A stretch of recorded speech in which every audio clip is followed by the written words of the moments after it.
Hello and welcome to Live at the Bike. It's a special broadcast of Live at the Bike. I'm David Tuckman. This is Bart Hansen, and we are here courtesy of Joker Gaming, Bicycle Casino, and Card Player. So if you have found us via Card Player, welcome to our show. We're here every Tuesday and Friday normally, but tonight is a special night. 25.50 blinds, $5 ante, and it is one heck of a lineup. Yeah, absolutely. And if you're not familiar with our show, this is really, we stream live cash games. We were the first ones, Dave, to stream live cash games, 25.50 with a $5 ante. We have Phil Laak at the table. We have Dan O'Brien at the table. And we have a lot of high stakes regulars from LA that some of you might not be familiar with, but if you watched the show before, you would definitely be familiar with The them. game is unbelievable. I mean, it's great. We've got spots in there. We've got businessmen in there. We've got pros in there. It should be unbelievable. Like I said, 25.50 blinds, $5 ante. We've got the best analyst in the business. We've got Bart Hansen here. We've got me. I don't know why I'm here, but we're here, and we've got great action. Let's go to the table. Go ahead, Bart. Introduce the players. All right, well, here in seat number one, we've got an online phenom here, and that is Ozzy Sheik, and he goes by Ozzy77. Ozzy 87. Ozzy87 online there. He's got several hundred thousands of dollars in tournament winnings, including, I believe, a sixth place Yeah, in in the the PCA. Caribbean, yeah. In the PCA. Expect some pretty aggressive play from him. I mean, this is going to be a full ring game. Seat number two. Yeah, I'm looking here. Like, he's plays 500, 1,000. Oh, wow. He plays big time online. So this is actually a small game for him. Seat number two. There he is, Jonathan Little. We know Jonathan Little from tournaments. He does play live cash. He's got those great tournament books out there. Millions of dollars in live tournament winnings, and it's good that all these guys are in town because of the LAPC. So there's Jonathan Little, and he plays quite a bit of 2040 No Limit in Vegas. I believe he lives in Vegas now, and he plays like at the Bellagio quite a bit. Now, the funny thing about him is, I mean, he was primarily a tournament player. Right. But I know you and he have become friends. You've kind of helped him with his cash game, and he's helped you with your tournament game, right? Well, I don't know if I've necessarily helped him with his cash game, but we've gone back and forth, and I was able to pick his brain about actually my bust-out hand today. So we have that type of relationship. I mean, it's going to be interesting to see him play here in this cash game. Now, seat number three is currently vacant, but it's going to be live at the bike favorite, Harry. Harry is going to be in his normal seat number three. That's to the left of Jonathan Little. Harry coming into seat number three. Seat number four, we have Dan Smith, who is currently not there. It's Dan very Smith difficult obviously to get poker players on time, Yeah, well, there is a lot of traffic actually in LA, and obviously LA is just notorious for it. Dan Smith, famous because he won about seven $5,000 tournaments in a row. They were all side events, and but he won literally like three of them in a span of like 3 weeks. Just an unbelievable run. And so Dan Smith kind of, I don't want to say emerged onto the poker scene because of that, because he was already a force, but that certainly put him on the forefront of everybody's mind. So, and that will be Dan Smith. You know who seat five is? Yeah, there he is, Barry Don't Call Me Greenstein Woods. He's sporting the three-bet clothing, Dave. He's got the whole full poker outfit out there. I mean, he hasn't been on the show in several months, but it's always fun to see him play. He's become quite the tournament player himself. He really is good at shorthanded and heads up, almost to the point where he's a heads-up tournament specialist now, Dave. Yeah, and his biggest problem, to be honest, I mean, he's made friends with a lot of tournament players, a lot of younger tournament players, and his biggest issue right now is the transition back and forth. His game is probably better suited for tournaments right now because he likes to be able to push, he likes to be aggressive, he likes to go with his draws and really push. And unfortunately, in cash games, that sometimes doesn't translate, but it does work in tournaments a lot better. Seat number six, that's Dan O'Brien. Dan does a lot of commentary for the WPT now. Cash game player, big-time tournament player, just overall high-stakes player. Dan's awesome. I got to hang out with him during the World Series of Poker a little bit. He did some commentary with me last summer, and he's a really, really knowledgeable guy. He knows the game. If you follow him on Twitter, by the way, he is hysterical. Very, very conservative, very right wing, and he's just but his antics are just really, really funny. And like I said, he's actually on the cover of Bluff magazine last summer as like the new voice of poker. Like I said, he's a very talented poker player and a really funny guy. They're dealing the cards out, so we're going to zoom through this. Seat number 7 is Matt Salsberg, and he's been on quite the tear in tournaments. He's Mr. WPT now. Yeah, I mean, he won the WPT Paris, made another final table, and he's been on the show several times. Seat number 8 is a Live at the Bike regular. That is Israeli Ron, as we like to call him, in seat number 8. And seat number 9, the myth, the legend, that is Phil Laak. Phil Laak, and guys, we are playing $25.50 with a $5 ante. The purples are 25s, the yellows are 5s, and the whites are 100s. So we're 7-handed right now. David Tuckman, Bart Hansen in the booth. Once again, welcome to Live at the Bike. This is a special night. We'll call it Card Player Night. And if you have found us through the cardplayer.com link, welcome to Live at the Bike. We do live cash games with whole cards every Tuesday and Friday night at 7:30 p.m. Pacific time. Obviously, every once in a while, we'll do a special night like tonight. Barry's here's got Ace-Jack. Did he just? I think he raised, actually, didn't he? I believe he raised at 125 and got called in one spot. Got called by Dan O'Brien, and Dan called it deuces, which is pretty standard. Yeah, and obviously Barry is going to come out and bet here. Ace-3 king with 2 clubs, and I'm sure Dan's just going to be done with this hand. Ace-3 king, 2 clubs.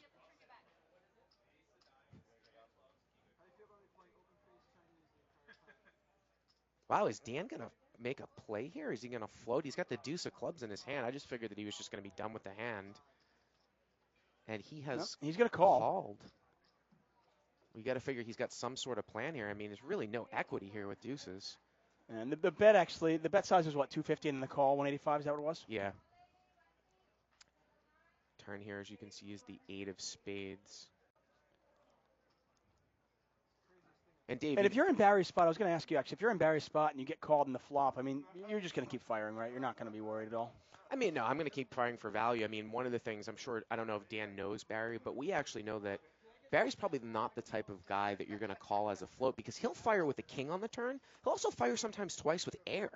He's one of the few people that will actually is that aggressive to do that. He will double barrel. Yeah, no, he definitely will. And in fact, actually, to his detriment, sometimes he'll double barrel when he shouldn't. Right. He doesn't realize that sometimes a card comes that just hits his opponent's range so hard, yet he'll still just keep firing. Anyway, I want to welcome everybody who's following us in the chat box. And if you're just joining us at Live at the Bike, you can actually go over to liveatthebike.com, and you can actually join in the live stream chat box and talk to everybody else that's been watching the show as well. If you're watching this show in the archives, you can also tweet us. We like to keep the show as interactive as possible. You can tweet me at Tuck on Sports. You can also tweet Bart at Bart Hansen. And if you have any questions, you can always email us at liveatthebike@gmail.com. Once again, the blinds are $25.50. The ante is $5. We're 7-handed right now. So there's $110 in the pot. Do you expect there to be more 3-betting because there's so much dead money in there? I mean, you would expect so. I mean, it's so rare that you ever see an actual live cash game with antes. Sometimes people just don't adjust. I mean, look at this. Laak is going to attack here, the big blind, and you know this actually might be a situation where Laak wouldn't raise. He might just fold in a non-ante game. But because of the extra money, I mean, Phil Laak has a reputation of being a nit, Dave. Yeah. And I think he opened a ridiculous sizing there, too. I think he opened to like 500 or something like that. It was kind of strange. He's been on the show before, by the way. He has been on the show way back when we first started Live at the Bike, and he was notorious for kind of like, you know, flatting with queens out of the blind and stuff like that, and just to kind of like, it was almost like he played small ball until he knew he had it, at least way back then. Stack sizes, by the way, it looks like everybody is pretty much bought in for about $5,000, except for Phil Laak, who has bought in for $20,000.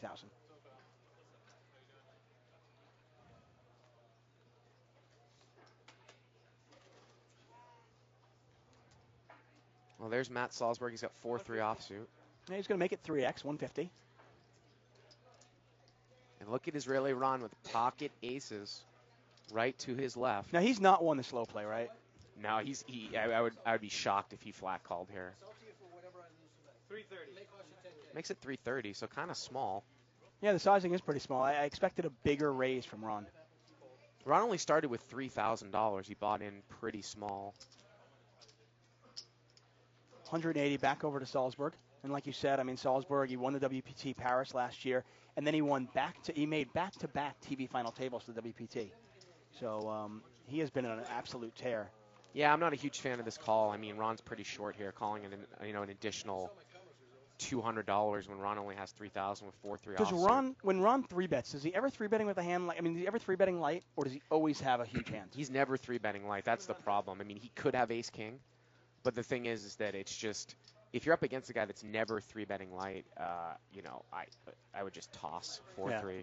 I mean, I guess maybe in Salzburg's mind, he's thinking, well, if I hit my hand, I know Ron has a hand, I can get paid off. But it's just hard to hit. I mean, 4-3 offsuit. I mean, short of 2 pair of trips, what are you really looking for? Yeah, and it's just a situation where they're not $20,000 deep.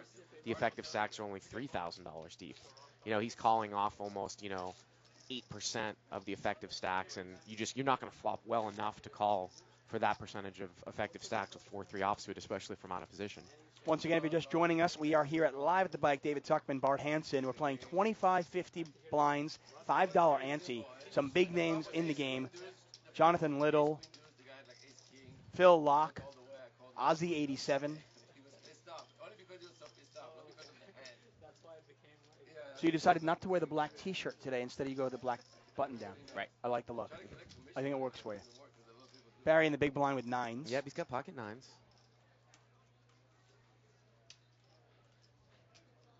Once again, Locke has the table covered. He has bought in for 20,000. Now, in a 7-handed game, if a player in the cutoff raises and you've got 9s in the big blind, are you 3-betting or are you just calling? I mean, obviously it's player dependent, but in this particular spot. Yeah, I mean, it depends on the stack sizes. Barry's going to call here. Yeah, he's not going to love the flop. Ace 10-5 rainbow. Barry starts the hand with just over 5,000. 250. Laak's going to put out a less than a half pot size continuation bet out here. The problem here for 9s too is even against like a Broadway 3-bet range like King Queen, King Jack, Queen Jack, it's 2 overcards and a gut shot. I mean, I don't mind the fold there by Barry, especially when Phil's got the reputation of kind of being a nit. He might be opening it up here. That's a $5,000 lavender chip there, that little purple chip. Yeah, let's keep this on here, Brian. Brian, by the way, is our director tonight. So you see those little green chips, those are 1,000. The purple's 5,000. The white pinkish ones are 100. Purple ones are 25.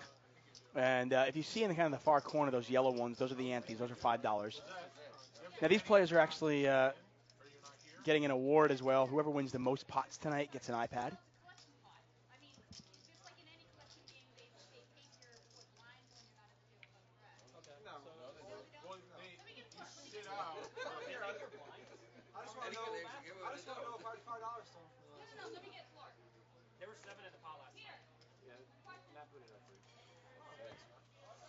And this is a time collection game, and I think that's what they're asking about, how they're going to do it. Time collection pot, or just a pure collection. I think the collection is $10 a half hour at this level. It might be 11.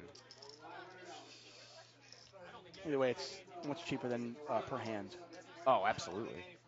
Which is one of the things you have to explain to people that don't know poker all that well, that the higher that you play, the cheaper it is actually to play. The less out of proportion they're taking from the pot. Ozzy raises. That's the gentleman in seat number 1. He's going to raise to 150.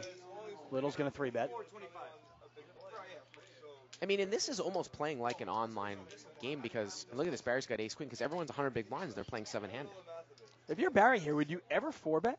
I mean, because you've got a cutoff raise, and I don't know Ozzy 87, but he's an online player. I'm going to assume until I'm proven otherwise, I'm going to assume that he's an aggressive player. You've got Little 3-betting him, and if you're Barry, I mean, I just think a lot of times you're going to actually be ahead of Little's range, and you can 4-bet, and it looks so strong. And there's also extra dead money out there. Again, like I said, this is playing like a 100 big blind 6-max game more than like the live full ring game that we're accustomed to. I mean, in a live 9-handed game, if somebody opens from early position, the button 3-bets, ace-queen goes in the insta-muck usually out of the big blind. But here, you look at online training videos, and a lot of times they'll be like, no, you just get ace-queen in for 100 big blinds. Well, it's also a matter of the fact that it was a cutoff raise and a button 3-bet.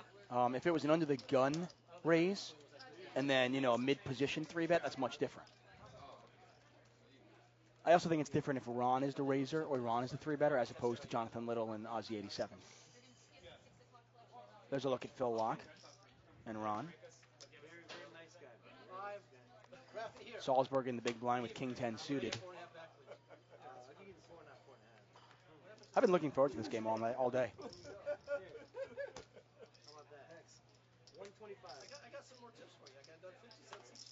Min buy in this game was actually $2,000. None of the players have bought in that short, though.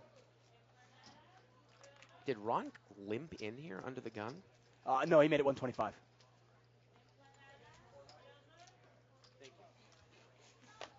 And I'm pretty sure Salsberg is going to defend, and he does. So we've got Matt in there and Ron in there. Ron's got pocket 10s here. Wow, case 10 comes out. Yep. Ace, 8, 10, 2 diamonds. And Ron is not the type of player that is going to slow play here. And I think Matt's going to take one off. I think Matt is the type of player. I think he's definitely the type of player. He's going to take one off here and see. Now, he's got to be careful, though, because I always kind of like, you want to be careful because your 2-pair might not be good. Obviously, you don't think you're up against a set, but there's a good chance your opponent could have ace-king. Well, look at this, and he picks up nut spades on the turn. Now, that's obviously the card you want. You want the spade. Now, Matt is really aggressive coming from that tournament perspective, and I think that there's a fair chance that he actually might check raise this turn.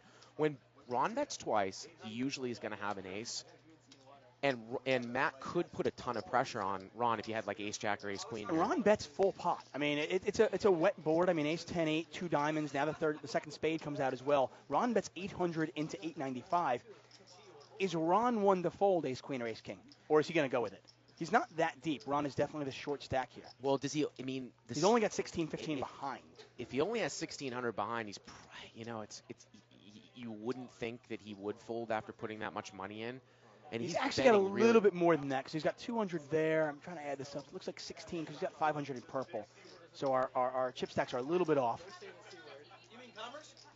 He's probably got closer to about 2,400 behind or 2,500 behind now that I'm looking. You know, because he bet so big, he bet pot, I don't actually expect him to fold. I've played with Ron a ton. If he had bet smaller, I wouldn't mind the check raise as a semi-bluff to try to get him off of an ace. I mean, can you just fold this if you're Matt then? Well, I mean, you got to think that your 10 and your spades are good, though. So, I mean, I think that that's 12 right. outs. And look at that. And Matt, I think. And Matt does. Salsberg does raise. Yeah. And makes it 2,500. Yeah, Ron is all in. Ron's all in, and Salsberg doesn't like it. And they could run it a few times here. I mean, they allow that at the casino. I don't know. They might talk about Hey, for anybody that doesn't know, if we do have any newcomers here, what exactly does running it more than once mean? Well, it just means that they're actually, if they run it twice, they're going to run each river for half the pot. It reduces the variance. So instead of the pot being, say, $8,000, they're going to run 2 $4,000 pots basically on the river. Yeah, and this pot is actually bigger than what we're showing here because Ron is deeper. I can guarantee you that because I saw the extra $500 in purple. This pot is closer to about $5,400. Yeah, and Matt is in horrible shape. I mean, he's in as bad shape as you possibly can be, and he's just got a dry flush draw. A spade and only a spade, and the 8 of spades is no good. Right. So I think they are going to run it twice here. They're running it 2 times. So here we go to the first river. Well, there's a full house for Ron the first time. He's going to take that one. Yep.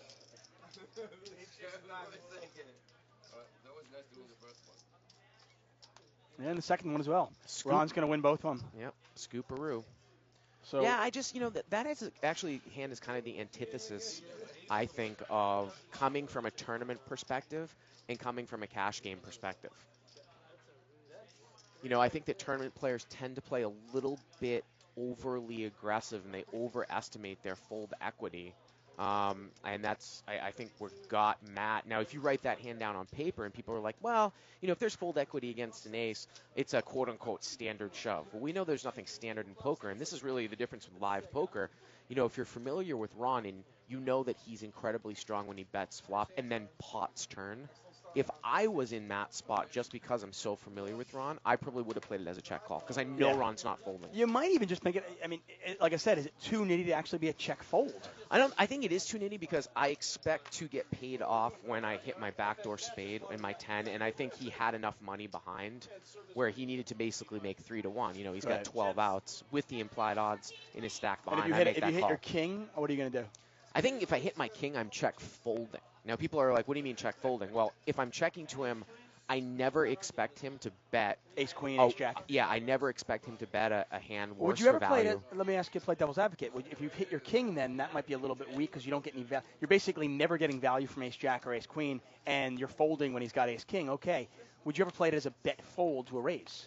You could bet fold, and actually he might not even raise because of the fact that Queen Jack is out there. Exactly. Queen Jack would have actually been double gutted on the flop, ace 10-8. So I think I'd probably, if I hit my king, obviously if I hit my 10, I'm going to go with it. Obviously, if I hit my spade, I'm going to push and really put pressure on him, try to get the maximum. If I hit my king though, I think I'm probably going to come out and bet 40-50% pot. It really and fold to a raise. It really depends on what your read though is and what he has. If you think he's going to call with ace queen or ace jack, I know Ron so well, Dave. I actually don't think he has ace queen or ace jack when he bets pot on the turn. Yeah, well, it's also the nature of the board. I mean, the board was ace 10-8 with 2 diamonds, the kind of board that Ron will be scared of. He wants to get those draws out. He wants to charge them the maximum. Phil is raised to 225 under the gun.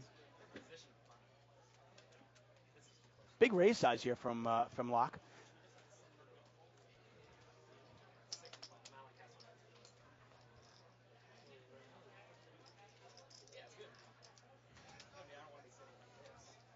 Barry's going to call.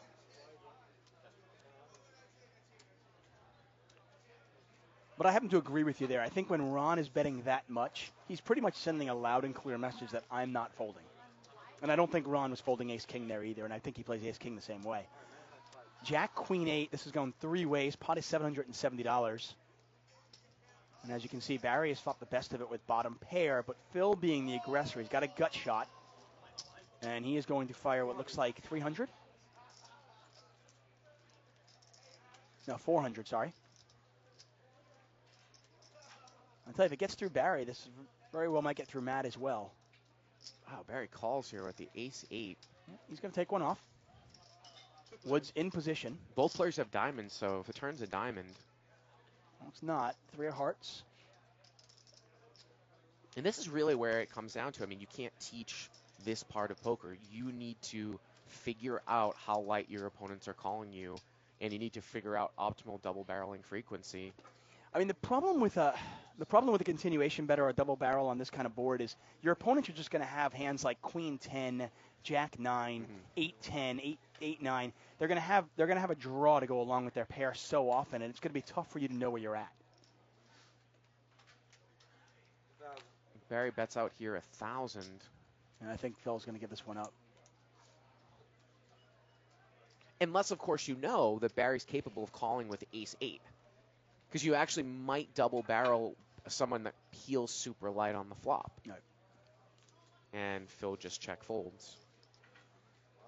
Those are the kind of boards, though, a lot of people get trouble. I think they get themselves in trouble because it's just they'll double barrel and it's just really tough to figure out where you're at because the board is so draw heavy. And you're trying to figure out, does your opponent have just a straight draw? Does he have a pair with a straight draw? Does he have a made hand already?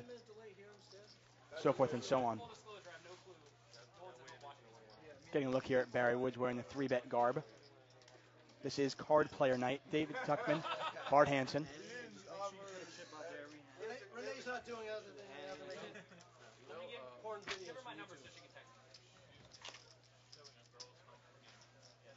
Again, you can tweet us at Bart Hansen, at Tuck on Sports. You can follow the live chat that's on the homepage.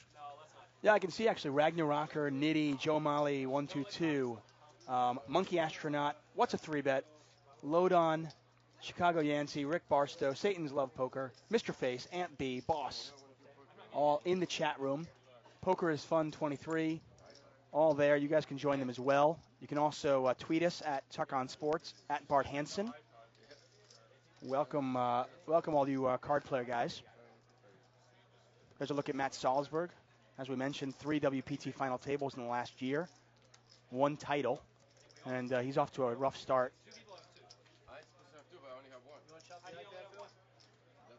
To his right is Dan O'Brien, well known for many poker accolades, also for his voice. Does poker commentary for WPT a lot. I actually believe tomorrow night he's going to be doing the live stream with Tony Dunst and Jason Somerville over for the LAPC final table. I've already got one of those. My nephew doesn't have one. I'm so you guys can listen to the silky, sexy voice of Dan O'Brien. Yeah, he worked with me last summer actually, and like I said, I'm a big O'Brien fan now.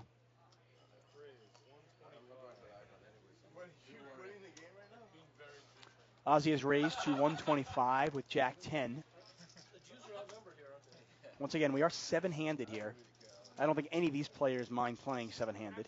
I don't think so at all. Ron's not going to play this one. Folds around to lock in the big blind. Now, because of the dead money, are you more apt to call raises? I think you can do that in position. I think that people sometimes will overvalue. I mean, in this particular spot, I'm just wondering, okay, Phil's, it's 75 to call because the raise is only 2.5x. It's 75 to call. The pot is 245. I mean, you're now getting, more than 3 to 1 on the call, plus implied odds. But obviously, you've got to play the hand out of position now. Yeah, I mean, I think that when you're playing against a good player now, if this kid plays 500, 1,000 online, I'm going to be trying to find excuses not to play hands out of position. I don't care what the immediate odds that I'm getting, because I'm at a disadvantage the rest of the way. It doesn't matter that I'm getting 4 or 5 to 1 in certain spots, which I think is a concept that kind of escapes people. Because, yeah, you're getting immediate odds, but the rest of the hand, you're probably negative expectation. So you're actually going to be losing money over the long term the rest of the way. Hey, going back to that old hand when Barry folded the ace-queen, Chicago Yancey actually saying he actually doesn't mind the fold or 4-bet. And I happen to agree. I think that's probably the way to play that hand.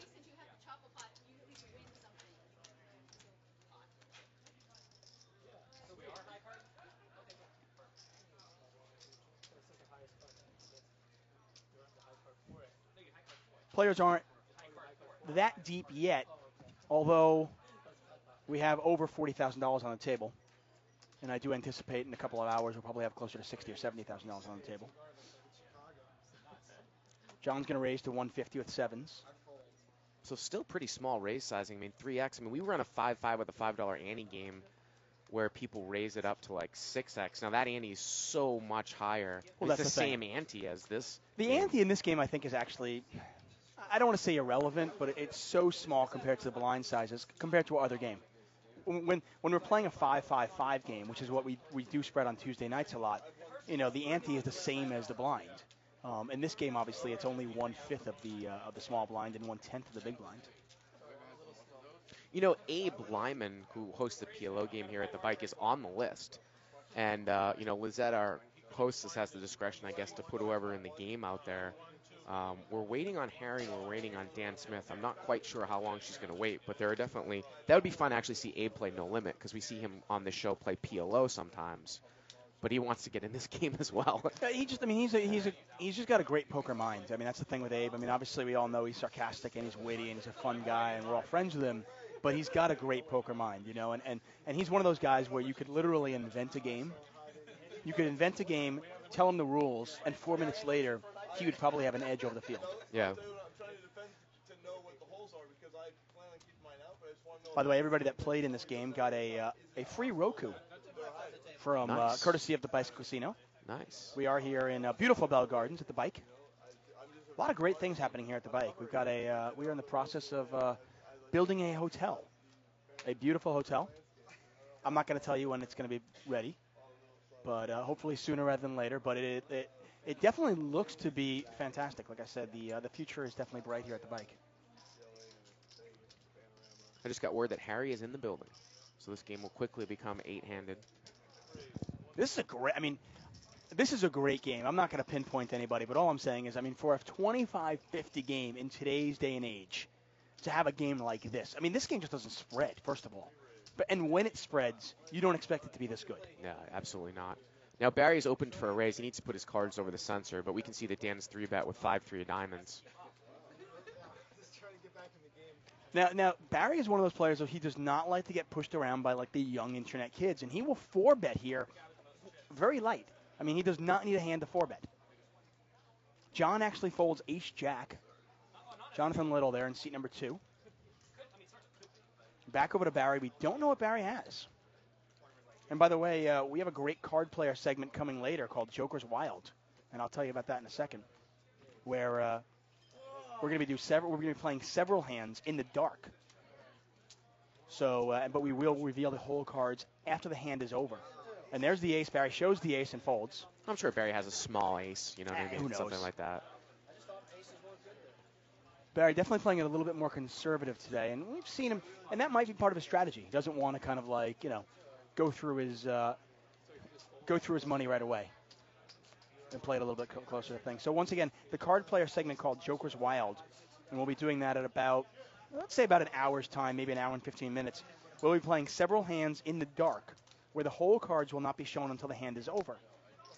Now, we did that a couple of years ago at the World Series of Poker, and I really enjoyed that. I mean, I think it's a great way as a poker fan, if you're a poker player, to kind of test yourself and then see if you were right. That was actually a compromise that they did. I remember a couple years ago when that had to do with the Nevada Gaming Commission, right, where they were going to have cards up, but then they compromised and they did it immediately after the hand. So you could speculate, but then you would see it right away. I like I said, I've worked in every single venue. Whether it was, whether we've never seen the whole cards, I've done that. I've done it where we've seen the whole cards the whole time, like live at the bike.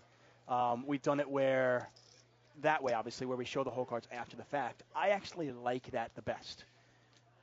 From a poker player's perspective, I like trying to put myself in that player's shoes and trying to figure out what they have, and then afterwards finding out if I'm right or wrong.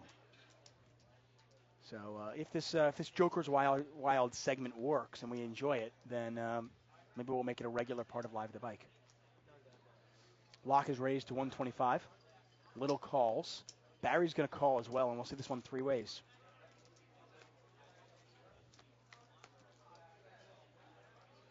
Jack, 9, and Laak has flopped the best of it. If you're new to the show and you can check out the graphics. You can see the stack size of each player. You can see the position. You can see the percentage, their equity in the pot.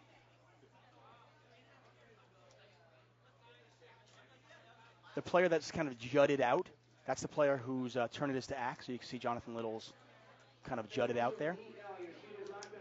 Well, Little's going to check call here with 2 overs and a gutter to a 10. His overs are good, by the way. Laak's got the best of it with a pair of 9s. Yeah, a lot of people think, well, if it's a queen, no, then Laak will have 2 pair. Well, so will Little, and a better kicker. It's an interesting turn spot here with queen 9 because, does Jonathan Little have a jack if he just check calls? Can you get value from like a pocket pair like 6s, 7s, something like that? Laak just continues to bet, and he'll take it down.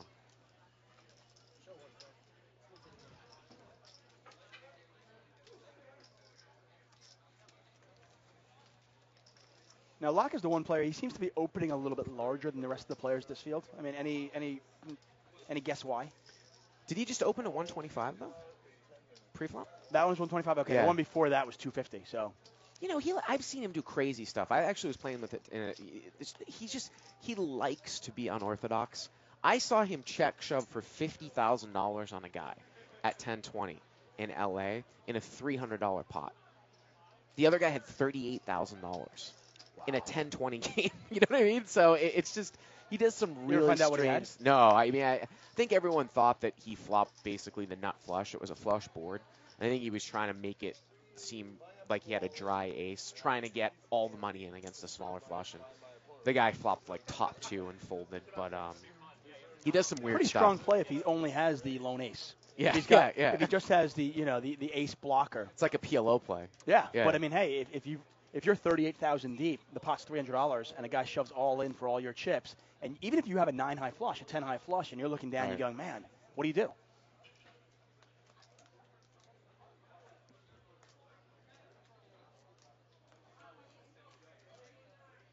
Matt's raised to 100. Now, Matt, I do not believe Matt is rebought. We'll get a close-up of his chips in a little bit. Action on O'Brien. Dan is going to call here as well with the 9-6 off. And I wonder if the antes are just like, again, with these stack sizes in an online game, I just don't think you'd ever see like Dan flat call in the big line with 9-6 off. Matt's going to c-bet here with the best of it. What is the best hand? Laak's got a gut shot. He's going to call. 8-6. Yeah, little does he know, and maybe he does know, he's got overs plus the gut shot. Although a 6 actually is no good. Turn is a 9. Matt checks. Laak looks to take it away here.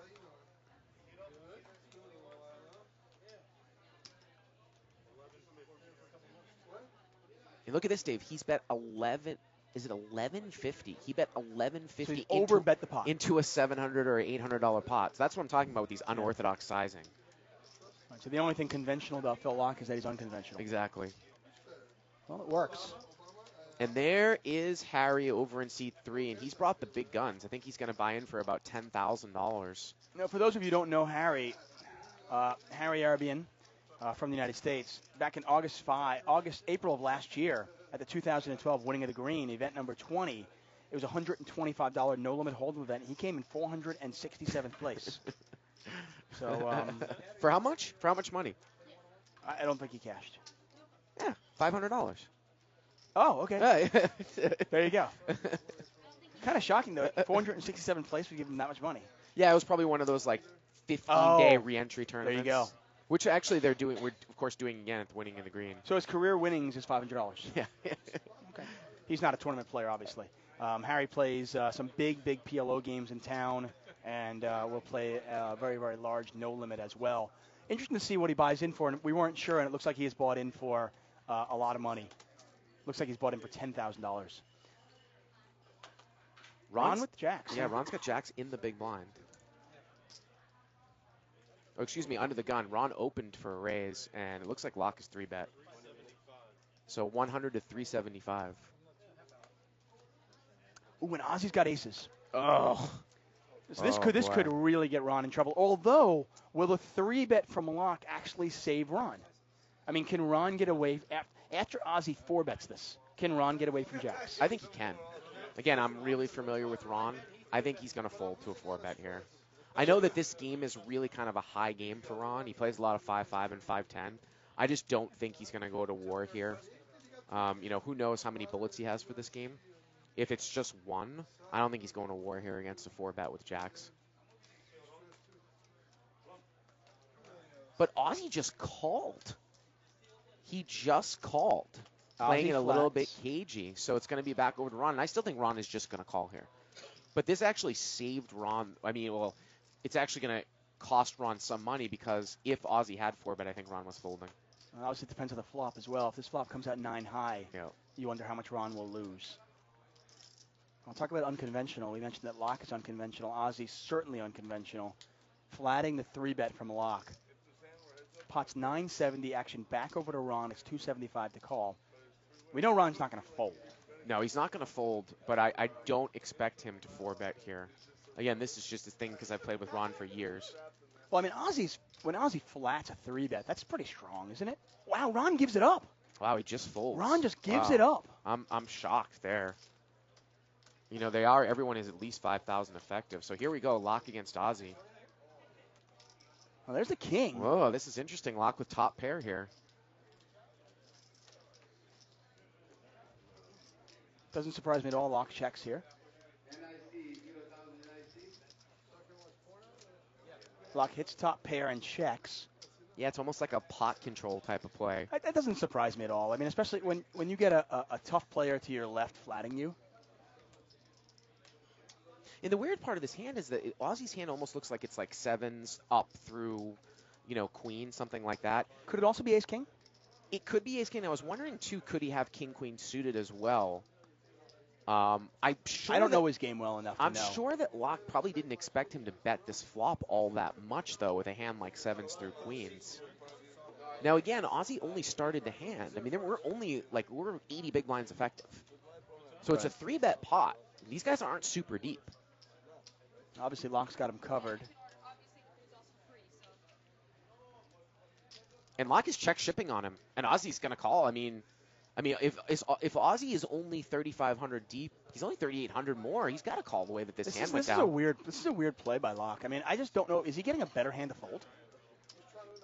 I mean, is Laak getting king queen or ace king to fold? I mean, you can't fold here. Yeah, he's all in. That's what I'm saying. I mean, yeah, I'm saying, if you're Ozzy, are you folding king queen or ace king? It's a weird play from Phil Laak. I just don't understand it. It is pretty strange. I mean, it would make more sense if Laak actually didn't have showdown value. He's got a king. I mean, he can beat those 7s. He can beat the 8s. They're talking about running it more than once here. Yeah, and Laak's in terrible shape. I mean, you can see. Well, he's a 4-to-1 dog, obviously. Needs a king or a deuce. He has 5 outs. Let me throw this at you, Dave. Maybe Laak was trying to make it look like he had a flush draw, like the nut flush draw, trying to get a hero call from like 10s or something like that. And that might be the case. Hey, you know what? If he can occasionally get called by worse, then it's a great shove. They're going to run it once or 4 times. That's what Laak's once or 4 times. Let's turn it up a little bit, Brian. Let's hear him.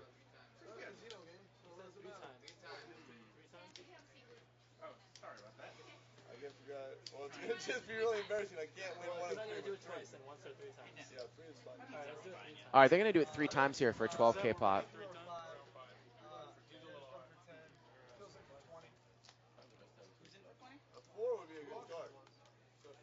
So Laak needs help. He needs to catch a king or a deuce here. That is not a king or a deuce. That's the first time. And again, so instead of this pot being 12K, each time they run it, it's worth 4,000. Oh, another 10. 10s are live. And wow, it's same run out. And they're going to run it one more time. 2/3 already going to Ozzy. I wonder what Laak thinks Ozzy has here. Turns an 8. Laak needs a king or a deuce. Well, no, Laak actually said he needed a 4, so I think Laak knows. Oh, king at the end. Yeah, so Laak's going to take 1/3 of this pot. Yep. And Ozzy will take 2/3, so obviously pretty easy. Ozzy's going to have 8K in front of him after the pot is over. Yep. Quick little shout out to all the tweets out here. John Strawha, Jeff Lay, Scoop P, Gary Jacobson, Truth Speaker, Spike T, and John Meesplay, all tweeting in here. If you have any questions, feel free to tweet us at Tuck on Sports or at Bart Hansen. Bart actually tweets strategy tips every single day. Is that still every day you do that? I do it like maybe 2 or 3 times a week. And look at this. Dan Smith's here now, too. Dan this Smith is is fantastic. Here. Yep. Oh, love it. Now, Dan Smith is interesting that he's King Dan. I don't know if he plays a whole lot of cash games. He plays a ton of tournaments. Yeah, like I said, he really, I mean, he won like back-to-back-to-back 5K side events. And just an absolute tear last year. Pretty much a year ago this time. I actually ran into Dan Smith and Lucky Chewy randomly in New Orleans during Mardi Gras about 4 years ago. Me and my friend James Mills, Citizen James from 2+2, were down there on that one of those free junket trips that I took you on. And Dan, King Dan, and Lucky Chewy and Zugwat were all down there as well. Pretty cool guys. Lucky Chewy was actually at my day one table at the LAPC the whole first day here, too, in LA. I like Lucky. Yeah. He's he's got like a beard now, and he's kind of got a bunch of facial hair, and let his hair grow long. He's all curly. He's like a granola boy. yeah. Like someone from like Burlington, Vermont. You know. You know what? I could buy Very that. Though. Crunchy. You look at him. Yeah, exactly. Yeah. He looks like a crunchy guy. Yeah. Once again, we are here at Live at the Bike. David Tuckman, Bart Hansen. But he was clean cut before, though. He was a pretty I think clean cut beforehand, guy. I don't think he could actually grow facial hair before. He was like 9. This is the first time he could actually grow facial hair. Yep, there we are. At Tuck on Sports, at Bart Hansen. Feel free to tweet us. And like I said, if you're watching the show in the archives, you can tweet us as well. We'll actually answer your question in the next show. And our next show will be Friday at 7:30 p.m. Pacific time. And we run the whole gamut. You know, sometimes it's a game like this, it's a big game. Sometimes it's a 5-5 game. Sometimes it's a 5-10 game. So we'll change it up and we'll switch it up. But right now, obviously, the blinds are $25.50. The ante is $5. And we are here, and there's a ton of money on the table. While they kind of mix this up, Brian, can we get the chip stacks up there on the board so we can show everybody what everybody has? So as the dealer kind of mixes this one up, there we go. So Laak with 15.7K, Harry with 10,000, Ozzy now with 9,700, John with 6,200, Matt, our short stack. It's not a tournament though. You can rebuy whenever Are you they want. still? I didn't mean to interrupt you. Are they still chopping the pot? Yeah. Laak didn't know the shortcut. Are you kidding me? That's unbelievable. You know, sometimes the problem is sometimes one player knows the shortcut and the other player doesn't trust it, so they want to do it like this. The shortcut when you run it 3 times is, and when somebody wins 2/3. So let's say so the effective stacks here, whatever the small stack here, Ozzy had. Ozzy should have 8,000 there. Did he add more chips on?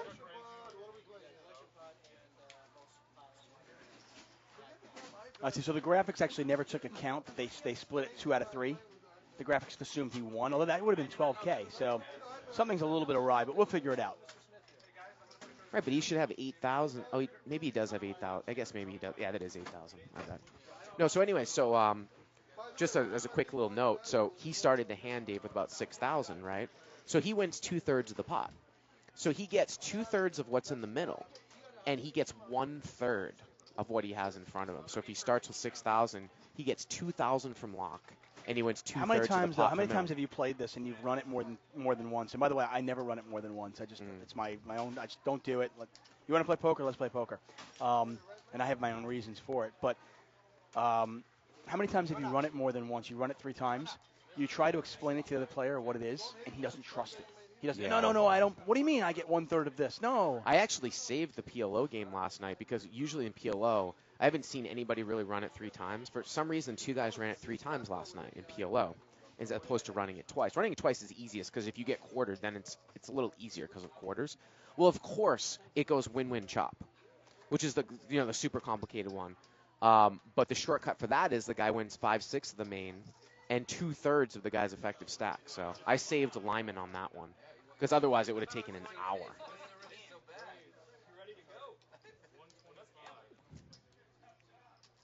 There's King Dan. And So what a game here. Dan Smith, Phil Laak, Jonathan Little. Dan is bought in, by the way, for $10,000 in seat 4. We have him at 48.55, but he's got 10,000 in front of him. Matt here with Ace King.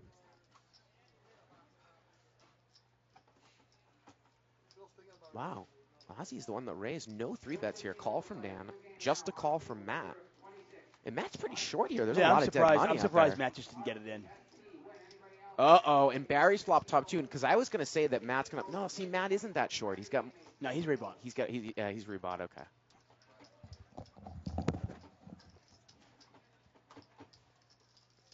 Barry with top 2 here. And Harry is going to come out and lead. And he is going to come out and lead here out of seat 3. We actually can't see Harry's hand right now, but he's leading out. And Barry with top 2 here. Barry with top 2, King 9 of hearts. I mean, Ozzy's got a double gutter. Yep. And he checked it. He did not see that. And you'll actually see players do that when they realize they have no fold equity. I actually don't mind the play by just check calling because there isn't going to be fold equity. King 9-7. Okay, so once again, let's make sure. So Barry Wood's the guy we're looking at right now in the black shirt and the blonde hair, the blonde wavy hair there. He's got top 2. There it is, King 9. Yep. And you can see Salsberg is raising. Salsberg is is effectively pot committing himself. Now he is far deeper than what we had in there. And Barry did raise Harry. So Salsberg is really playing this hand incredibly strong by just calling pre-flop. I mean, almost like an overplay here, Dave. Barry's got King 9 in seat 5. The board and Barry's not folding, and obviously that's going to get rid of John. John's going to fold the Jack 10. That gets rid of Harry. Back over to Barry, and if I'm Barry, I just shove. I mean, on a board this wet, I'm just going to get it in, and if I'm beat, I'm beat. And you can see that actually Salsberg is in big trouble now. Yep.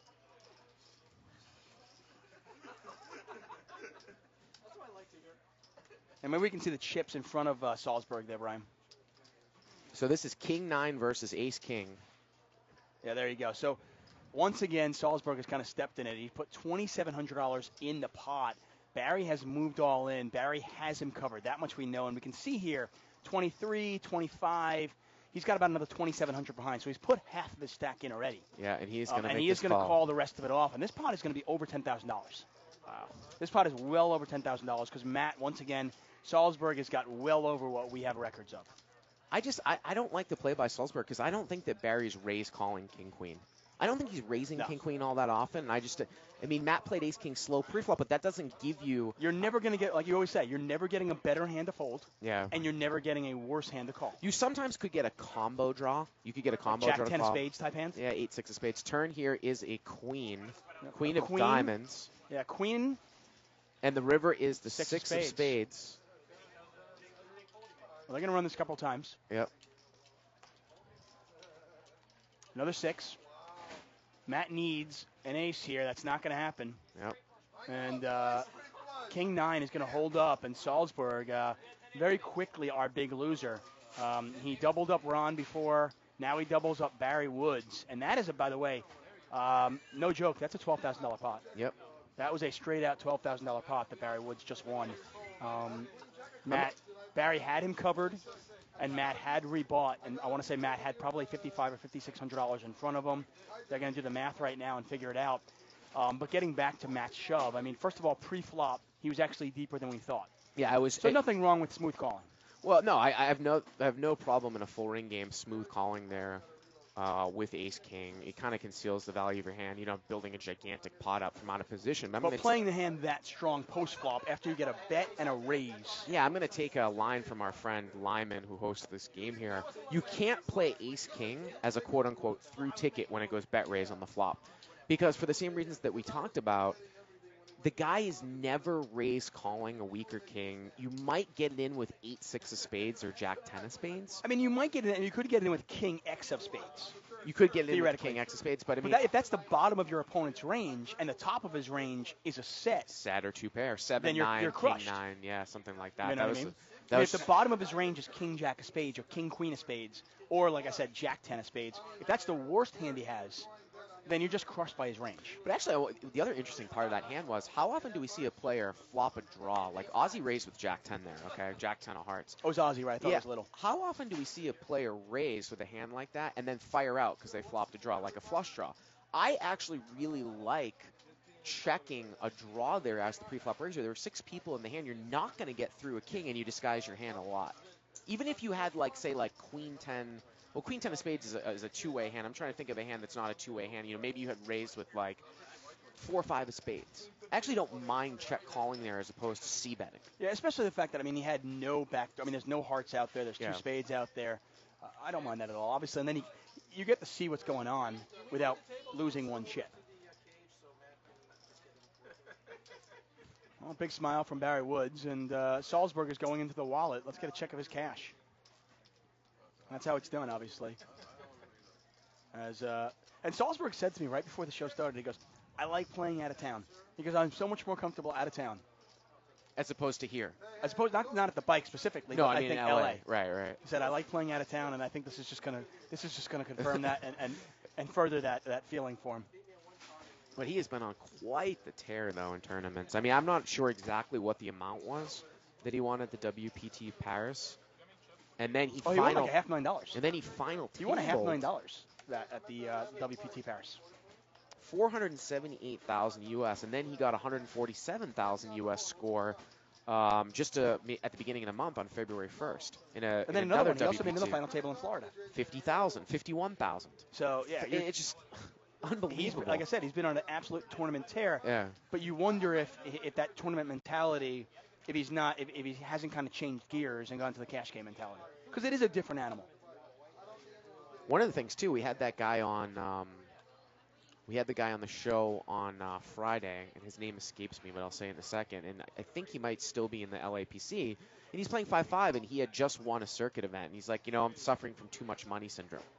You know what I mean? You pay a bunch of money from a tournament, and it's like, I can tell you so many guys where your stories about a Sunday Million that I did the commentary for, and then before you know it, you blink, and the guy who won the Sunday Million suddenly jumped up and started playing, 10-25 or something, or 25-50, and a week later is broke. There was a thread on 2+2 about that, a guy doing just that a few weeks ago, actually.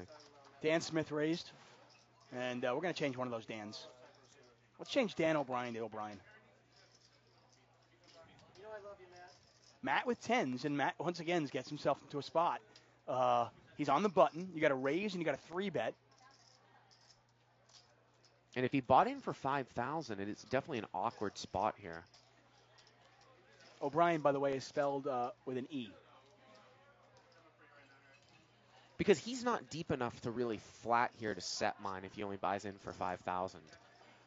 It actually wouldn't surprise me if he just gets it in here if he thinks these guys are aggressive. He's going to get it in? 5,000? Well, I mean, it is 100. Well, it is 100 big blinds. So you're going to get a raise, a 3-bet, and he's going to shove? I said it wouldn't surprise me if he does it. Wow. I'm not saying I would do it, But I think calling is really tough here, though. Calling off 10% of your stack. Yeah, although he is on a button. I don't think you're just calling for set mine. You're not just calling for set value. You know what I mean? Hey, if these were pocket threes, it would be a much different situation. There's a good chance that tens actually will hold up and be the best hand. And the fact that you're playing the hand in position, I think you can call this. I don't know if that's the best play or not. Oh, he bought in more. Well, it's. Oh no, he did buy in for 5. Is it? Is it Dan that reloaded? Well, we'll find out right now. Looks like O'Brien actually reloaded. But we'll get a full. We'll get the chip counts right. So it looks like O'Brien added on 5K, and Salsberg bought in for another 5K. Okay. I mean, can you ever 4-bet with the tens and then fold? Oh, I don't know. What do you? I mean, Why? You're on the button. Why can't you 4-bet it to 9.25? And put in 20% of your stack and fold in a cash game. You're going to come back and get like 2 or 3 to 1 coming back. Yeah, but forward. when you're 4-bet to 9.25, I mean, is somebody really 5-bet shoving? I mean, you're kind of playing a game of chicken there. I mean, I don't know why you're raising there if you're not going to call off because you're kind of turning your tens into a bluff. Well, at this point here, I mean, he's raised to 1,900, so I think. Yeah. Well, I now think he he's has never committed himself, folding. right? Yeah. He's never folding. Now. And in that case, you might want to say, why not shove then? Right, to try to get called at that point by like 9s or something like that. Because this looks super strong from him here, 1,900. And I imagine both of these guys. I mean, he might get. I mean, does he get? He gets jacks to fold. I think. Does he get queens to fold?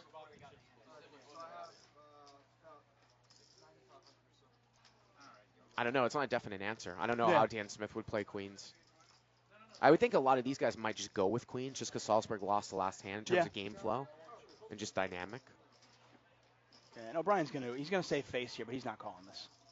Yeah. David Tuthill, that's who's on the show. Yeah. He was talking about, he dumped off a couple thousand at 5-5 last week, and he was talking about how he suffered from too much money syndrome. No, I'd like to suffer from that syndrome. And he's at the final table. At the final table, the LAPC. Wow. Yeah. First place, $1 million. Yeah, there's 8 left. I think pretty sure they play down to 6. So there's Salsberg. Wins that pot. So. And this guy here, Garrett Greer, was at my table. He's a quadriplegic. He's in a wheelchair. He played really well. He was to my immediate right in day 3. Is his brother or a friend sitting behind him helping him? No. He actually reminded me of our friend Joe McLean a lot. Like he can lift his cards up and.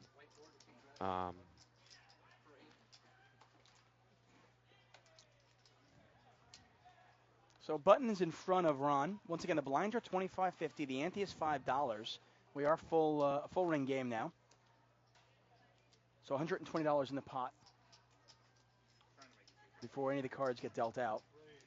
We get a limp in from Harry, and I don't know if Harry's going to be allowed to do that too much in this game. Well, that's what he likes to do that a lot in the 5-5 game, but I was going to say. I mean, that's what really adds kind of an interesting dynamic, and that's why I was really excited to see Harry in this game because he will do a lot of limping where other guys won't. None of these other guys are going to open limp, but he will. And I don't think it's a terrible thing in a 5-5-5 game where the blinds are actually the same as the ante, and there is so much dead money in. But in this game with the blinds at $25.50, it's going to be much more difficult to do that. So we get a raise from Dan Smith, a call from Harry. The pot is $620. And Queen 5-4, neither player hits anything, and Ace-8 still in the lead. And again, I mean, we see Harry do some really unorthodox stuff where he'll reverse float with ace-high. Well, there's the turn as the ace, and Dan's got the best of it now. Wow, and Dan checked back the turn. He did not bet the turn with the double flush draw out there. The river's a 4, and I imagine Harry's going to bet for value, and it's going to get chopped up. Bet and a call. And they will chop this one up. Yep.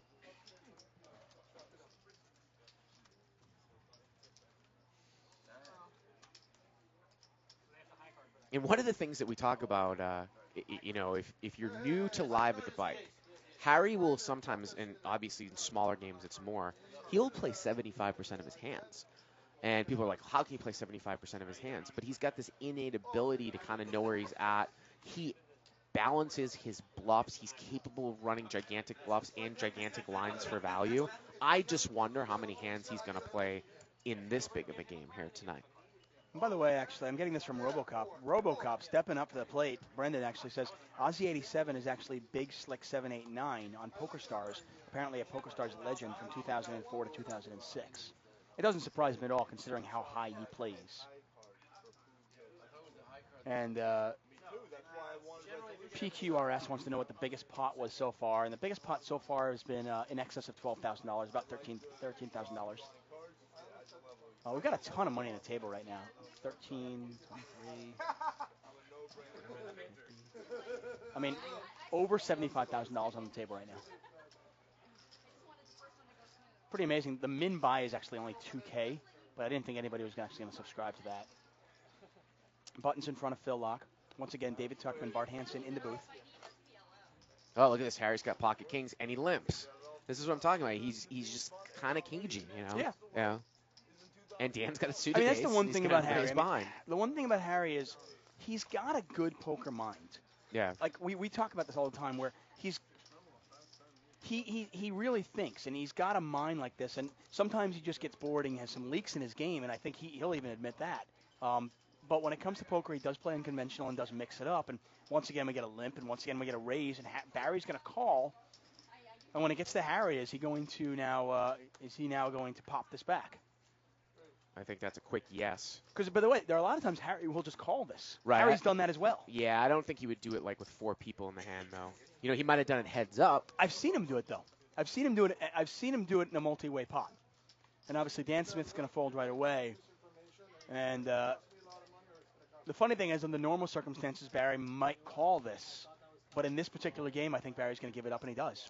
And this is why I'm actually not. I mean, again, Harry actually balances this quite well, but a lot of people say, hey, why aren't you a fan of the limp re-raise? And it's because, especially in lower stakes games, I don't want to drive out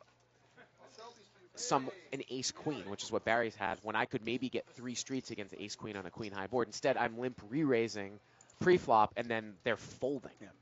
And a lot of people just do that because they're scared of playing post-flop. Harry's not that way. He's doing it as kind of a balance, but you see it.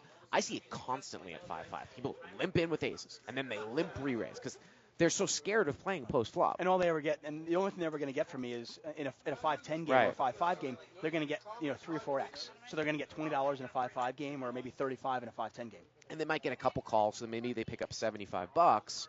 But if they actually played their hand for 3 streets, they could maybe win a full 100 big blinds if they played well. A lot of people are scared to play post-flop. By the way, if you found us via cardplayer.com, welcome to Live at the Bike. We do a webcast every Tuesday and Friday, live cash games, Tuesdays and Fridays at 7:30 p.m. Pacific time.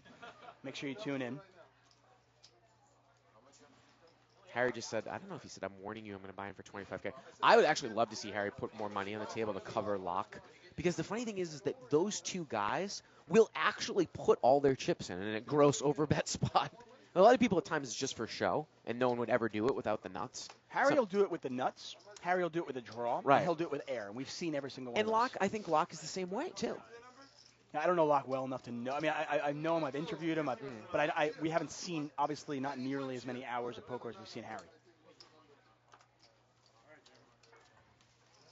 This is an amazing game. You just don't see this outside of Macau.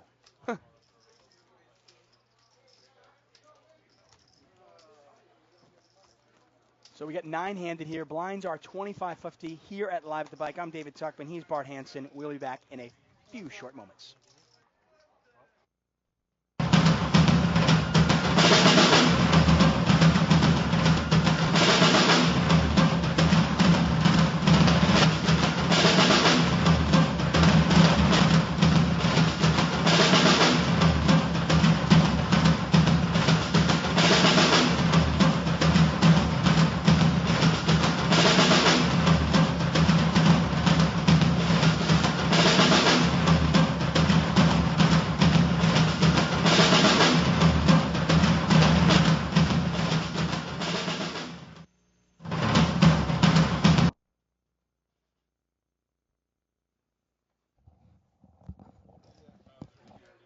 And we're back. Welcome back to Live at the Bike. David Tuckman, Bart Hansen here. Once again, blinds are $25.50. The ante is $5. Whether you found us via Card Player, via Twitter, or you already knew about Live at the Bike, welcome. If you're watching the show live, you can join us in the chat box. I can see that Conan, Who's Next, Satan Loves Poker, Diancania, Nitty, You Can't Hate Me, Robocop, Chicago Yancey, J.K. Beck, Philly Dave, Cajun Dragon, Osmosis, and many more are in the chat box talking about the poker, debating poker, and talking about how handsome Jonathan Little is. Phil Laak's going to raise to 225 from the hijack. Opens for 4.5x. Little's going to, looks like a 4-bet. Looks like a 3-bet, sorry. And it is. 3-bet to 700.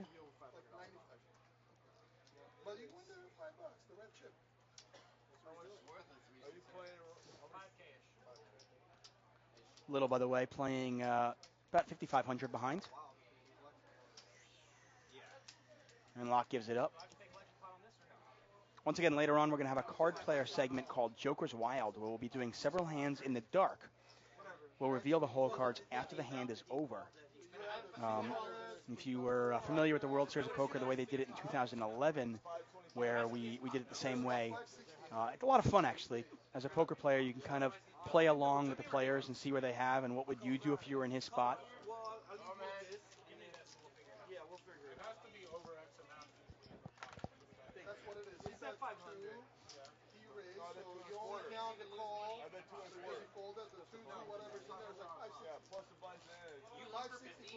This is live and unedited.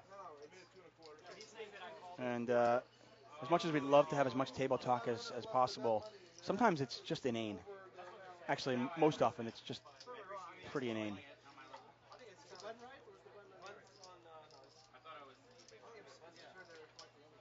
Yeah, Matt Salsberg, by the way, who we're looking at right here, is also an acclaimed writer. Was a writer on the very popular show called Weeds.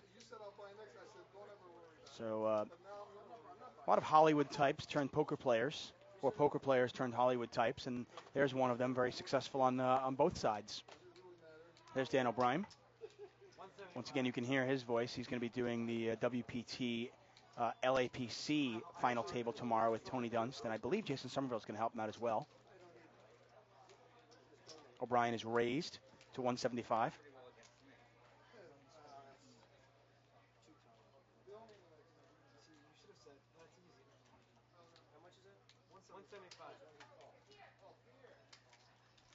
So raised from O'Brien. Laak calls, and it looks like Barry is going to 3-bet with the kings. Pretty standard. I think O'Brien's going to call this, though, because O'Brien is deep, and I think one of the reasons he bought in for more money was because a few players at the table had more money. And I don't see O'Brien folding this.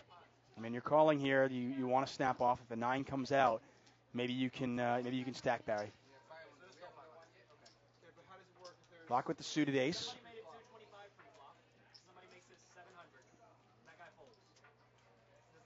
Possibly considering a 4-bet. This would be pretty unconventional. Nope, he's just going to call. This pot's going to be quickly about $1,600. And if you're Barry Woods, you're out of position with kings. This gets the adrenaline roll going for sure. Flop is 9-8 high. Oh, wow. Top set for O'Brien. Dan O'Brien with top set on a 9-8-4 board. Let's Dan O'Brien if we can. There's the continuation bet from Barry.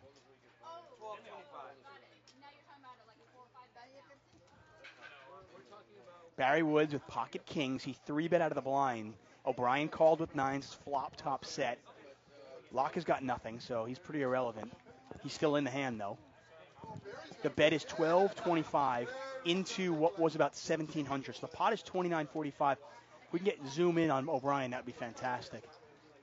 And this is a great spot for O'Brien because the board is super draw heavy. Exactly. So he can make it look like he's, got something. Although because it's 3-bet pre-flop, it does kind of narrow his range down a little bit. I don't know how much it narrows his range. He was the pre-flop raiser. Barry raises out of the blind, and I think O'Brien's going to be calling with. I think he's in there a lot of times with Jack 10. I think he's in there with Queen 10 suited. Hands like that. I think he's going to call Barry Woods. Yeah, because they're 200 big blinds deep. If they started shorter, maybe not. Right. Remember, O'Brien rebought to cover, not quite cover, but almost cover Barry Woods. Please God, let me pay collection every time.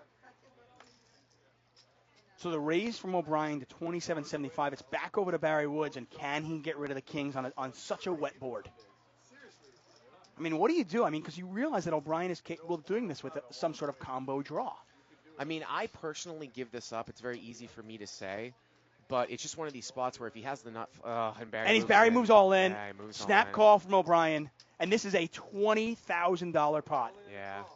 This is a $22,000 pot, and Barry, he is going to hate it.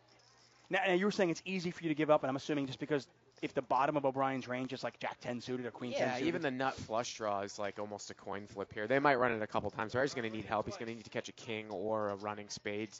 I'm rooting for him to win at least half here. See what we do. Well, 8's not going to help him. He needs a king. Yep. Oh, what a dream situation. And this is why you call that 3-bet with 9s. 4, nothing there for Barry. I think they're running it twice or 3 times? They're running it twice. Just twice. Yep. Barry needs a king or running spades. 8's not going to help him. Wow. He needs a king now and only a king. One time, king ball.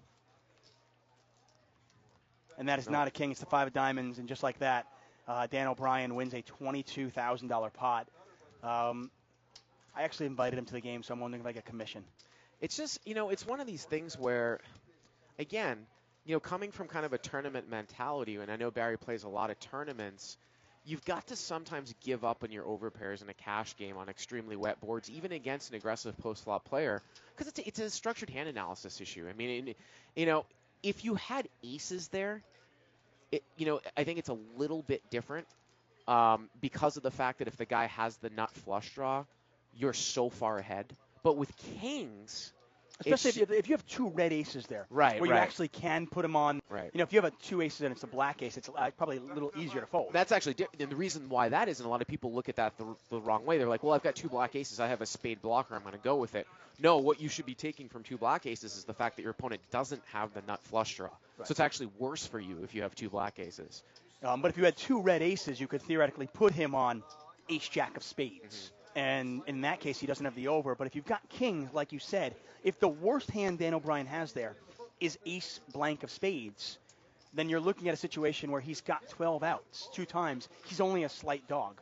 And when he's got a set, you're just crushed. One of the things, and I don't know if Barry's thought about this too much, and I don't know if recreational players think about this too much, but one of the things that Barry should be thinking about is, hey, I'm a recreational player. These guys are pros. And are these pros going to try to bluff me? Probably not. See, that's 100%. We talk about this all the time. Understand what your image is, not what the image you're giving off. And you can see how frustrated Barry is. Understand how your opponents see you, because what you say is so key. It's right to the point. Is Dan O'Brien really trying to bluff me? And you've got to think of that. Because there are players where, if I'm playing against a guy who's a regular on the show, like a Jeremy or a Fred, and one of those tighter players, they might actually look at it and go, oh, Bart's going to try to bluff me. I know that. But Barry Woods has to realize that, no, this guy's not going to bluff me. I'm the amateur. I'm the businessman. He's a pro. He's going to wait until he gets a hand and then just get money from me. And when we talked about how deep they started, so he's got 8s, 9s, 4s, and 8-9 suited in his range. Jack 10 suited, 6, 7. It's just like if you run that range on a poker stove type of thing or poker cruncher, his equity is going to be very bad with 2 kings, especially even against the nut flush draw. He can never be more than, say, a 60% favorite a very small portion of the time, and other times he's going to be like a 90% dog like he was right there. Yeah. Well, and that's you get yourself in that trouble. I mean, you 3-bet with the kings out of the blind. Nothing wrong with that, obviously. But, you've got to realize that when you're called by 2 pros, and in this case he was called by Dan O'Brien and Phil Laak, they're calling him with something. And they're not going to commit their chips unless they've got something, generally speaking. And this time Phil Laak's got the 9s, but on a king 6 deuce dry board, looks like Matt, a continuation bet from Salsberg, should get it done. But he actually checks. Surprised Salsberg actually checked that and folded. I mean, he was the pre-flop raiser with Queen Jack. Pretty and then dry. a king 6 deuce dry board. Why not put the c-bet out there? Well, sometimes you can, play it like a delayed c-bet, where if it went check, he can just bet the turn. The problem is that Laak's been around. Laak's been around forever. I mean, he's not going to fall for that type of thing. He's always going to be able to make the right decision in position. But actually, that's Because if Laak doesn't have any showdown value, if Laak doesn't have showdown value, he's gonna try to take it away most times. well, I mean, it all comes back to what we talked about last night. That when the pre-flop raiser checks a board that should hit them, they're usually not check folding. Good point. But that whole delayed c-bet I think works with super fit or fold people, but not with guys that are aware.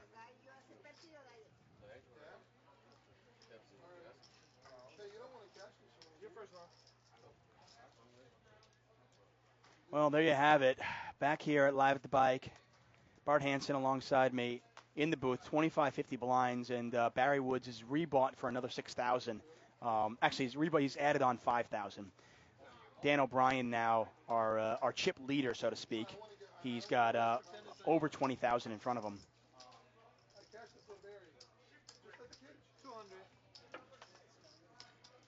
$200 raise here by Dan.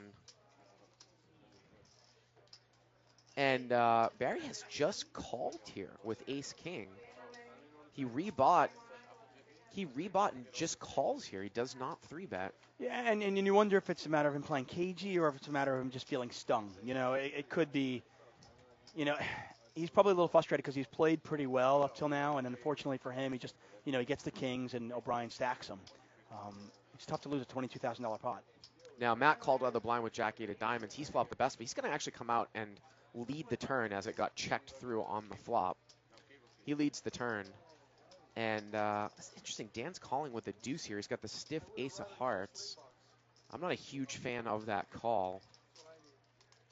Obviously, we can see the cards. The river here is a 3. And this always gets very interesting because can you value bet super thin on a one-liner to a straight, thinking that you might get called by some weaker hand putting, if I'm Salsberg, am I going to get put on like busted hearts if I bet here and it's very polarizing between a 5 and a... And he is going to bet. And he is going to bet here, and Dan might call for that reason. Well, I mean, if I was in Dan's spot, a lot of times I'm thinking, okay, well, my opponent's not going to bet unless he has a straight. And if he doesn't have a straight, my deuce is probably good. I might even call with a hand like ace, any ace high, obviously, which is probably the same as a deuce anyway. I think that's pretty optimistic, that call on the turn. I'm probably not making that call against Salzburg's lead out. But once you get there now, at this point, you're thinking, well, maybe. Well, then he folds. He lets it go. Yep. So a ton of money on this table now, well over $80,000 on this table. It's a full ring game. And like I said, we do Live at the Bike every Tuesday and Friday, 7:30 p.m. Other exciting things happening here at the Bike. We've got Winning of the Green around the corner. Just in a few short days, we have March 4th it starts out. We're going to start out with a bang, $150,000 guaranteed tournament. But the highlight of Winning of the Green starts on March 15th and culminates with a $1 million guaranteed Mega Million number 6. $200,000 guaranteed to first place. And it's kind of our answer to online poker. For just a couple $100, you can literally win $200,000. There's a look at Ron. Ron has had a fairly good day. Remember, he bought in short. He bought in for about $3K, so he's up about $2,500 today. He made that fold to a single 3-bet of locks and a flat call. Give him credit. Maybe he thought Ozzy was super strong when he flat called behind. And folded correctly with jacks. He wouldn't have got himself into too much trouble because the board came out king high. But that was a very kind of, I don't know if Laak and Ozzy have a lot of history with each other, Dave, from years ago, but that was a very strange play to check shove king deuce there. The king deuce is one of the strangest hands I've seen all night. But like I said, you actually kind of painted it in a different way because if he can make it look like a draw and get calls from 8s, 9s, and 10s, then it's not. It can be a profitable shove actually. Now Laak had open deuce 7 off under the gun. Matt calls in the small blind. Laak's got the best of it. He checks back middle pair. Are they playing the deuce to 7 game? I don't think so.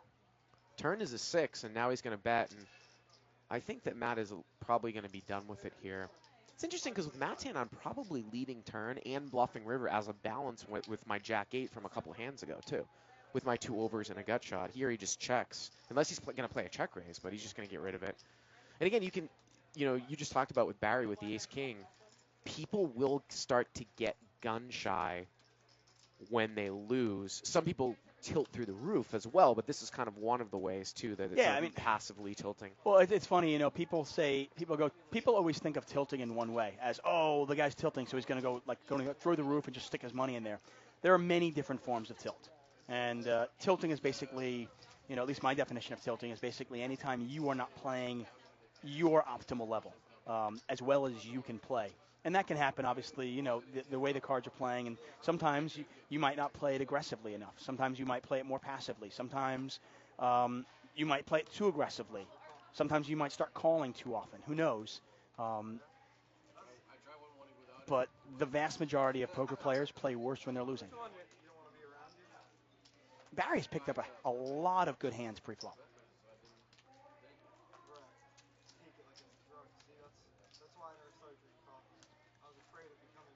Barry has opened to 200. O'Brien's going to flat with king jack of clubs. Ron's got pocket threes here in the small blind, and he's going to make the call.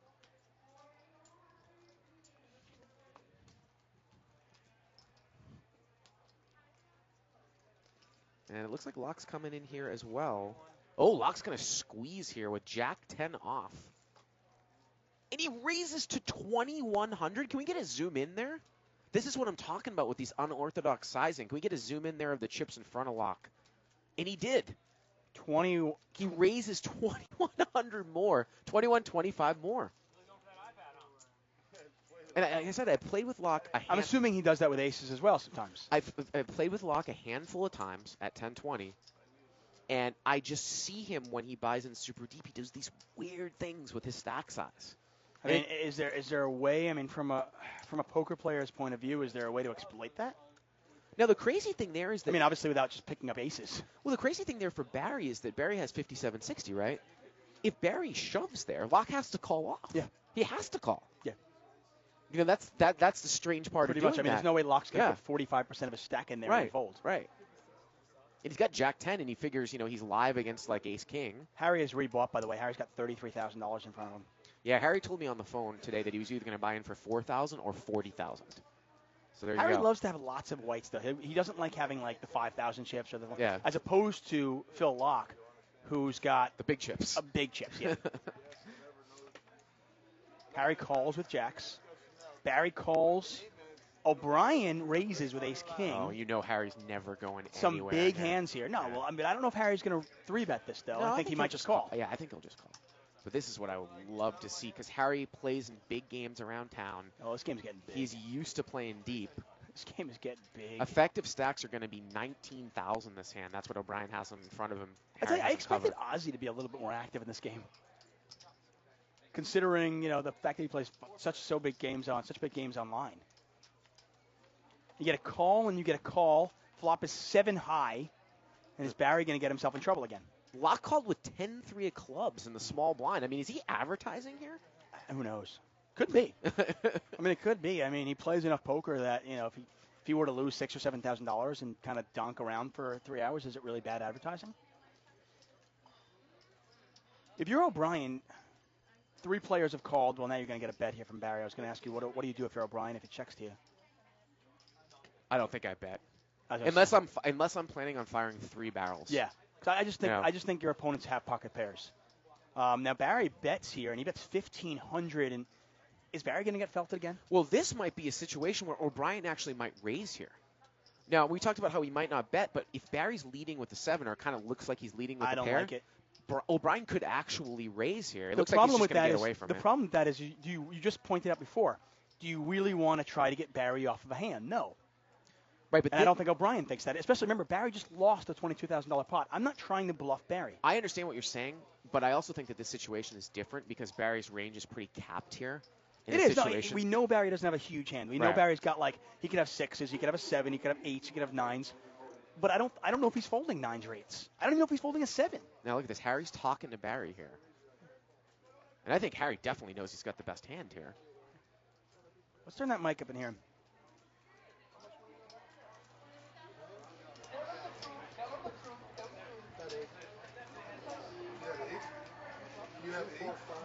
Yeah, our stacks are wrong here. Barry's got 8,000, Dave. He's way deeper than 3,800. Way deep. Is Harry going to muck jacks?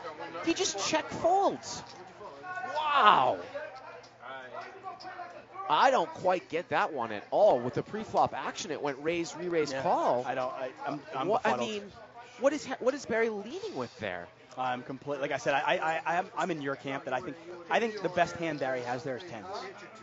The best hand Barry has there is tens. Because I was going to say, like, if Barry did only have 3,000 or 4,000 after that bet, I actually don't even mind Harry check shoving there because it makes it look like he's on a draw. I think if I've got jacks there, it could be a draw, and I might get a call from 8s, 9s, or 10s. Yeah, I don't get it at all. You and I disagree on the whole thing with Dan O'Brien. I'm just, even if I'm putting Barry on just a 7, even if I'm putting Barry on 7-6, I'm not trying to get him to fold that hand after he just lost a $22,000 pot. I think it's bad business to try to bluff an amateur after they lost a big hand. To me, it doesn't make a ton of sense. So I'm probably going to give that up, and I don't mind O'Brien's fold at all. Harry's fold, I don't understand. I can't explain it at all. Unless he felt bad for Barry, you know. Once again, blinds are 25-50. Got a raise here from Salsberg, it looks like, and a call. So the raise to 150 from Salsberg. Laak's going to call, and Laak is literally calling with almost any 2 now. Called a 10-3 last time. This time he's calling with 7-4. Flop is queen 5-4. And Laak flops the best of it. Bottom pair. He is in position. And Salsberg is going to check, and is he just going to check fold again?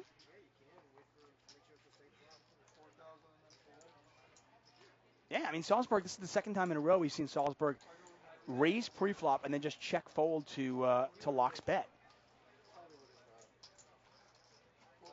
You know, and somebody on the live chat actually said, who's next, said, you know, Barry thinks that folding king there is exploitable in the sense of that hand that Barry got stacked on, where if you're a good pro playing against a good pro, you sometimes will have to make that call because it is exploitable if you're always folding, but we still go back to Barry's a recreational player and a pro is just not making a balance move when the only time that they're ever going to play in a format like this is now, you know, for 3 or 4 hours or however long the game goes. The button moves here to seat 1 to Ozzy. $25.50 with a $5 ante.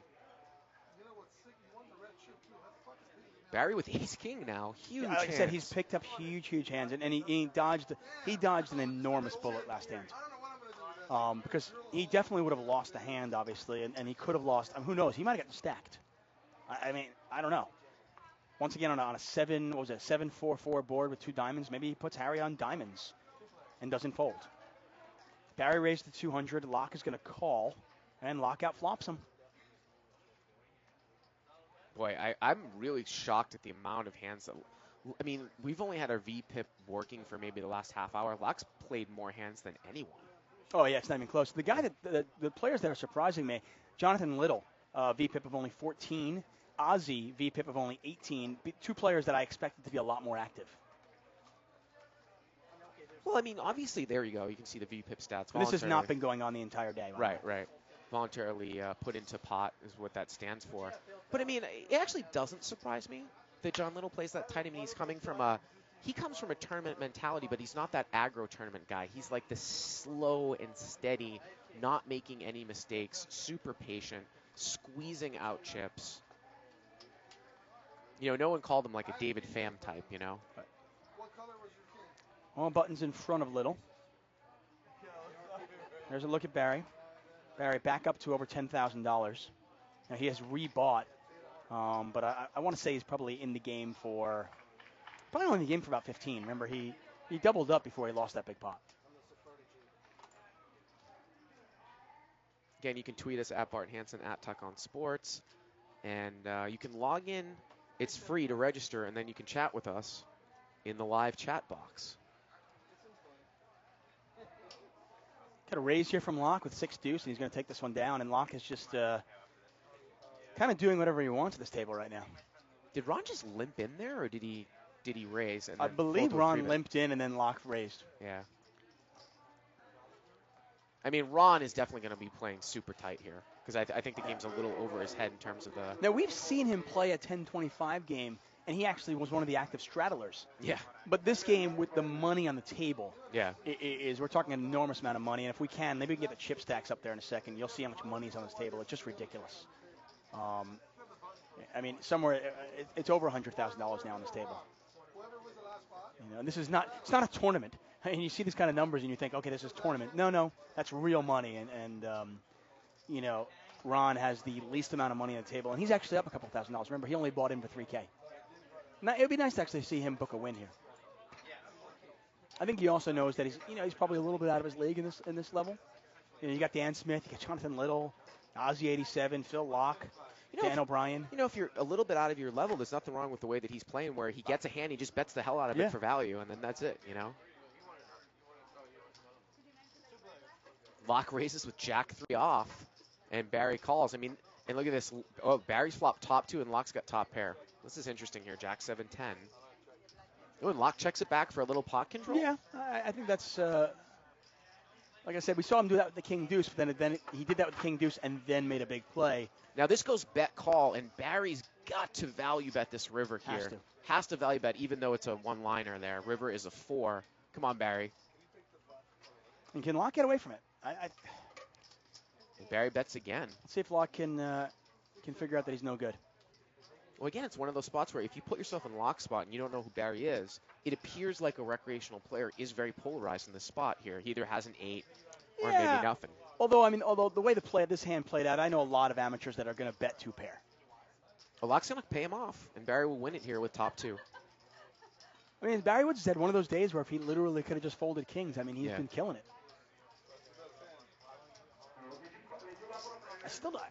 I've got to talk to Harry and find out why he folded jacks. It just doesn't make any sense whatsoever.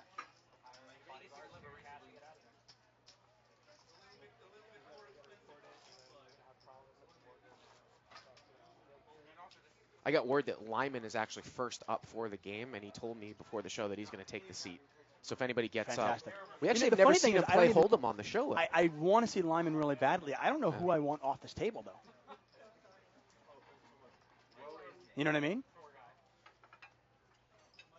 I mean, everybody is interesting in their own way.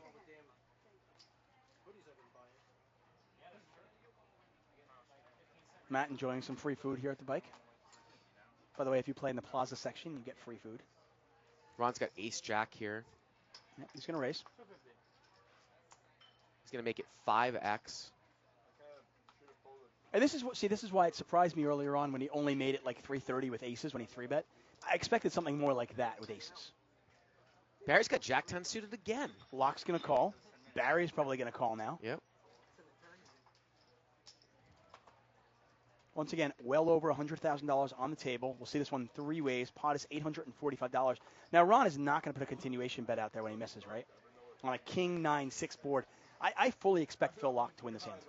Yeah, it's going to get checked to him, and I'm sure he's going to bet his flush draw and take it down. I'm saying, because Ron's not going to bet it, is he? I don't think so.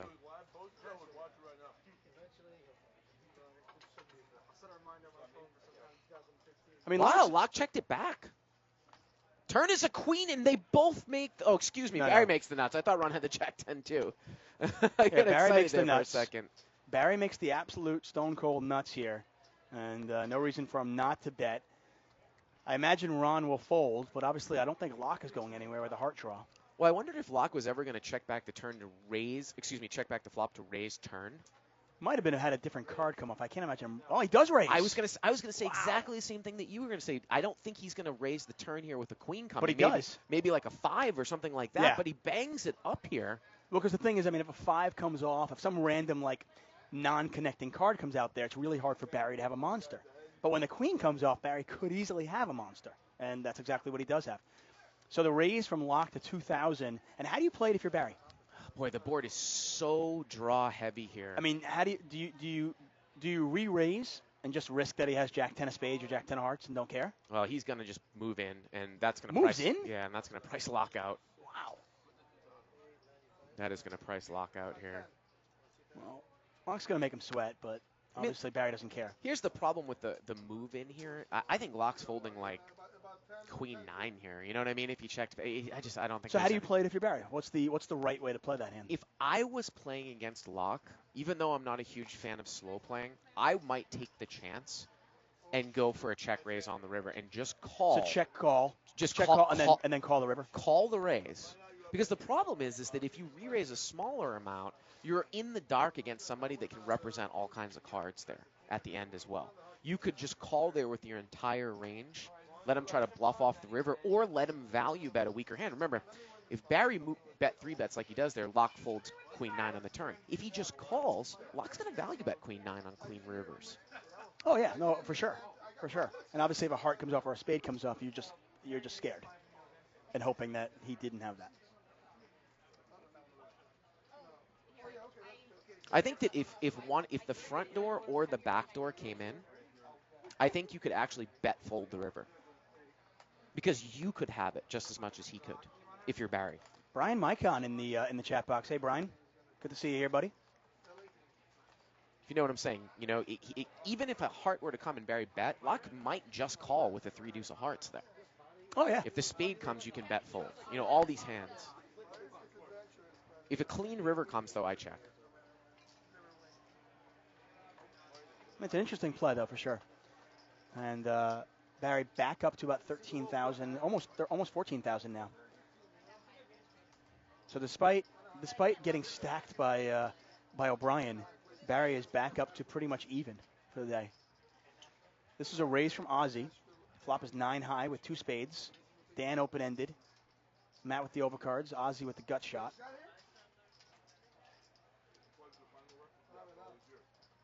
Yeah, Ozzy does not see bet and is going to get over to Dan with the bottom end of an open-end straight draw. Dan, by the way, one of the 383 poker players to be signed by Ivy Poker. And Dan Smith's going to take this one down.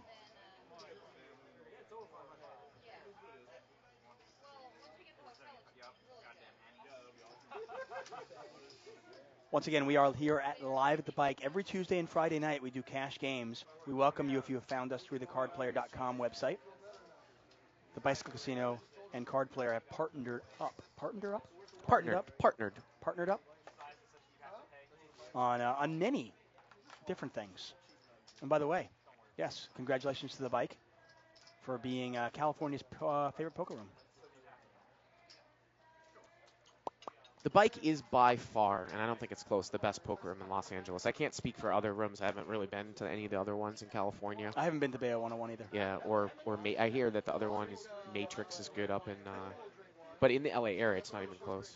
I don't know of anybody that would not rather play here than anywhere else in the city. Uh-oh, I hear the order for a bottle of Camus, Dave, in the background. Well, that's clearly from Harry.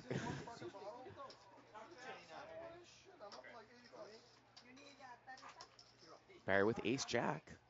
Barry, if people aren't seeing, the players aren't seeing his hands, he seems to look very active. He's just picking up a lot of big hands. No, and he's folded. Remember, he's folded ace-queen pre-flop. Oh, O'Brien's got queens now right behind him, and he's going to 3-bet. And if I'm Barry, it's just an easy fold. Well, I was going to say, is Barry going to get into a spot where, kind of coming from that tournament mentality, where he's going to be like, I know these guys are capable. I'm going to 4-bet now. Is that a possibility in this hand? I think it's oh wow, and Ron picks up kings. Oh man, I'll tell you, Ron has been ridiculously patient, and it's worked for him. Now he started the hand with about 47-45 here. What's his play? Will O'Brien? Well, the nice thing about Ron is that he's not deep enough that he cares. If his opponent has aces, well, so be it. He's not so deep that he has to worry about it. Now, because I know Ron so well, I don't know what O'Brien's going to do. Oh, Ron just calls. I was going to say, if Ron cold 4-bet there, I think if I'm O'Brien, I fold queens. I would. Because you know Ron. If I was an O'Brien, I would definitely fold queens there versus a cold 4-bet. But Ron has just called, which is really interesting. And I don't know if he's scared of aces or he's playing it cagey. I think Barry can so easily fold this now. Oh, yeah. Because Ron has always got a monster. But Ron's actually made his hand look like it's 9s or 10s. If I'm O'Brien, I'm like, oh, this guy's got 9s or 10s. I'm hoping for a ragged board. Well, oh, wow, top set for O'Brien again. And that's a really, wow, that's a bad board for Ron in the sense that if O'Brien is actually 3-betting with the real hand here, he doesn't beat aces, queens, or jacks now. Can Ron get away from an overpair? How is he going to I've seen him do this. I've seen him get away from an overpair. I'm just wondering, can he do it here? O'Brien, he should publish a book, how to flop top set. Ron checks. O'Brien bet 750 into about 1,300. Back over to Ron. I mean, it's a terrible flop for Ron in theory, in the sense that you can't beat aces still. You can't beat jacks now. You can't beat queens. Raising, it's very, very tough for you to get action from anything worse than yours, unless your opponent actually has, like, ace 10 of spades, because remember, you have the king of spades. Here's the other problem for Ron. It's like Ron's hand looks like it's queens or jacks. So I actually don't even like a check raise. I mean, the stacks are real awkward, but especially deeper, I wouldn't even like a check raise because I'm making my hand look too strong when it's actually not. Yeah. Like, I could get a... Yeah, the funny thing is, actually, if he were to check raise here, and O'Brien actually had aces, you might actually get him off. You might actually get aces to fold.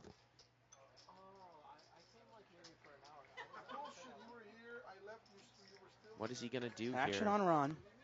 See, this is where, I mean, Ron probably doesn't have that much experience playing in a game this level. He's probably feeling really pressured here in this spot, out of position. Needs a king. 7 of diamonds not going to help him. Running spades would have helped him. Boy, if you're O'Brien, what do you think Ron has when he cold calls your 3-bet and then check calls the flop? Ace queen? You've got 3 queens in your hand. Yeah, it is tough because you don't put him on aces or kings, obviously. Yeah. You know, maybe you think he's slow playing a set of jacks. Who knows? Right. I mean, could he have a hand like ace, king of spades? Ace, And Ron is going to lead the turn here. Now, there's 2 flush draws out there. He has check called and led turn here for only 700. And by the way, for anybody that started the show, remember earlier on tonight when Ron really liked his hand with a set of 10s? What did he do? He bet pot. Here, he's uncomfortable, so what's he do? He bet 700 to 2,800. I mean, this a distinct betting tell from Ron. And this is something you picked up on right away and you knew already. And Ron has still got about 3,500 behind. Yep. Wow, if Ron could fold here, this would be epic. Because it went check, call, bet, and O'Brien has moved in. What is O'Brien moving in with? Unless it's maybe ace-queen and he's protecting. Ron's not going to take too much time with it. He's going to get it in here. He gets it in, and O'Brien's in great shape once again. And I tell you, this guy's got to be thanking me for getting in this game. They'll probably run the river a couple of times. And if Ron's only in for 1 bullet, we might see Lyman here pretty quick. 2 times. Ace of diamonds, not going to do it for him. Ron needs a king and only a king. Pot is not $23,000, obviously. It's only what Ron had. Ron had about 5,500, so this pot's about 11,000. Wow. And O'Brien, top set, once again, stacks another player. Unbelievable. So does that mean that O'Brien, I mean, he was in for 10. Is he up 18,000? No, remember, he's in for 10. So but he's got 28 now in front of him, right? He's up 18. Wow. Or maybe he only has 23 in front of him if he started That's probably with right. 18. So he's up 13,000. 13, Looks like 14. Ron's going back into his wallet here. I thought he was only going to be in for 1 bullet. Well, Kings have been the bane of the amateur's existence at this game so far. Barry lost a ton of money with kings, and now Ron loses a ton of money with kings. You know, I know that O'Brien is a skilled and seasoned player, and I think he's got a lot of live experience. Kind of helps also that he's flopping top set every time. Well, I think, he also has a good amount of live experience now as well. But how often do you see an internet kid come in? And maybe it's less so nowadays because everyone's playing live because you can't play on the internet. But how often does an internet kid in that spot say, oh, queens is just an easy all-in, when in fact I actually think it's an easy fold if Ron cold 4-bet out of the blind. I would snap fold queens to Ron. Because you know Ron. But it's kind of like a typical live type of player if he's not 3-betting light. Yeah. But you have to make that adjustment, and that's why poker is all player dependent. If your opponent's never 4-betting with jacks, and you go, okay, well, I've got queens, so my opponent's either 4-betting with ace-king or aces or kings, you're not doing very well against that range. You know, and it's just a matter of, figuring out, okay, is my opponent ever 4-betting light, or is he ever 4-betting with hands like 10s or jacks? And we know Ron is never 4-betting with 10s or jacks. In fact, remember, Ron folded jacks pre-flop to a 3-bet. So, seeing that, it's very easy to fold that. And Little here. Hamo wants to know, how's the game been? It's been pretty good. Little raises to 175 with 10s. He's been playing super snug. O'Brien's going to call here with the gap-suited connector.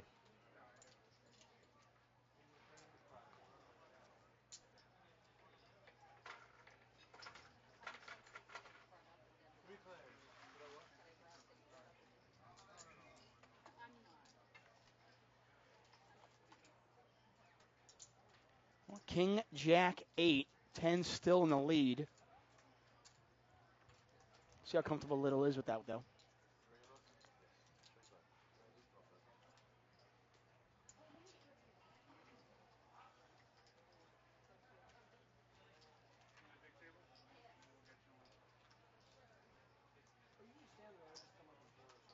Laak's going to lead out here from the big blind.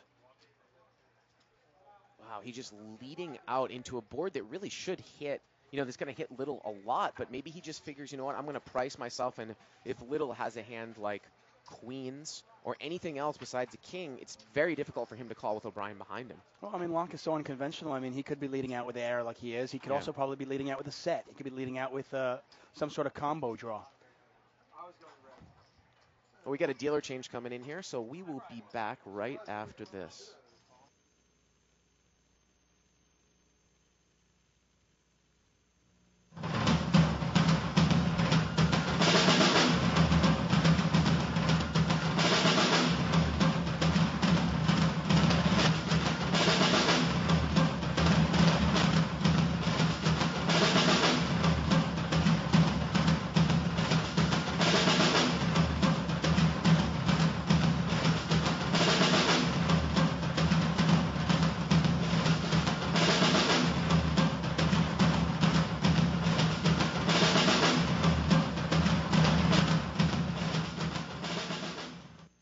Welcome back to Live at the Bike. David Tuckman, Bart Hansen in here. The blinds are 25-50.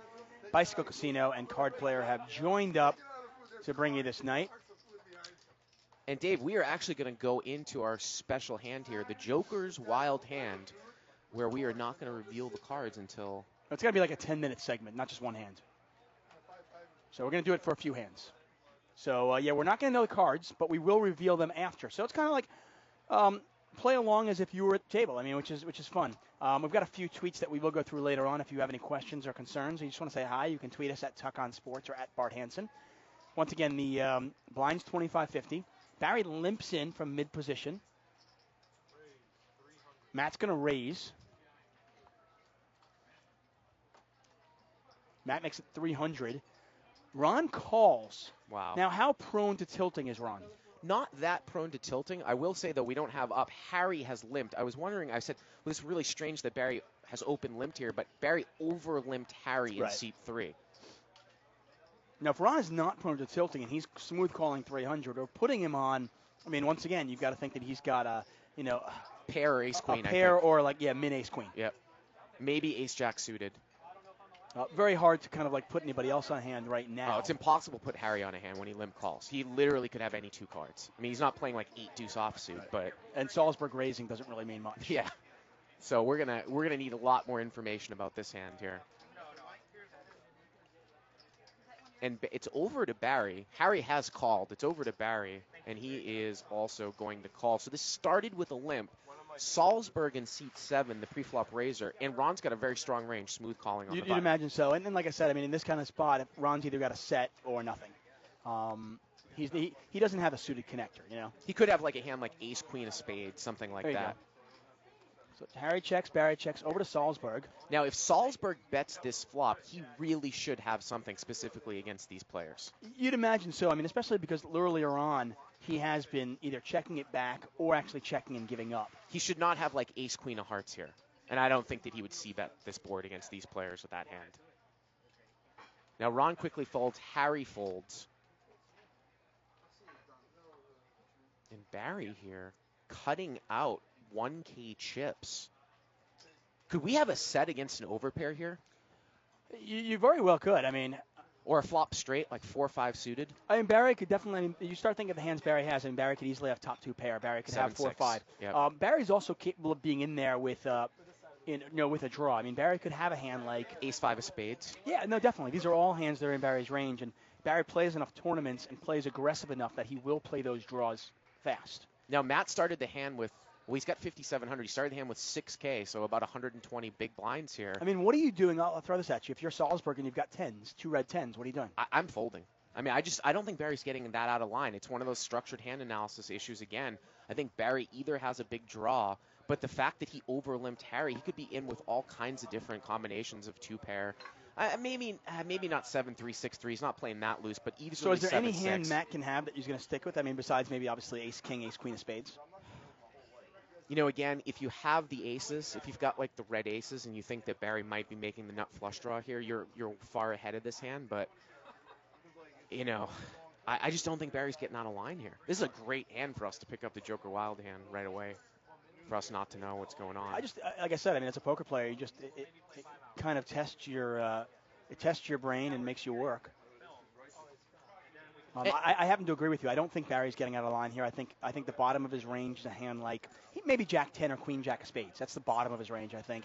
But I think a lot of times he's going to have a combo draw, and obviously the top of his range is a set. I mean, I think Salzburg's got kings or queens here. I think he's got like kings or queen. I mean, I guess Jack's is the same thing, but he's definitely got. All those hands are really the same thing. Yeah. Or he could be Hollywooding with like a set of sevens. You know, that's the other flip side. He could be Hollywooding here. I mean, the fact that Salsberg raised pre-flop means nothing. We've seen him raise with hands like 7-3. But he did raise over 2 limps, and that was an interesting dynamic because we haven't seen much limping. He also raised Harry and Barry, who he never expects to limp fold really all that much. So it's 1,400 back over to Matt. The pot is 4,120. Barry's got Matt covered. He started this hand with a little over 6,000. So we are intentionally going in the blind here, this hand. Yeah, this is called the Card Player Joker's Wild segment. We're going to do this for about 10 minutes, so probably 3 or 4 hands, or maybe just 1 hand.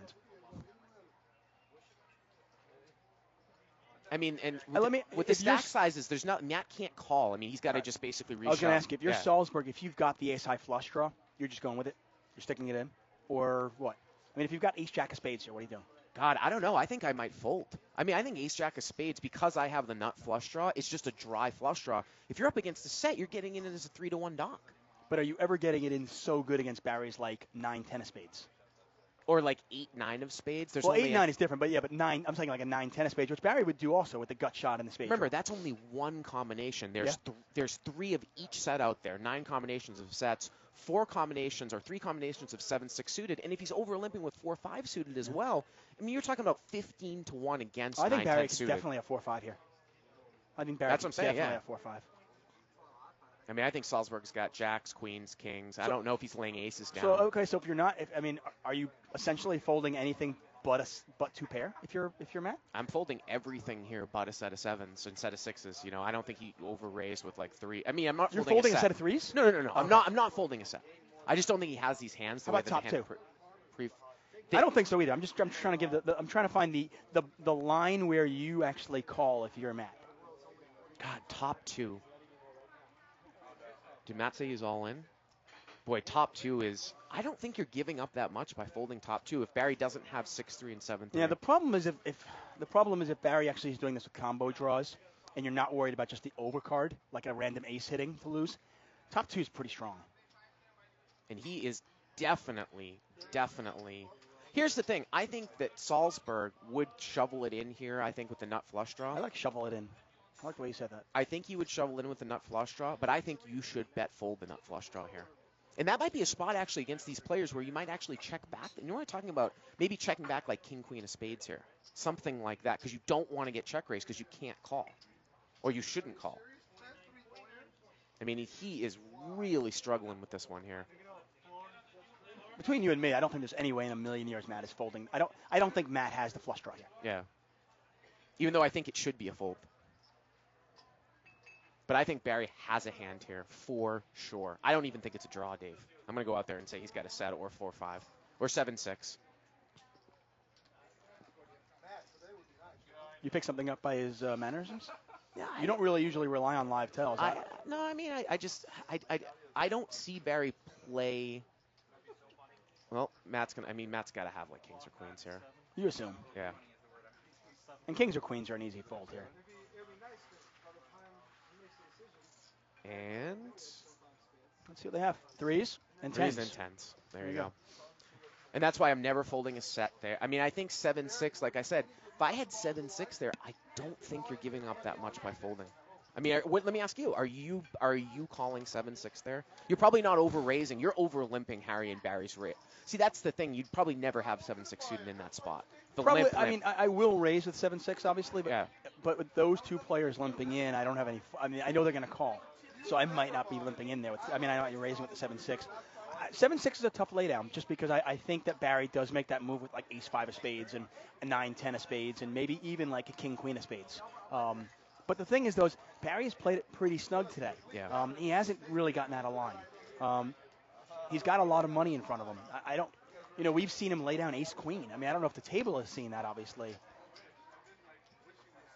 But either way, I think tens were a pretty easy laydown because you've got to realize that best case scenario, Barry's got like a combo draw, right? Ace-5 of spades, where he's got a gut shot, a spade draw, an overcard. I think tens are a pretty easy laydown.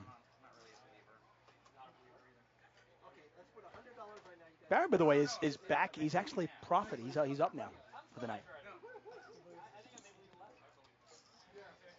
It's going to be really difficult for us to put Laak on a hand, though. I'll tell you that. Oh, without seeing the good luck. cards, the way he's been playing. Well, and that's what makes him so dangerous. Oh, Ron's going to raise it up here. Now, this is an open raise. And he's just been playing in position against Ron almost every single hand. And he probably should. Because Ron's only going to continue when he hits.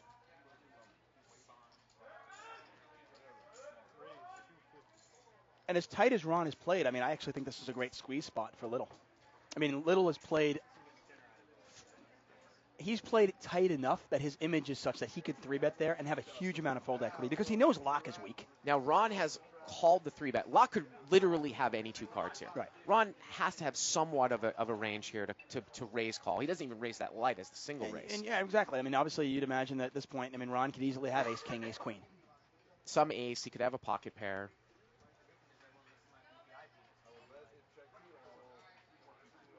Yeah, and quick fold from Ron. Laak kind of could have. Yeah, he could have air. Wow. No, Ron had 6-8 suited. I'm surprised that he. That is going to be a disaster for Ron if he's calling 3-bets against Laak with hands like that. Playing a player like Laak Yeah. out of position with 6-8 suited is definitely a recipe for disaster for Ron. But it's one of the reasons like I said, I really thought it's a great squeeze spot for Little. I just think that Ron is, and once again, they might not know this, but if Ron is folding jacks pre-flop, you can squeeze so easily there because Laak is calling with any two, or 90% of his range, I should say. Sometimes the problem for Little, though, is that if you do 4-bet there, Laak's good enough to pick up for exactly what you're talking about, and he might 5-bet bluff that. He might.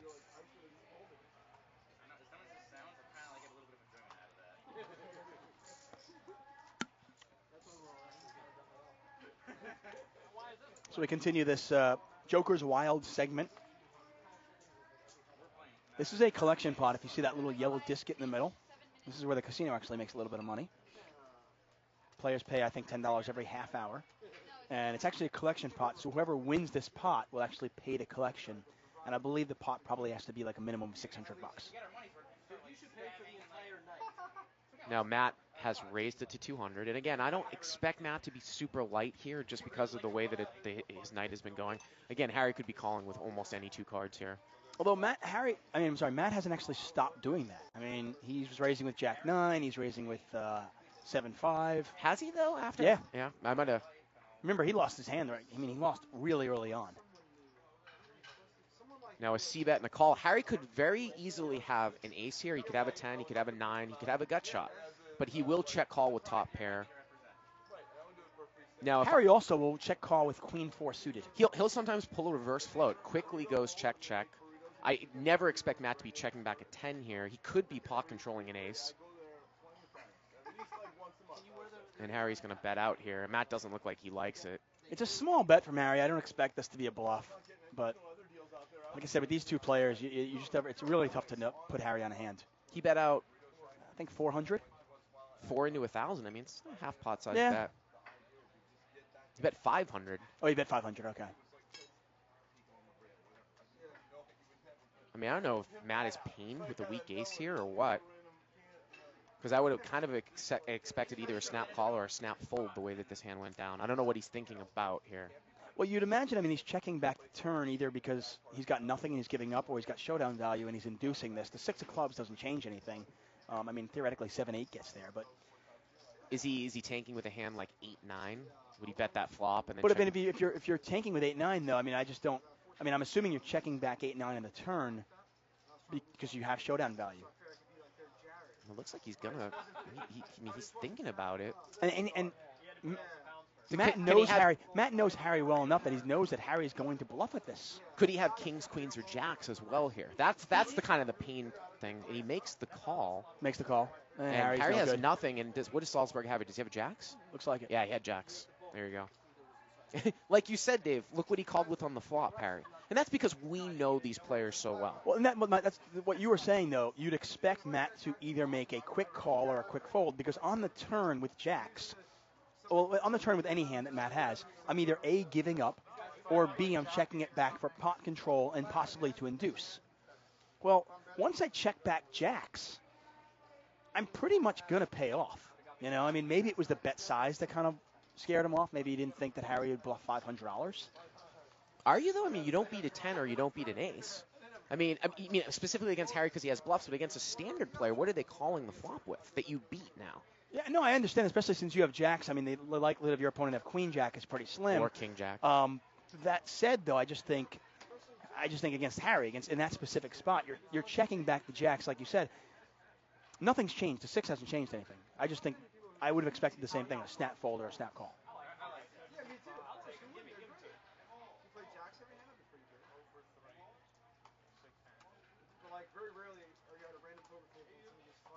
So O'Brien is raised to 175, and everybody's scared of him. Nobody's going to give him action. I'm not going to even try to guess what he has. So we've got some tweets, and you can tweet us at Tuck on Sports or at Bart Hansen. Let's see. Benjamin Lutz says hi. Says you should only show the pre-flop raisers cards so we can play the hand with those cards. That might be a thought for the future. John Boardman says Laak has got caught with his hand in the cookie jar. Give me a shout out. There you go, John. Rob Del Morte says, what a sick live at the bike. Great job as usual. Thanks, man. Appreciate it. Vinny apparently doesn't agree with him. He says, seriously, nobody cares about your stories. Everything turns into about you. We just want to watch them play. Now, he did say it was addressed to at Bart Hansen and Tuck on Sports, but it was you first. So I'm thinking he doesn't like your stories more than mine. I apologize, Vinny. Yeah, that guy's a real piece of work. Hey, he's tweeted in before. If it's any consolation, I don't like your stories either, Bart.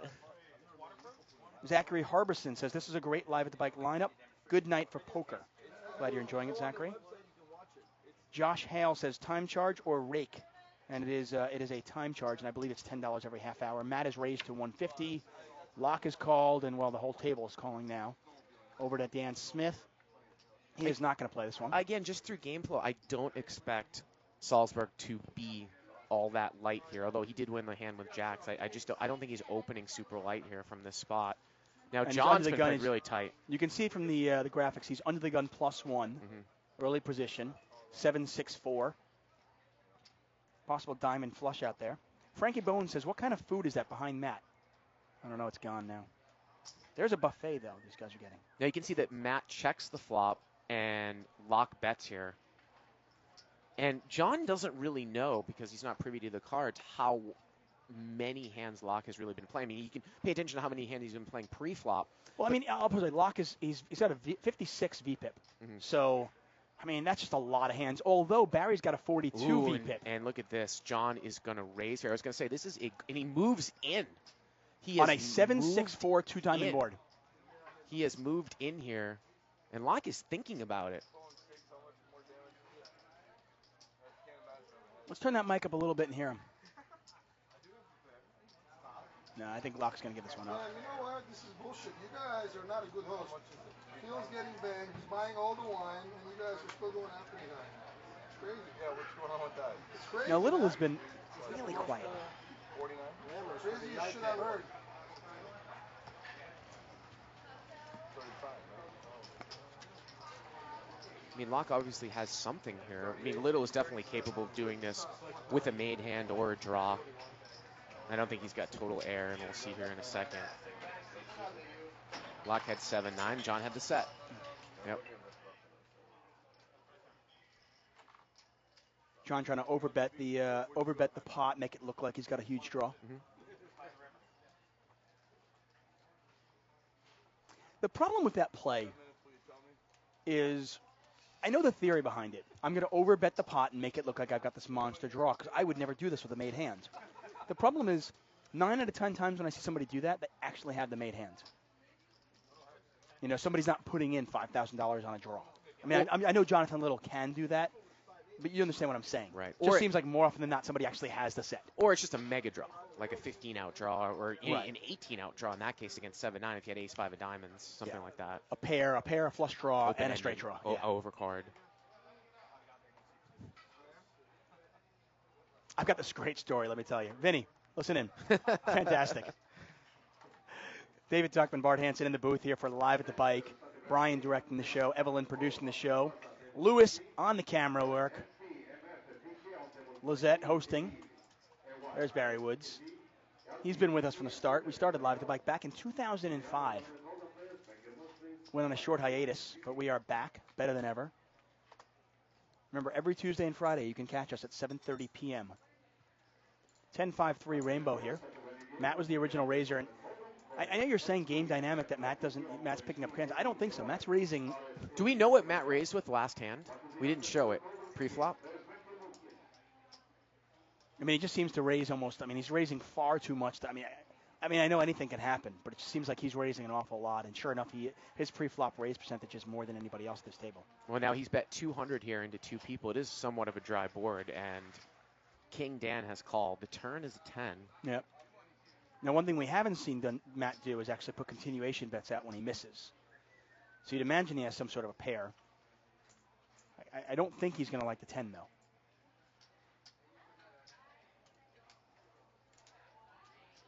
And I would imagine Dan Smith's going to bet this regardless. If he had a hand like 4-6 or even something like 6-7. Even if he has sixes and he wants to turn it into a bluff now, even if he has sixes and he wants to try to get Matt off nines or jacks or something like that, why not represent top pair? Now again, Matt's got to recognize his image as well as a tournament player. If Dan bets the river, is Dan really trying to bluff Matt off of the hand? And Matt's going to check call, and you've got to think that Matt has a hand of sixes or higher here. Yeah. And I think if you're Dan, if you have something like sixes or sevens, it's just a question of, okay, can I turn my hand into a bluff? Ooh, interesting river card now. Now it's way less likely somebody has a 10. Everyone has a full house with a pair. And at this point now, if I have sixes or sevens, I'm not going to try to bluff. I'm not trying to bluff Matt off of jacks. Jacks or something like that.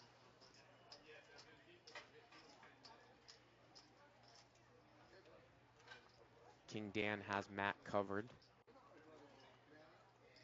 Now it's showing that Matt is 5625 deep, but it looks like he might be 3,500 deep. And he's going to lead out here. Unless he's got a big chip in there. Now, you and I have seen him play, and we've seen him do this with what is a good hand, but not the nuts. And that's what I'm expecting him to have here. Like, I expect him to have something like nines. And Dan just folds. So you imagine that Dan probably had some sort of straight draw, some hand that he was floating with. And Matt I think Dan could have had sixes, to be honest. I mean, Matt's got kings, actually, and Dan was floating with king jack. Queen jack, yep. And I think that Dan definitely knows that once, like you said, once the river is that 10, I don't think that Dan's bluffing there with queen jack.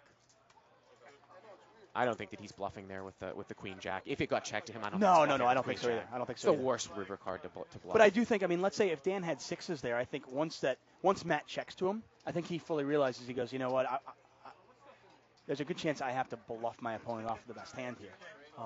In that particular case, obviously, once a third 10 comes off, it's never going to happen. So Salsberg takes that one down, and you know what? You proved me wrong. I mean, Salsberg maybe he is picking up hands every single time. I would like to have known what he had the hand before, but I guess it's gone forever. Dapper Dave says, so Barton Tuck, what is your 3-bet calling range out of position? Obviously it depends on stack size, depends on who my opponent is, depends on what my image is, what their image is, and so forth and so on. But I can tell you right now, if I'm playing against a very tough player, I don't really want to be calling too many 3-bets out of position against really good players. You know, I'm looking for excuses not to play those kind of spots. And we're back to seeing the cards here. Laak has opened for a raise with 6-5 offsuit to 175. So that was pretty cool. That was the Joker's Wild section. And like I said, it puts us to the test. And, it puts our viewers to the test as well. Like I said, I remember doing this commentary with Olivier Bousquet in 2011 World Series of Poker, and I really enjoyed it. It was amazing how often Olivier was actually correct in his reads.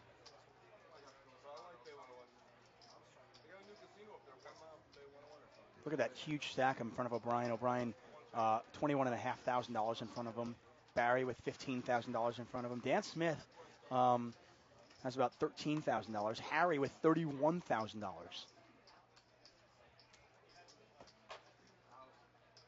Button moves over here to O'Brien in seat 6, and he's been the beneficiary of flopping top set 2 times and getting it all in both times. Now, Ozzy over in seat 1, we have heard nothing from this guy. He's been 15-7 just from our, not taking the entire night, but he's been very tight. I don't even remember 15. That's what I mean. Yeah. My point is I don't even remember him playing that often. And considering this guy is a younger internet kid, I expected him to play a lot looser. But sometimes the internet kids actually play against type, and that's what helps them. People think they're a lot looser and a lot more aggressive than they actually are. King Dan to 200 here with Jack 9 offsuit out of seat 4. And Dan O'Brien's got ace 10 off. Now these guys are deep. Is he going to 3-bet or just call? He just calls. And I don't really mind the play. King Jack, ace 10. I mean, those hands are ahead of the preflop raisers raising range. You're in position. Jack 10-5. Both players get a piece of it. Dan Smith ahead of him, and he checks. And this is what we talked about earlier, generally speaking, okay, got pre-flop raiser, he checks it to you. More often than not, he's actually got a hand. He's very rarely going to check fold.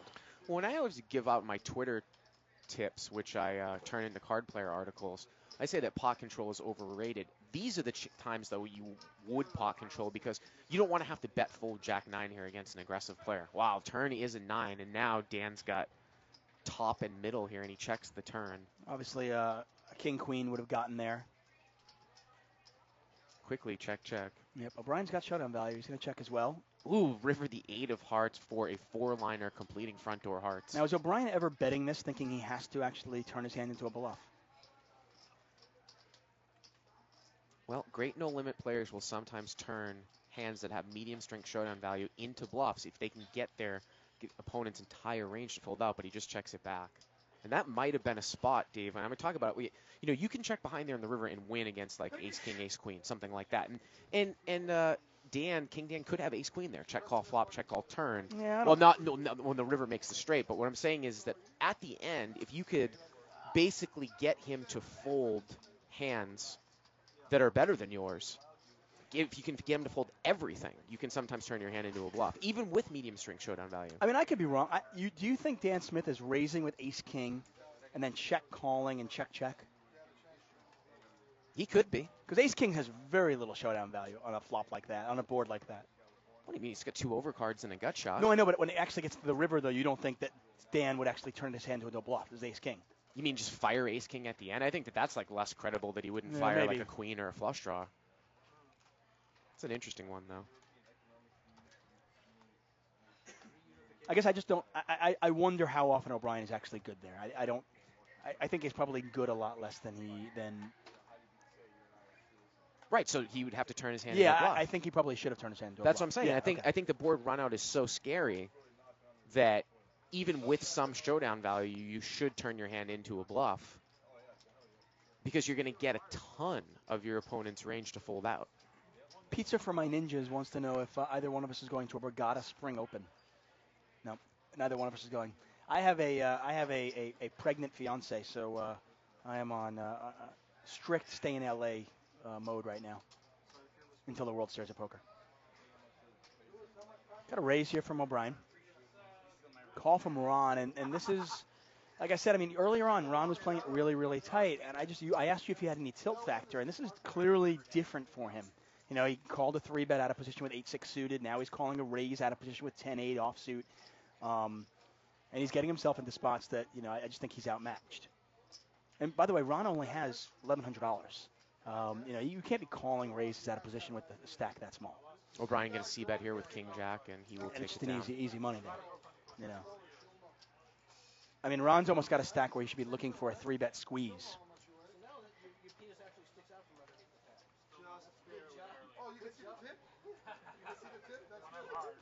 That's good. You still can't see it, though. He has a mirror. So Dan O'Brien wins another pot. O'Brien up to $21,255. He is absolutely crushing this table. And we've got a guy in this room who used to crush the tables here at the bike, and now he just runs our tournament room. It's Mo. Mo is the tournament director, and I bring you in here for a specific reason. The bike has actually partnered up with Card Player to bring about the Card Player Tour. What exactly is that, Mo? Okay, who's talking to you? To Mo, Action Mo, or tournament director of bicycle? I want tournament director Mo right now. All right. I would like to announce to the public that we are going to have a card player tour on May 23rd at the Bicycle Casino. And what exactly is the Card Player Tour? And it is card player partner with the Bicycle Casino. It is 9 events, and one of them is main event. That main event is going to be 4 days, 4-day event with 3 day one. Day 1A, day 1B, day 1C. And it's going to start Friday, May 24th. So it's a re-entry, a 3-day, day 1 re-entry, right? It is re-entry. Whoever knocked out from the tournament, they may re-enter on next day. And what's the guarantee? 300,000 guarantee. First place 100,000, and $1,100 buy-in. It's not bad. It's good value. It is good value. So the bike now, between the World Series of Poker circuit event in January, the winning of the green where we've got the Mega Millions coming up right around the corner where you can win, first place is guaranteed 200,000. That's We're right. going to be, and by the way, the Mega Millions guaranteed 1 million. We've hit 1.2, 1.3, 1.4. That's right. Then coming right after that, we've got the May, which is going to be a nice warm up for the World Series of Poker. And then after the World Series of Poker, you can come back here and play Legends and play the World Poker Tour. That's right. Actually, that tournament, we have it here for card player. We can say bankroll maker for World Series, because we're going to start before World Series and we're going to finish it before World Series. So it's a quick little tournament. We're starting May 23rd. We're finishing June 3rd. June 3rd. Okay. It's almost 10 days, 9 event. Main event is on Friday 24th. $1,100 buy-in, 300,000 guarantee. I'm going to have over 700 players. It means over $700,000. Some exciting stuff going on here. Obviously, I mean, the fact that, the Card Player is a huge name in the poker world. The Bike Casino, obviously, we were just voted #1 casino in California. I think the two of them joining forces is great. And the best thing is the winner of that main event will be featured on cover of Card Player magazine.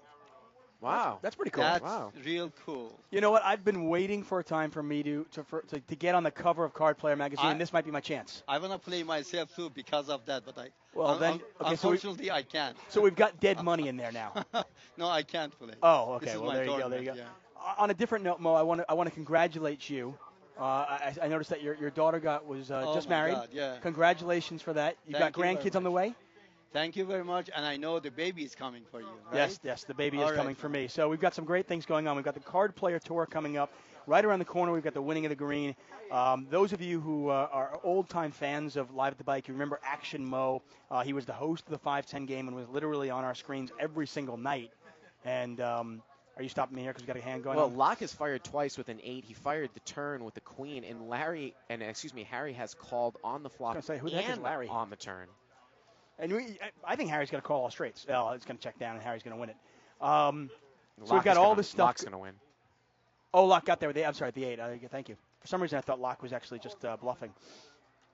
I think Harry would have called the river, too, by the way. I do, and Harry and Laak actually have a lot of history in LA home games. Have played with each other a lot. So, but it was just a quick check back there by Laak. I mean, I think I bet there with an 8. I mean, you can bet there and force a guy into a decision for a chop as well. Yeah, I'm not really, obviously not really scared of the queen. So anyway, back to Mo, I was saying, like, so those of you who are familiar with Live at the Bike way back and when, you know Mo from being Action Mo. He was on our screens every single day, usually winning money. Now he's doing the tournament. And now you are the tournament director here at the bike. And like I said, I mean, over the last couple of years, some amazing things have happened Now you see with tournaments. Now you see I created Mega Million with $150. You can win over $200,000 for the first Honestly, prize. ever since Black Friday, we've been looking for an answer to, how can you change your life? How can you win life-changing money for just a couple $100? Because we used to be able to do that online.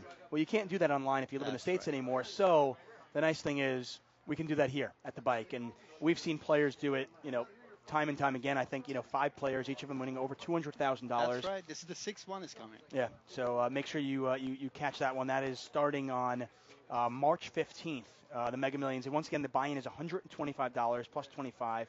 And first place is guaranteed $200K. Card Player Tour starting May 23rd. May 23rd. And we'll talk about that too. Guarantee, yes. Mo, thank you very much, buddy. Appreciate it. And once You're again, welcome. congratulations on your good tidings on your daughter.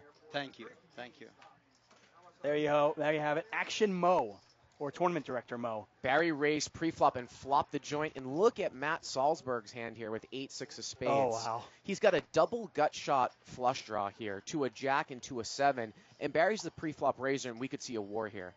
Because I think Matt's going to get it in. Yeah, I mean, Salzburg's got a 15 out draw. You only see here, I mean, Matt's got like $5,000. Maybe $4,500. Well, Barry bet out 650, and Matt just quickly called. I thought he was going to take some more time with it. Maybe a little gun shy from what's been going on. A 7 would be a horrible card here. Yeah, for red Matt. 7. Yep. Here we go to the turn. Well, turns a 3. Blank here. No reason for Barry not to keep betting. And there's no real reason for Matt not to keep calling either if he played it this way. He should have a mountain of equity here. I mean, you can't put Barry on King Jack. No, of course not. I mean, you probably think, if you're Matt, you think the 7's definitely good. You know a spade is good.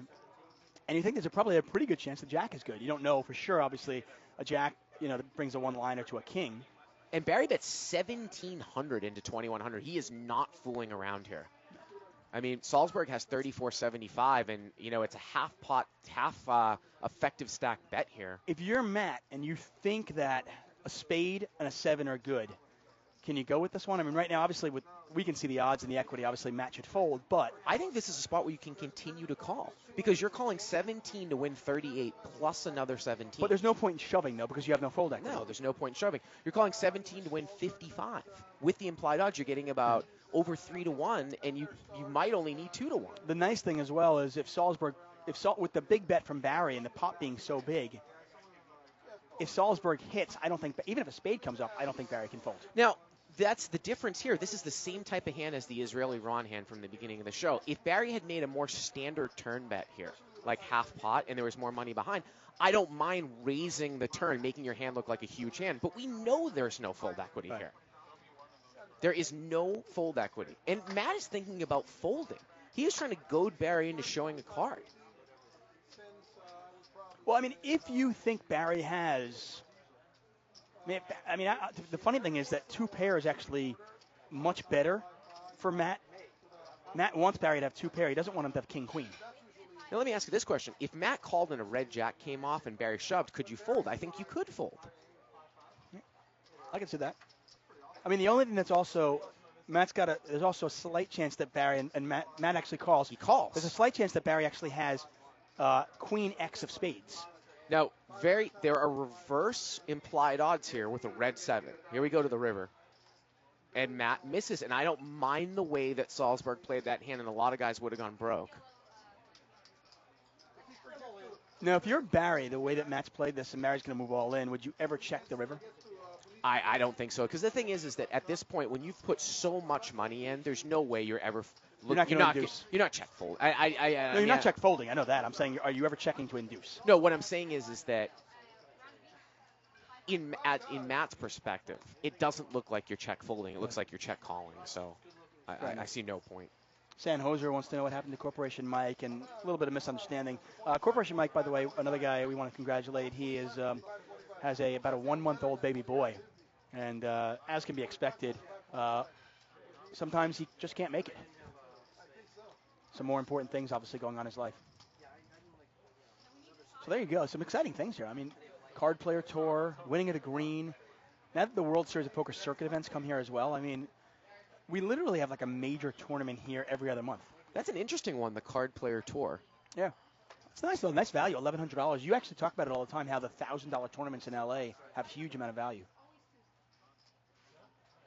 And I think with a $300,000 guarantee, that's actually a pretty good value. It's a good, nice little warm-up, too, for the series. Yeah. Mo usually gives a pretty good structure. I mean, I was complaining to you a little bit that 5K, and it's actually an 8-handed event at the World Series, one of my favorite events that usually is over $1 million, that it's like right in the beginning. Is this a 5K 08? No, 5K no limit. Oh. And it's 8. They changed it to 8-handed. It's the only 8-handed like no that. limit game, I no like limit that. tournament. That's something they changed last year with the Mix Max. We had 4-handed tournaments. We had 6-handed tournaments. I really like the different kind of levels in terms of, you know, I hate playing any tournament 10-handed. And sometimes in Europe they played it 11-handed. Oh. Well, the EPTs are all 8-handed, which is nice. Barry has raised it here under the gun with 10-8 suited. Harry's going to call. Ron calls. Ron's just not deep enough. No, I mean, Ron, that's actually the perfect spot. If Ron, shove or fold. Yeah, and I don't know if you want to shove. I don't know if you want to shove with ace-10, but I'm saying I'm either shoving or I'm folding with ace-10. I don't like to shove there against Barry's. I mean, it would have worked this time because we can see the cards. No, right, of course, right. But I don't think I'm not calling when I've got what amounts to 20 big blinds behind me. And look at this. It's going to get checked over to Laak, and of course he knows exactly where he's at. As long as he can get through Harry here, because Barry's checked, he knows Ron doesn't have anything. Barry usually doesn't have anything. So as long as he can get through one person, and that's Harry. Look at Barry. Look at Barry's mannerisms. I mean, he looks like he's already resigned to fold. Yep. And sure enough, he's going to fold, and everybody's going to fold, and Laak just picks up free money. Laak has played 60% of his hands, mostly in position. By the way, though, Laak is down. Remember, Laak bought in for $20,000. You know, he lost most of his money in that king deuce hand. Right. Against aces, against Ozzy's aces. But this is, you know, Laak is down about 6K for the night.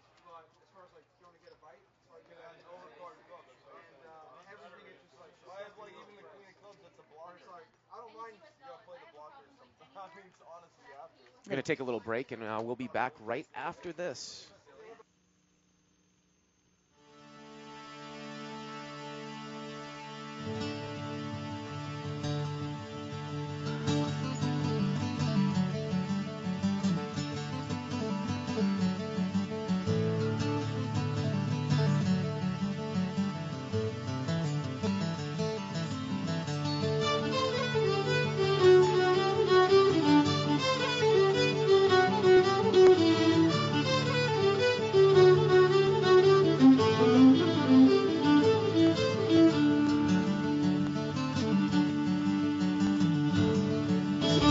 Welcome back to Live at the Bike. David Tuckman, Bart Hansen in the booth. We're playing 25-50 no limit hold'em with a $5 ante.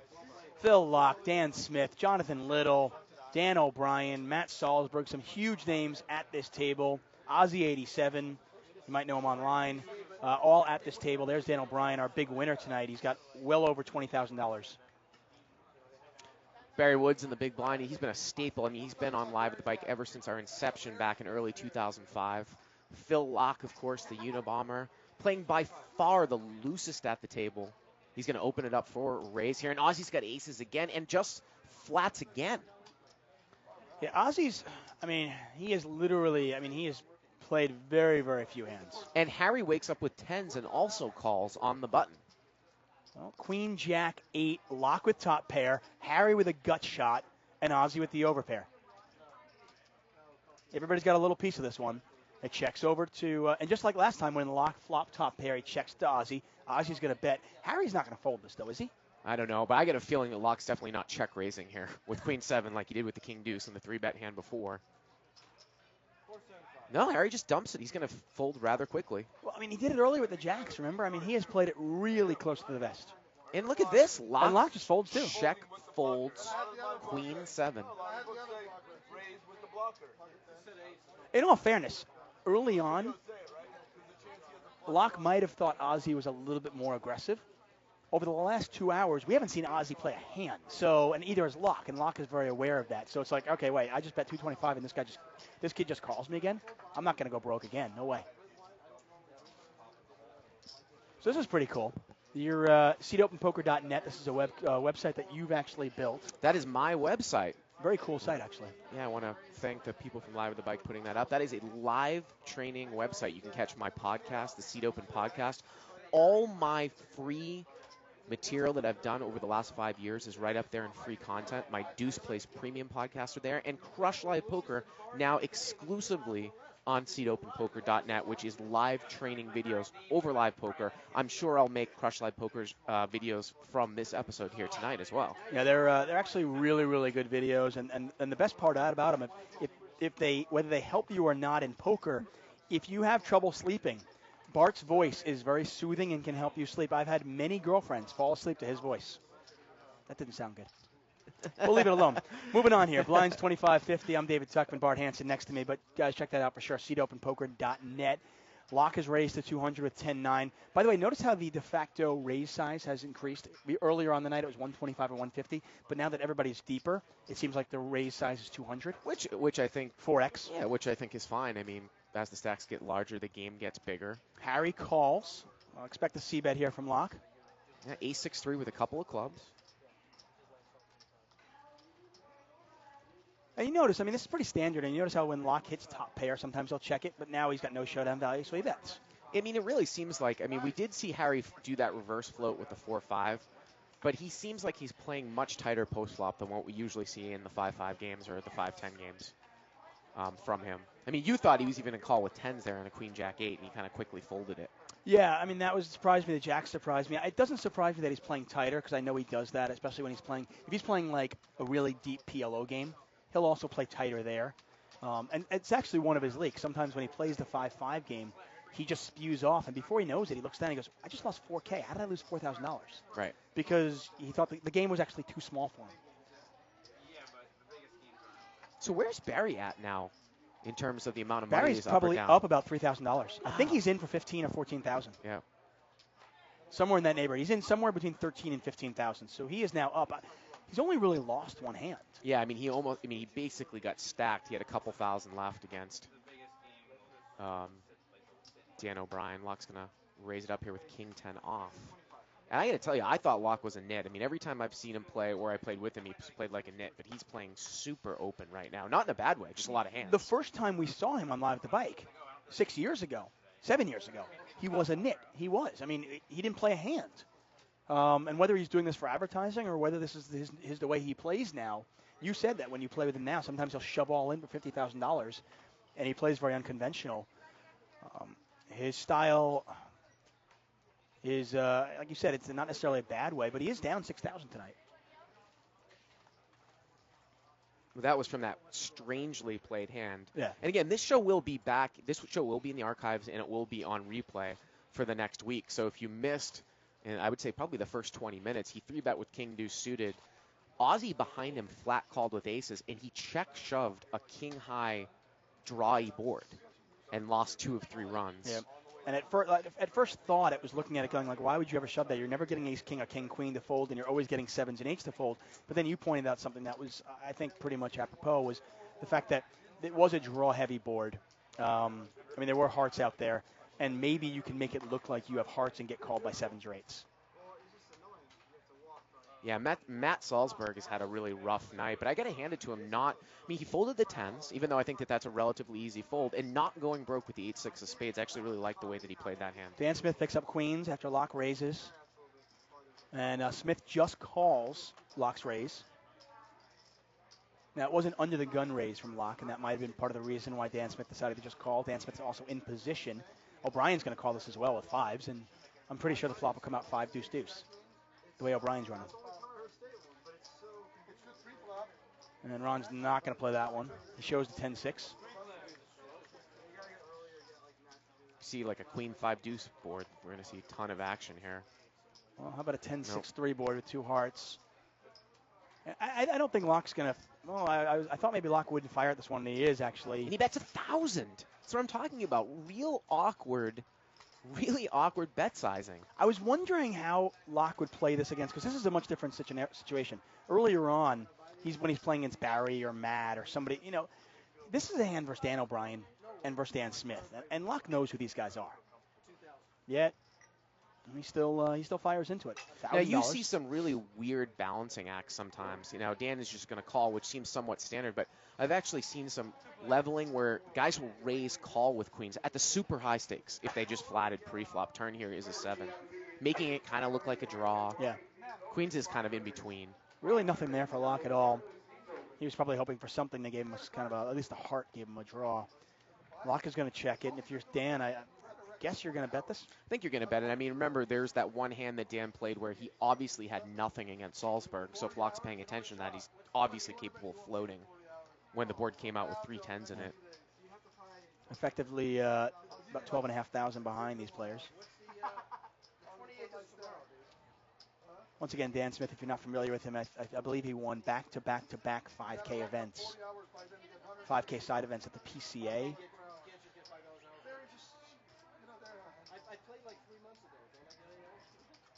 Or it might have been actually EPT Monte Carlo.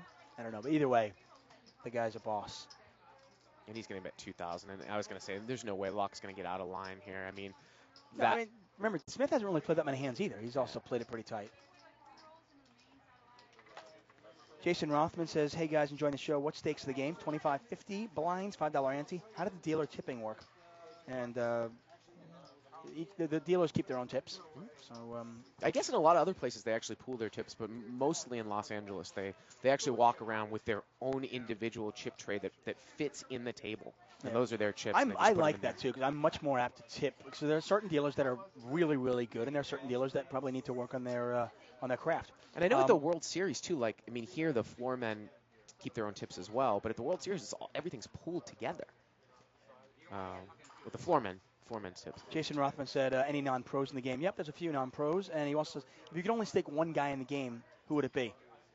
Can I go back 3 hours and stake Dan O'Brien? Yeah, right.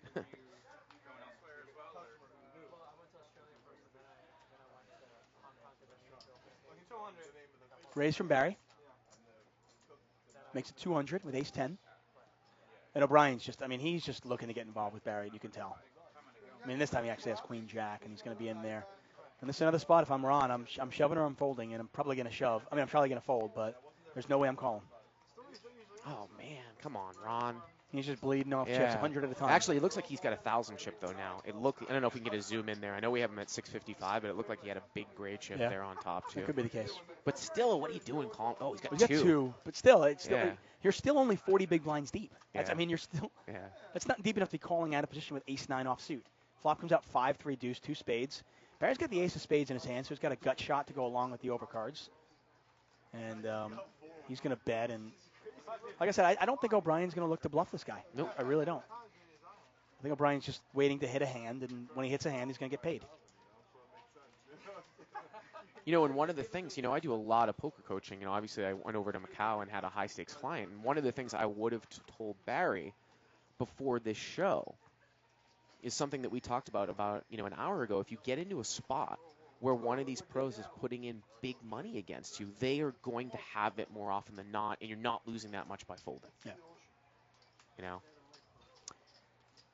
And, it's tough for a recreational player that only plays a few times a week to fold hands. They don't come to the casino to fold hands. But if you're trying to play poker in an optimal way and maximizing your value, you've got to find the spots to fold. Yeah, and some of these guys, it's a matter of ego as well, where they don't want to get bluffed, and it's just that they want to sleep well at night, and Barry's one of those players. He likes to sleep well at night. I remember the show when we first started this way back when in 05, we used to think, wow, Barry made another call. This guy's a genius. And then we just realized, no, he always calls. And that's been his Achilles heel, ever since he started playing poker. Anthony Baldwin on Twitter says, hey, Bart, who's the guy that Jonathan Little said would give him position and punish him in the cash games? And that was actually Lee Markholt. Now, Lee Markholt's a guy, I think, who's maybe mid to late 50s, an older guy, and we had this discussion last night, how sometimes people stereotype older guys as weakers. Lee Markholt is a world-class player, and I would not want to be out of position against him. Been around forever. Plays in the biggest straight no-limit games in the world.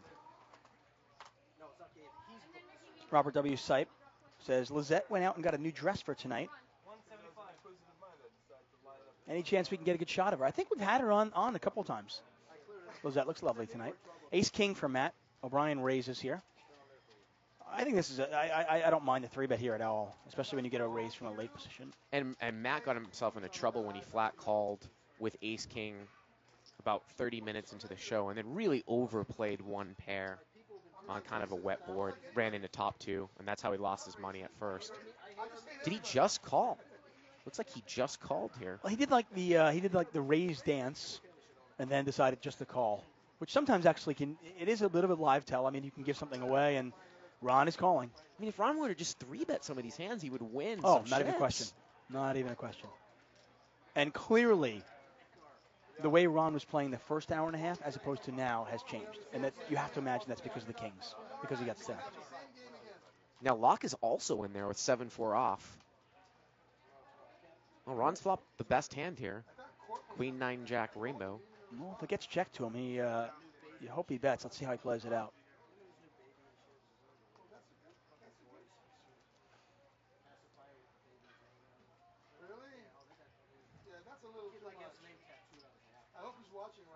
They check to Ron. Ron on the button with Queen 7 of hearts.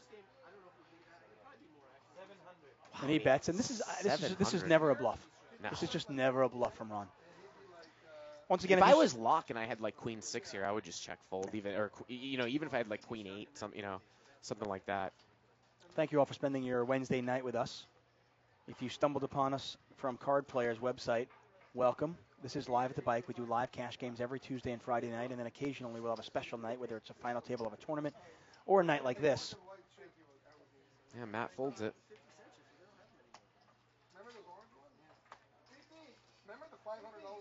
J.K. Beck agrees, says Bart's voice is soothing. Nice.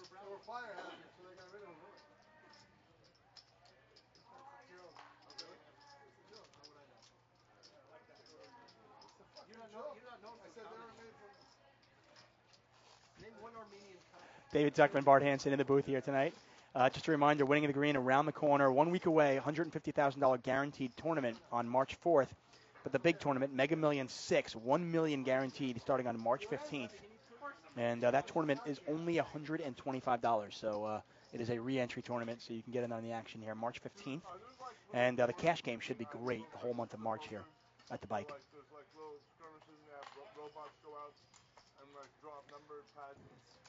You know, I heard a rumor yesterday, and I know my producer is listening to this too, and it would be unbelievable for me. There's some split pot games that go on in another casino in LA on the west side, and that casino is going through, I think they're laying off their entire casino, and then they're rehiring. But those games might come to the Bike, and I'm talking about 4080 Omaha and 2040 OE, and it would just be an absolute dream for me if that were to happen. John in there with 10-3, and I'm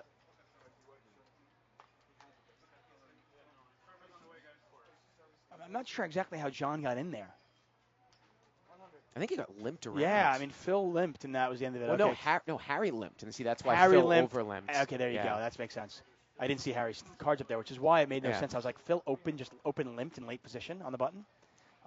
Harry's bet the river here. The board is Ace King 5. We do not know what Harry has. We know that Phil has King 10. Laak's got King 10, so he's got second pair. Really only got a bluff catcher at this point, though. Harry bets 300 on the river. Ooh, and Laak turned his hand into a bluff. He raised the river. And a snap fold. It looked like Harry had a bluff anyways. It didn't matter. Laak was actually good.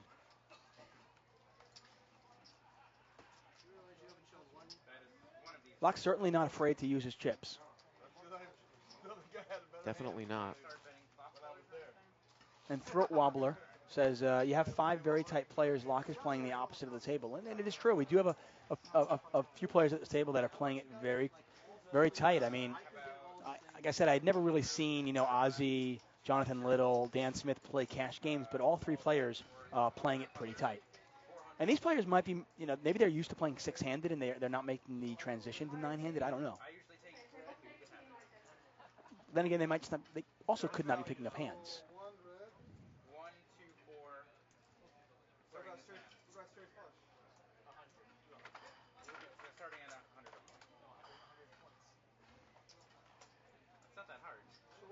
Ozzy with the button here. If it's one red, one black, one red. You win 100. If it's all red, you win 200. And if it's all the same suit, you win 400. And Dan O'Brien's got pocket fours, 2 red fours, going to bump it up, looks like to 175. Laak insta calls. And look at Laak, he's just playing every hand in position, huh? King 5 off. Yeah, I don't mind that as much. You know, I mean, who am I to question Laak? But at the same time, I mean, I don't mind that as much when you're playing against, like, if you're calling Ron in position, you know, because you can take it away. You know, but Dan O'Brien wasn't born yesterday. He's not going to just check and fold when he misses. On a flop like this, he might. Laak has the king of hearts in his hand here. He's got the highest heart draw. But I think calling in position is a lot more effective against a player like Ron than it will be against Dan O'Brien with just any random 2. And By the way, Laak is up to 65% VPIP. I think O'Brien bet that and Laak raised it, it looked like. We had it check, but I think it went bet raise. Yeah. Yeah. Could have been. Kevin Ruiniski says, so true about Bart's voice. I fall asleep to him nightly. I even got the girlfriend doing it. Nice. I actually went over all of my LAPC hands, Dave, in this past week's episode. And, you know, sometimes people email me and they're like, oh, this is supposed to be a cash game. But when you talk about tournament poker, it's a lot of hand reading. And that's why I think, you know, you can delve out into different forms of poker. I think no-limit tournaments are a different form of poker than no-limit cash games. But, especially in deeper stack formats, it's really a good exercise in hand reading, hand to hand. Every hand is so important hand to hand as well. You find yourself so much more exhausted playing a 10-hour tournament session as opposed to a 10-hour cash session? Absolutely.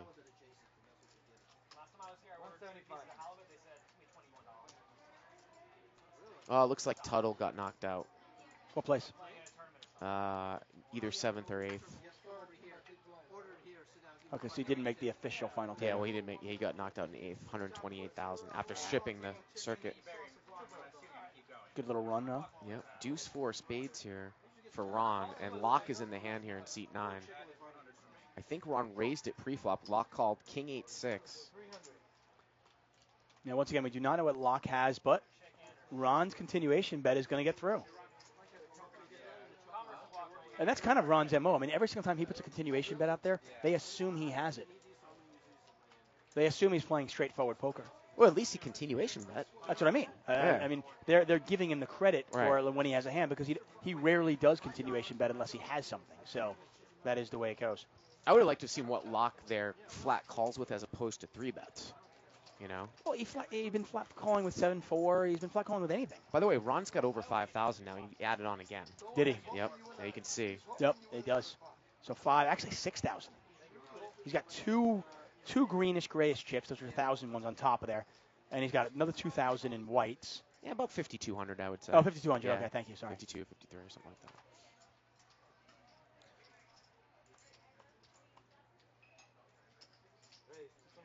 Ron's got some gangster tats, huh, on his left arm? Ron is, yeah, you don't want to mess with Ron. Israeli Ron, man. This is a guy who's been around. Laak's going to raise to 225 with Queen 7. Laak is literally playing 2 out of every 3 hands, and it seems like even more than that now. I'm kind of surprised that Ozzy and Jonathan Little have not 3-bet him more. Yeah, they're just kind of content to just sit it out there. I mean, I'm seeing Jonathan Little playing 12% of his hands and Ozzy playing 14% of his hands. King Dan only at 14% of his hands, too. Yeah, the three younger internet guys, none of them playing a lot. Yeah, and there it is, the VPIP. And we picked this up about 30 minutes into the show, so it's not 100% accurate. But you definitely get the feel of what's going on here. Laak playing a bunch, O'Brien, Barry, Matt playing a fair amount. Harry actually not playing that much. Harry's usually closer to 65 or 70. Yeah, but can you go to the pre-flop raise percentages as well? Because Harry is at 1%. He's playing 23/1. Yeah, which, by the way, I mean, that's like, if that was your, if an internet player saw that 23-1, they would just love it. Yeah, at a full stakes, in a full ring HUD. Yeah. But that's Harry's MO. He loves to limp in a lot. But he's not loose. See, the reason why he can get away with it, though, is he's not necessarily loose passive. He'll bluff. He'll continue on. He actually gets a lot more aggressive post flop as opposed to. And the funny thing is, a lot of players actually are aggressive pre flop and then kind of become passive post flop. Harry's the opposite. King, king, 4, rainbow flop out there. 5 still in the lead. And I have to imagine if it checks around to Dan Smith on the button, he will bet. But it's not going to check around. Laak is going to bet his deuces. How can you lose in this game? I even rooted for black. I completely forgot. Now, King Dan has to deal with the fact that O'Brien in seat 6 and Ron are still in the hand behind him. Now, who was the pre-flop raiser in this hand? It was Laak, right? Yep. Yeah, so, one of the guys from up front could be trapping with the king, but he Well, makes not the anymore. call anyways. Yep. Well, he's deep enough he can make the call and then see how it plays out. I mean, Laak has one and done a ton. I don't think he's ever fired a second barrel as a bluff here, though, tonight, from what we've seen. and sure enough, he checks there. Action on Dan. Now, is Dan going to check this back, or does he feel like he needs to protect his equity against some ace-high hands? I mean, how do you play it if you're 5s here? You think you probably have the best hand at this point. But could you get some better hands to fold, like 6s, 7s? I think that his flat call is very strong when there's two people left to act behind him. You never put him on a stone cold, float with two people behind him. Yeah, it is one of those things where if he were to bet the turn, thinking his hand, okay, well, I want to protect my equity in the pot, and Laak called, he could actually turn his hand into a bluff on the river. I think he would have to get 6s or 7s to fold, or some 8s, whatever. Or get jacks. Jacks, right? It doesn't make a difference, exactly. Yeah, right? They're all the same hands. Yeah. At that point, Dan's either got a king or not. Chicago Yancey stating the obvious, but I always count on him for some good statements. And he says, the best way to get money in the pot is to bet. Call me crazy, and that is true. You have them fooled, not me.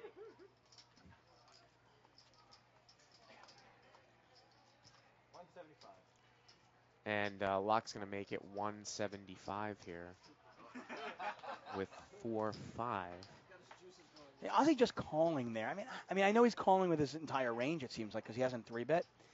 And I guess that's just his style. Well, they don't know that he's had aces that second time either, right? Because it wasn't shown down. Well, King Dan's got a hand here. He can't see what it is, but he's looking to 3-bet. Yeah, and this could actually be a squeeze. I mean, you never know. Do not know what Dan has here. And Dan's got ace-jack. And I was going to say, I don't think this is necessarily a huge hand because of the way Laak's raising every single time. And Salsberg's got 9s, and did he just put the rest of his money in there? Wow, did he just 4? I think he's going to get it in. No, it looks like he's only 1,400 effective to start the hand. So he just gets it in, and obviously Dan can't fold. And by the way, Ozzy folds the ace-queen without even thinking about it. And we'll have ace-jack against 9s, and we can see that 3 of the aces are dead. Can we get a zoom in front of Matt? I just want to confirm that he doesn't really have any money at left, Brian. Yeah, that's it. Yeah, Matt's in great shape because 3 of the aces are dead. He is in great shape here. I mean, it's showing 55-45, but it's more like probably 70-30 with all those aces dead. Well, I would say it's even better now. Wow, 7 9s versus Dan hits the jack. Yeah, Matt's in great shape. Dan needs running cards, and that's going to do it. Yep. Matt will more than double up with the dead money in there. And Matt is back up to 3,500. He made quads at the end. He made quads? Yep. There you go. And I don't mind, like I said, I don't mind Dan's play at all. I really don't. I mean, I think the way that, with the amount of time that Laak is raising, and you get some more dead money in there when Ozzy calls, I don't mind 3-betting there and putting some pressure on those opponents. What do you think about the 4-bet all in? I mean, I think that Matt is familiar with these types of situations that don't come up all that often in cash games, of maybe sussing out a light 3-bet and then just kind of getting it in. And the amount of money that King Dan 3-bet with, he probably almost has to call with everything that he's, even if it's like ace-3 suited, he's probably going to call. It wasn't much more. And that might be one of the reasons that Matt made the move, normally you don't want to make that move because you're thinking, well, can I get called by worse? But once Dan Smith puts 850 in the pot, he's not folding. And if Dan does have a hand like ace-3 or something along those lines, then obviously Matt's in great shape. And it turned out that Matt was in great shape anyway.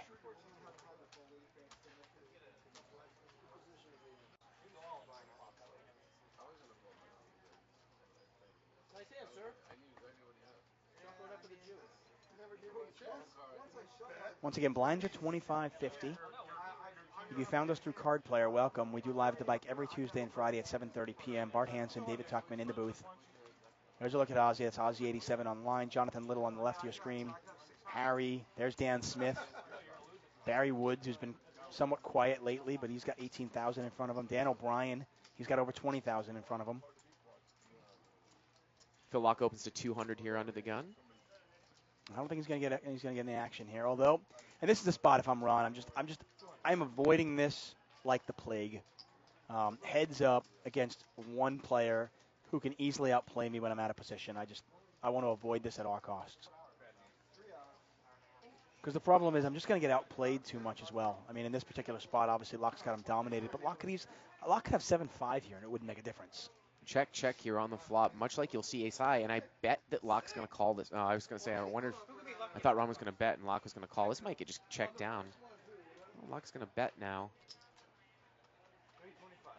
Maybe protect the equity in the pot. And sure enough, the delayed continuation bet from Laak gets through and he takes it down.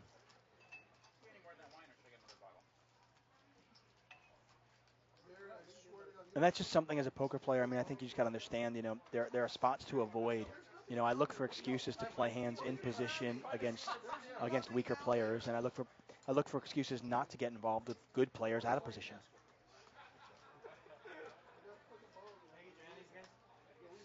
Do you think the ante is affecting this game at all, or is the ante just small compared to the blinds? I don't think it's affecting it that much, although it is somewhat of I think it's pretty standard, the 1/10 big blind type of thing. I mean, we play, if this is the first time that you're watching the show, we play an interesting $5 ante game on Tuesday nights, which is very unorthodox because it plays between a 10-20 and a 20-40 no limit, but the ante is the same size as the blinds. Yeah. So it's almost like a blindless game. It really is, yeah. And the game plays like a 10-25 almost. Yeah.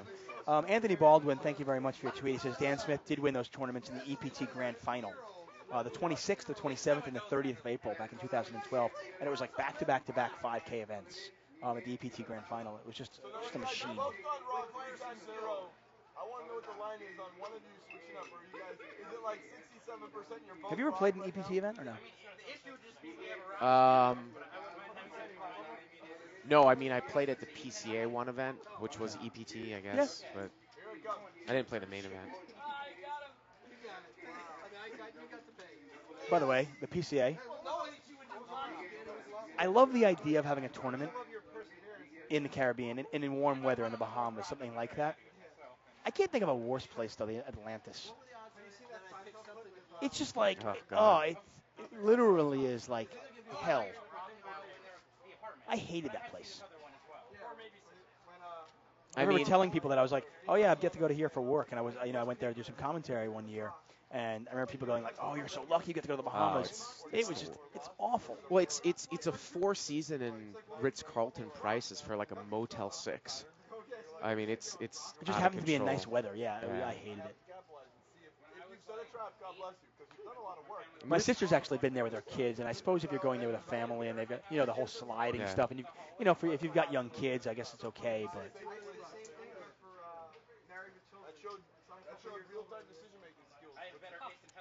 action folds around the Barry Woods. Thinking I gotta get frisky with Deuce 5, but he doesn't. Frisky. I don't like the thought of Barry Woods getting frisky with anything. And Matt's opened here for 175 with Jack 10. Ron with Ace Queen suited here. And again, he is over 5K deep. But Matt is only starting the hand with about 3,800. And Ron just calls. Oh, and Ozzy's got 9s here. So let's see how he plays this. He's played it so tight, so close to the vest. He has not 3-bet one time. And he just calls. He's going to continue that. He just calls. And he flops middle set. Matt's against open-ended. Ron's top pair. And Matt's open-ended with Jack 10, too. Oh, this is huge. Queen 9-4, wow. Matt open-ended, Ozzy with middle set, Ron with top pair, top kicker. And I don't think Ron's getting, can Ron get, Ron's get $5,000 now. I think he might fold to a check raise here. We'll see. I mean, obviously he's not folding with this bet. He might even raise this bet. here. I mean, he's under-repped his hand pre-flop. I've seen him make this type of play before. Yeah, and he is going to raise. He's going to raise. And if you're Ozzy, you're just loving it. You never put your opponent on pocket queens. You think you've got the nuts every single time. I think Ron's got like queen 9, pocket 4s. You're salivating here. And Matt's got to be, it's a rainbow board, and Matt's got to, when it gets back to Matt, he's got to be thinking, man, I've got a chance to stack 2 players. Yeah, but I mean, Ron should really, Ron's been playing poker for a while. If he gets check raise 3-bet here, this should be a snap fold for him against this guy. This guy hasn't done anything the whole night except showdown aces. To be honest with you, the second Ozzy calls this. Yeah, right. Oh, if it goes raise I'm call. Oh. The brakes are on. I'm actually checking the turn and then probably just folding the river to a big bet. I have no problem actually with the raise by Ron because I think you're trying to get value from Matt, but once this guy comes in and shows interest in the pot, forget it. If he flat calls, forget about it. You're just done. And Ozzy, I'm wondering, obviously Ozzy's played for a while and, he's got a lot of experience playing cash games. I'm just wondering, he has to understand his image and how his opponents see him now. And he is going to, 3-bet this now. And like I said, this is a fairly easy fold for both players, I think. Absolutely. It's it's 1,700 cold back over to Matt. He's nowhere near deep enough. He only has 3,400. This easy fold for him. Well, at this point, there's a good chance you're putting your opponent on a set. So even if you hit your hand, you've got to know that your opponent has redraws. And you can see that Matt actually has about 27% equity, while Ron is nearly drawing dead.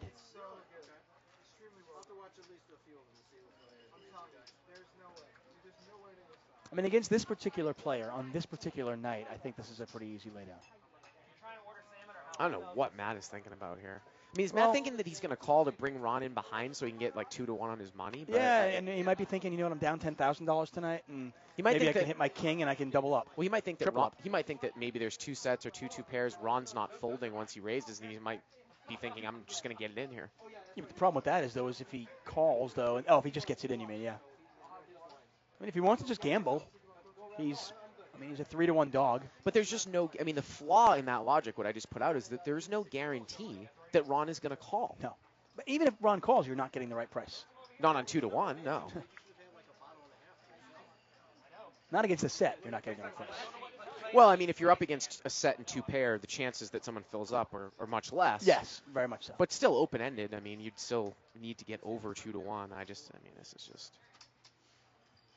And I think this is just the situation where Matt's stuck. Matt's thinking, okay, this is my way out. This is my get-out-of-jail-free card. Can I hit it? I have to imagine that he's going to eventually come to the conclusion that he's not getting the right odds and give it up.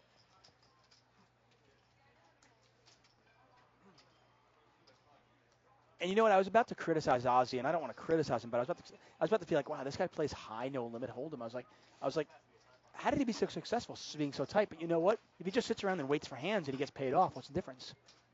He's quietly having a very good night. I'm telling you guys, you don't believe me. It would taste so much better if you guys made him pay for it. So much better. You have no idea how much better it tastes. Yep, Harry does give that up, and Ron's going to fold as well, I assume? Matt folds. Yeah, I'm sorry, Matt folds. Thank you. Ron's probably frustrated, but you know what? He got the information he was looking for. He raised to 1,000, and he gets re-raised, and it's just clearly you're not good, buddy. Again, the raise for the whole raise for information thing is kind of, not really a good play. But he's not really raising for information. He's raising to get value from Matt. I don't mind the play at all. That might be the case, but whether he's looking to get information or not, he got information. Right. I'm not going to try to dispute of what he's doing. I don't want to try to get inside Ron's mind, but it's clear that he doesn't have the best hand right now. Unless Ozzy has just suddenly gotten way more aggressive than we've seen him all day. And he sure folds enough, it. All right, Ron lets it down. I'll give it to Ron. And Ozzy up over 9,000 now. I think Ozzy has bought in for 5, so he's up about $4,000. Ron went to rabbit hunt, and Salsberg's like, no, don't do it. He got really mad. Well, he doesn't want to see. I know. He got mad at him. He got mad. The funny thing with Ron, I mean, what is he rabbit hunting yeah, for? what is Ron rabbit hunting for? I know. Exactly. Running ace and queen. Like, if he hits a queen on the turn, does he think he's good? The queen really changes nothing unless the guy has 9-4. Yeah, but I can tell you right now, if the queen comes on the turn, there's no way Ron's folding because he thinks it changes. No, but what I'm saying is, like, if he rabbit hunts and grabs a queen, he's Of like, course. oh! I mean, there's no way he's That's still, what I mean. The guy's got queen 9 or I he's have got no a idea set. why he's looking. But you know as well as I do, if Ron saw a queen, he would be like, I should have called. Hey, we love you, Ron. We're gonna get dealer change. We'll be back here in a second.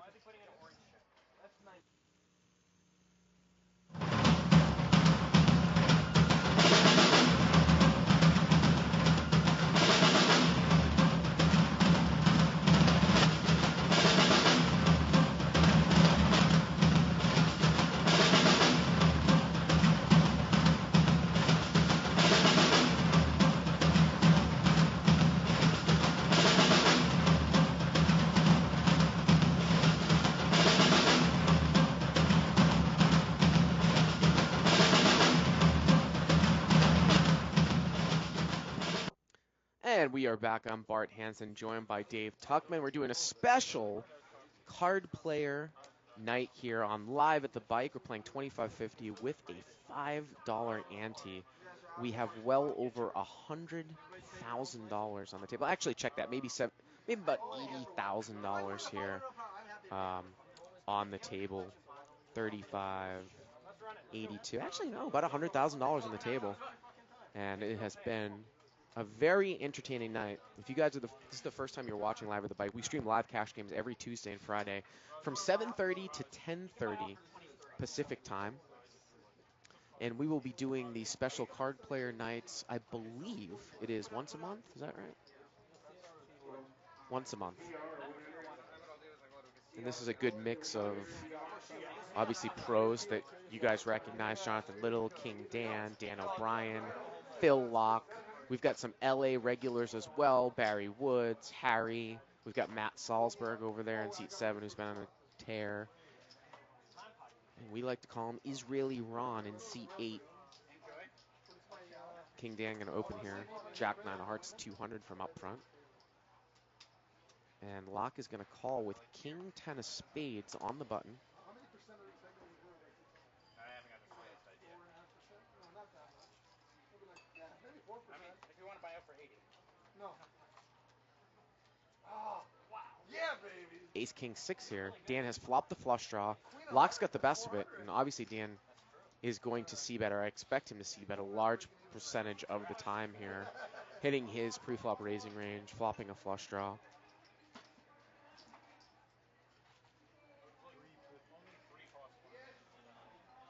And he bets 350, and Laak just insta-folds. Insta-fold. Everybody drinking some wine, some Camus. Trying to tell him. No one's believing me.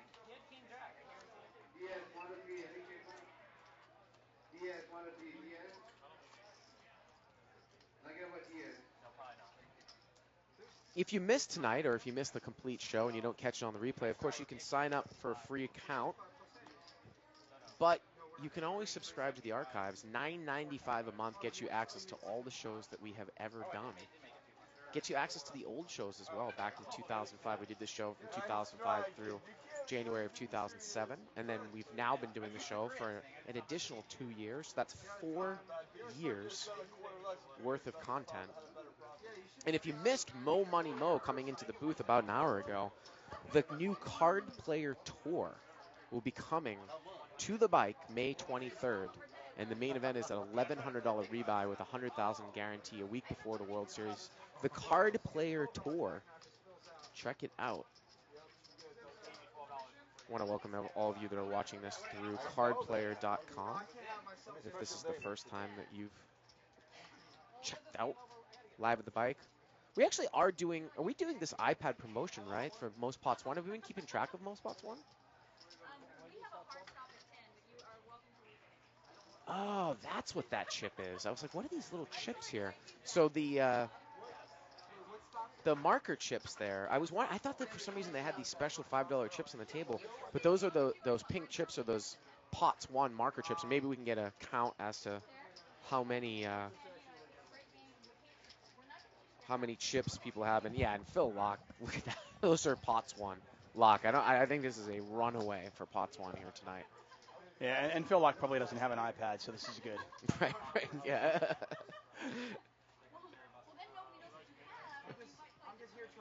I'm going to ask him for the iPad for a tip, actually. Everybody got a free Roku, too, tonight. That's pretty cool. Yep. Roku's great. I mean, I have an Apple TV, but I gave my parents a Roku. Is Roku better than Apple TV? Well, it's just more. It's not better. It does the same thing. If you have Apple products, you probably should get the Apple TV. But is it better than? I mean, like I have a PlayStation 3. Isn't it the same as does that, basically? It kind of does, but it's integrated with more things though. Like I don't think in PlayStation 3 you can directly buy off of iTunes or Amazon Video. Yeah. You can. Yeah, I don't know about iTunes, but you can do Amazon. Yeah. You can do Amazon on that. You can do I can go to like YouTube. I can go to Netflix. Yeah, it's the same type of thing. Yeah. I mean, I guess the nice thing is like I have a PS3, and if I got a Roku, I could put it on my second TV. Actually, the future of I mean, I just came back from China. They have TVs out there called smart TVs that all that stuff is integrated within the TV. You're not going to need a secondary hardware. We have smart TVs here now too. Here? Yeah. Do we? I don't. Do we? We don't, but we do here. Just walk in, go like Amazon. Yeah. You haven't seen smart TVs? Where it's streamable from the TV. Yeah. I think my parents just bought one. They have no idea how to use it, but they bought one. It was funny. I sent an email to my dad recommending some TV shows that he could stream through Roku, and he's already seen them all. Really? He's like, oh, what are you talking about? I've already watched all these. And this is a guy that my parents wouldn't even use a TiVo. John Dayton says, he's tweeted me at Tuck on Sports, what's Laak's VPIP? And it's 63%. It says, it seems like he has a good winning style. Well, he happens to be down. Like I said, he's down almost $8,000 tonight, actually. So he bought it for 20, right? He bought him for 20, so he's down $8,000, and his aggressive style really hasn't worked today. The one thing that I've noticed that we haven't seen many big raises, except for Matt's early on. Big raises on the come, like big moves. We haven't seen a ton of big moves. I mean, unless you want to count locks with the king deuce. Laak's going to open here with 7-3 offsuit. And he opens for what, 5x? 275. Barry's got 5-6 of diamonds here. And again, I'm just probably going to just fold against Laak here. Or 3-bet. Nothing wrong with 3-betting that. Although, then again, when Laak makes it 5x, it's really expensive to 3-bet. But that's what's going to happen more often than not. Okay, so you call that big raise with 5-6. Now you're playing the hand against somebody dangerous out of position, and you've got 6 high, and you miss, and you're going to check fold. Unless Barry's going to try to pull a bluff here, but no, he's just going to get rid of it. Sometimes Laak does this too, which is interesting. He'll his pre-flop raise size is huge, like 5.5x, and then his post-flop bet, his continuation bet, will be 30% of the pot.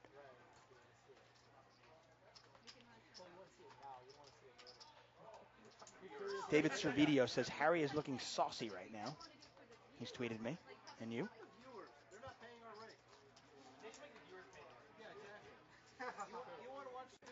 Haratzmo has tweeted us both. Says Lee Markholt is confirmed Busto playing 2-5 no limit at Red Rock in Vegas. I'm not really. Gonna, I saw him play 20-40 PLO down the street. I'm certainly not confirming that. I know.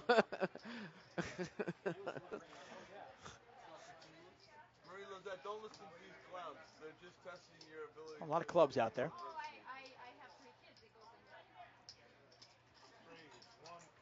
Look at Ron opening it up here for a raise from up front.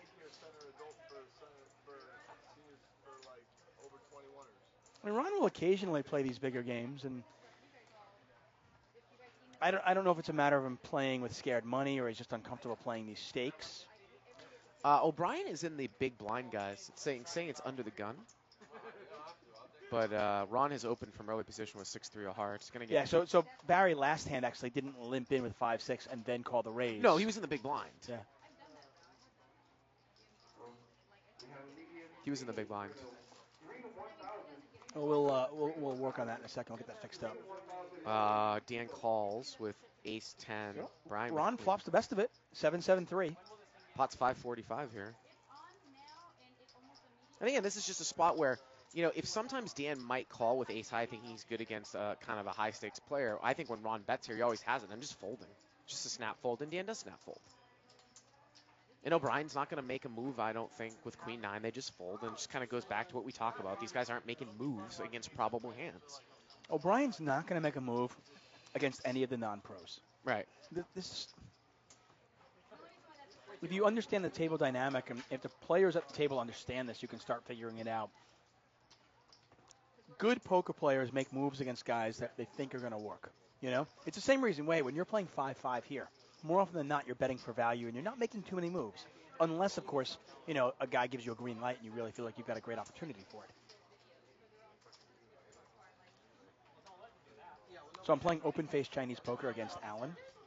I've never seen a bigger luck box in the world. Alan the floor man here? Alan the floor man here. The biggest luck box ever. You said the same thing when we were playing. We only played like half a game. That's fine. No, we played about 52 matches, and it's just ridiculous. Like with 3 cards left, he'll put kings in the middle, and just hope for an ace on the bottom, and he gets it with 1 ace left. I'm like, are you kidding? Just sickening. Laak is going to open here to 175 with 5 deuce offsuit. And I'm shocked. I thought that Laak was super nit. And he has proved me wrong. Yeah, I think you're wrong. He's clearly not a super nit. Oh, Barry with ace 10. Oh, Barry's got a 3-bet here. This is the first kind of light 3-bet that we've seen. And yeah, Laak's just going to dump it really quick.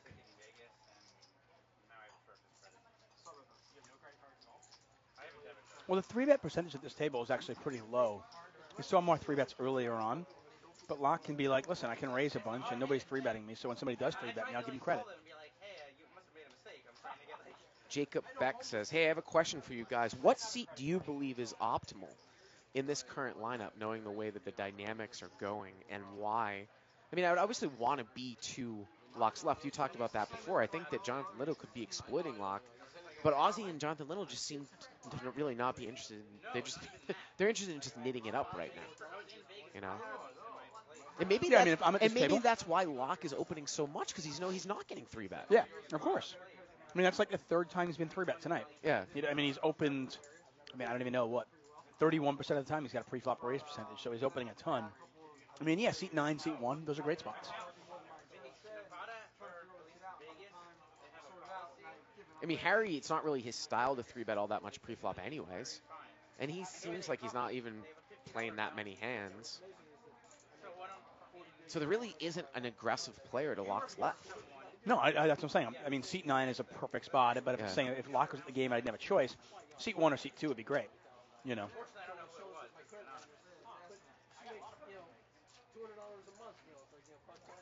Although sometimes, you know, if you're not the type of player who likes to 3-bet a lot, the fact that Laak is opening so much can put you against the 8-ball because you're in seat 1 or seat 2. You're kind of forced like, oh, do I want to keep calling these raises, or do I have to force it to be 3-bet? You know, and you don't get to play as much.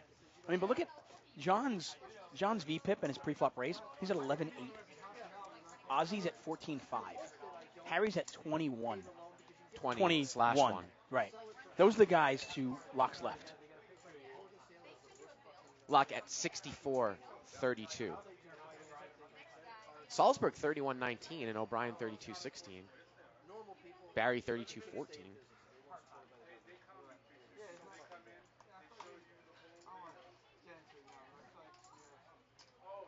Oh.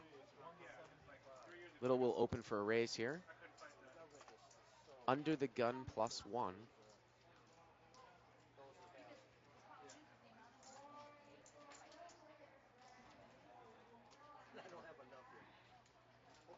Now Ron is going to call here. Little opens with ace-4 of hearts. Ron's going to call. Scratch his armpit. King-9 of spades on the button. That's a tell. Whenever he scratches his armpit, he's got King-9. Almost always. And Laak's in there with Queen-Deuce of spades. Spades. Oh, there's spade spades. draw. John with the best of it with the ace-4. Ron with overs and a spade draw. Laak with 1 over and a spade draw. Yeah, and this is not going to surprise me that Laak's going to lead out here, especially with this much equity. Snap fold from Little. If the spade comes, can Laak get away from it? That's the question with the way, I mean, if Ron plays it super fast or super hard. Ron will call Here we go to the turn. Oh, the turn's a king, and now What a Ron's card not for Ron. folding. What a card for Ron. Laak's drawing dead. Yeah, Ron cannot lose the hand. You can see the check mark next to Ron's name. He can't lose unless. Did he just blast for 1,300 on the turn? Wow. I mean, the bad part of that is that you're just going to get everything weaker to fold. What if Laak had folded like? What if he had 2 pair set and Laak just folds? He doesn't even get actually, value. if Laak has 2 pair, it's actually good. Oh, because he might. If you're fold getting 2 2 pair to fold, that's okay. He's trying to get. But I don't. The problem is I don't think you're getting 2 pair to fold. Yeah. But I do think you're pretty much getting all the weaker flush draws to fold. You're getting, I mean, you're getting 8-9 to fold. You're getting 7s to fold. You're getting pocket 10s to fold. I mean, yeah, I'm with you. And look at Laak just trying to get inside his brain.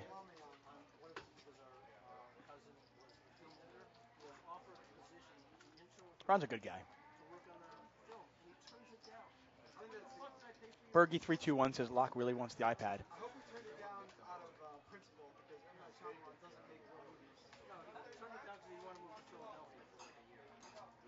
We've been going since about 5:30 this evening. So I've got about 3.5 hour poker, 3.5 hours of poker so far. We're going to go for another 20 minutes or so. That'll probably be maybe like 5 hands, something like that. Depending on who's in it. If Matt's in it, it could be 2 hands. Man, I am starving. I didn't eat anything today, Dave. I woke up at 1 p.m. Alan just offered you a candy bar. You turned it down. I know, you came back from China. You didn't like it. You were overweight.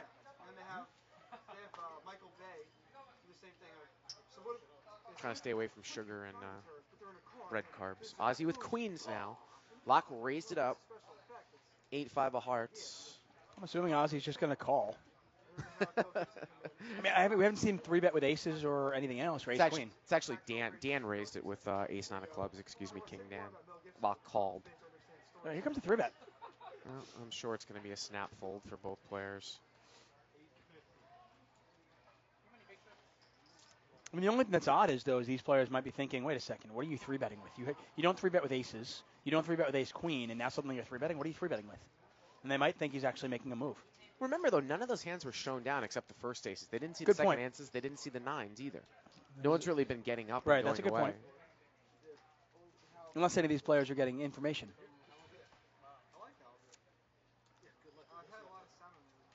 We're obviously on a delay, but these players could be getting information from their friends 30 minutes later. I tend to doubt that just because a lot of these players are kind of newbies on Live at the Bike. Wow. And Laak is going to call.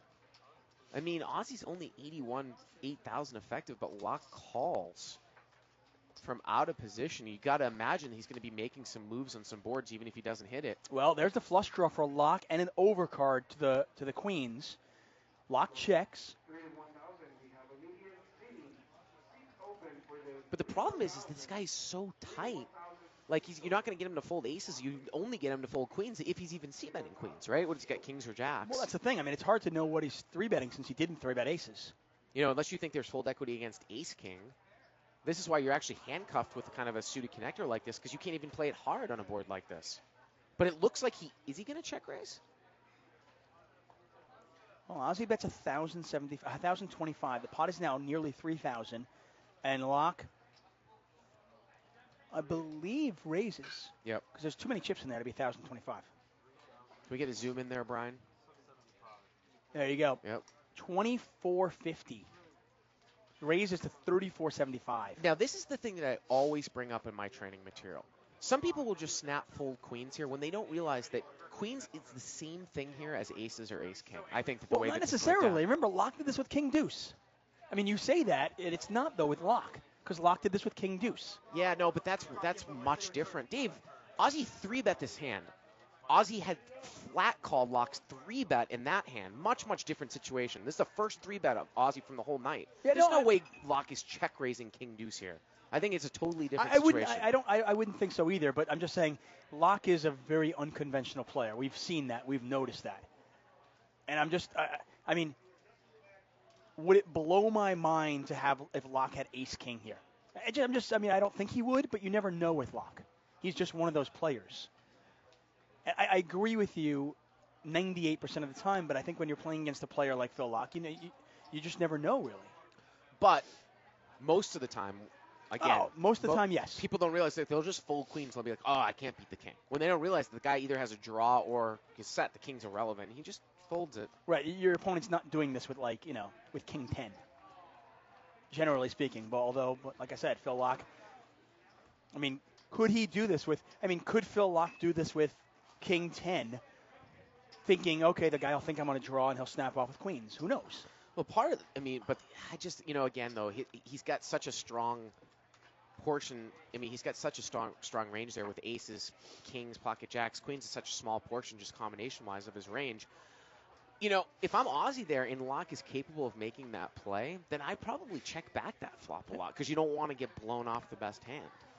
Because how are you getting value from worse if you're so tight? Well, that's the thing. If you've got queens there and you're so tight, the pot is already $2,000. Right. Are you going to get value from worse? No.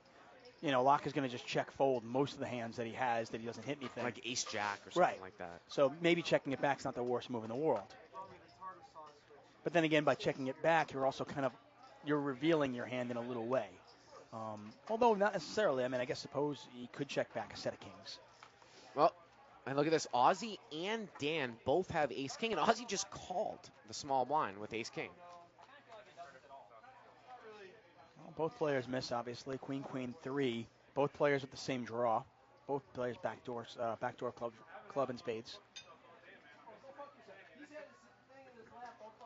Goes check, check. Well, free roll for Ozzy.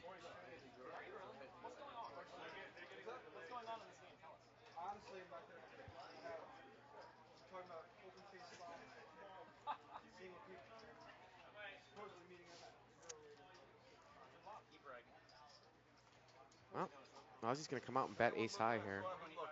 I'm really curious of Ozzy's online play because Ozzy's actually picked up the nut flush draw, even though I said he was free rolling. Well, Dan calls. And Dan's hand looks ton like ace high. River's a 5. I think that if I'm Ozzy, I bet this hand to try to get a chop to fold.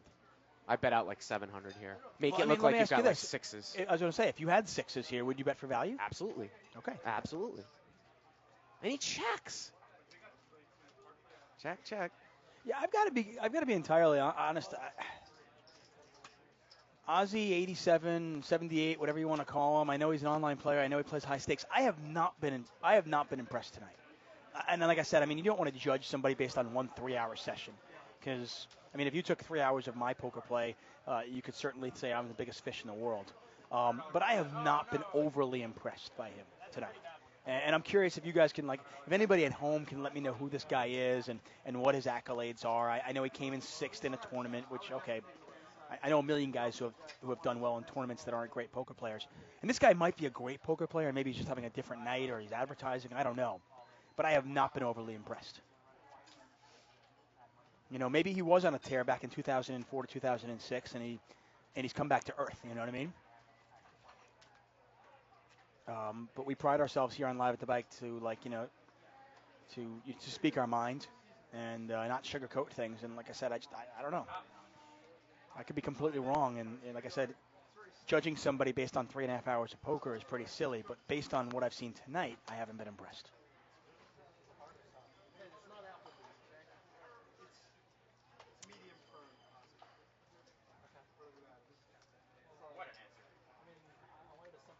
Matt here's going to open 7-4 diamonds.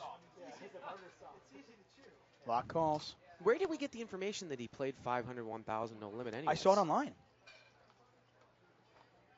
I saw there was a little link online that he played 500, 1,000. But like I said, whether that's correct or not, it's tough to know. I think he's from Pakistan and he lives in Staten Island now. I think Laak is in the hand. By the way, guys. I've never been to Pakistan, but I have been to Staten Island, and I can't imagine a place worse than Staten Island. He knows the service person. Yeah, Dan is not in the hand. It's Laak. It's Matt betting 7-4 of diamonds on a 9-8-3 all club board, and Laak is in there. And Laak has called. Yeah, not surprisingly, Laak is in there. We don't know what Laak has, but we know that. Yeah, there it is. So Laak's got a Laak flop top pair. Neither player with a club in their hand. Matt is now open-ended, but does not have a club. Matt checks. I imagine Laak will bet this, and he's reaching for his pink chips, and sure enough, looks like you're betting 500. Actually, bet 700 into 420.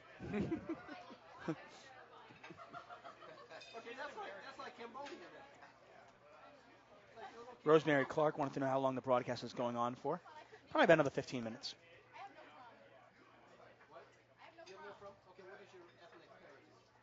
My father is German, Irish, Filipino, and my mom is Spanish Chinese. Who's one an American? Okay, so Mexican, basically. Sum it all up. Oh, Oasis watching. Hey, Oasis. What's up, buddy? German or whatever. Koba. I like Oasis. Grandmother had pink heart, skinny little Asian guys. Hey, I don't care if you don't like him, Bart. I like him. What? What are you talking about? Dude, you just mouthed to me that you don't like Oasis. I like him.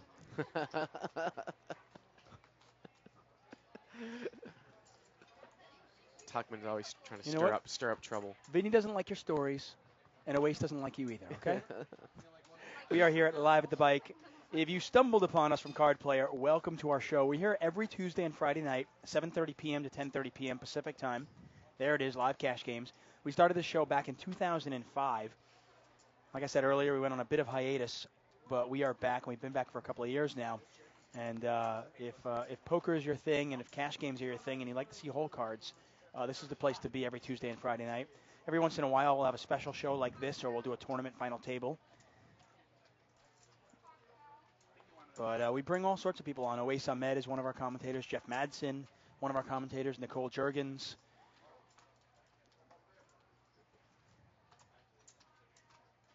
All local pros.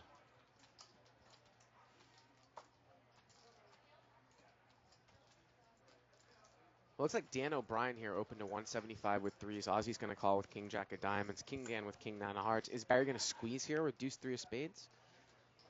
No, he just calls. Oh, we're going to see a four-way pot here.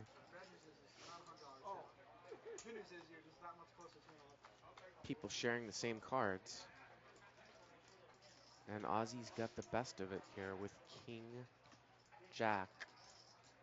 That's like the worst hand I've seen Ozzy actually play. Dan's got a gut shot with backdoor hearts. O'Brien has missed. And you can see that the players most of the players at this table, with the exception of Phil Laak, are just really not taking stabs at pots that they don't have anything. Ozzy's bet out 500 here. Yeah, 500 into 745, and I imagine it'll get through.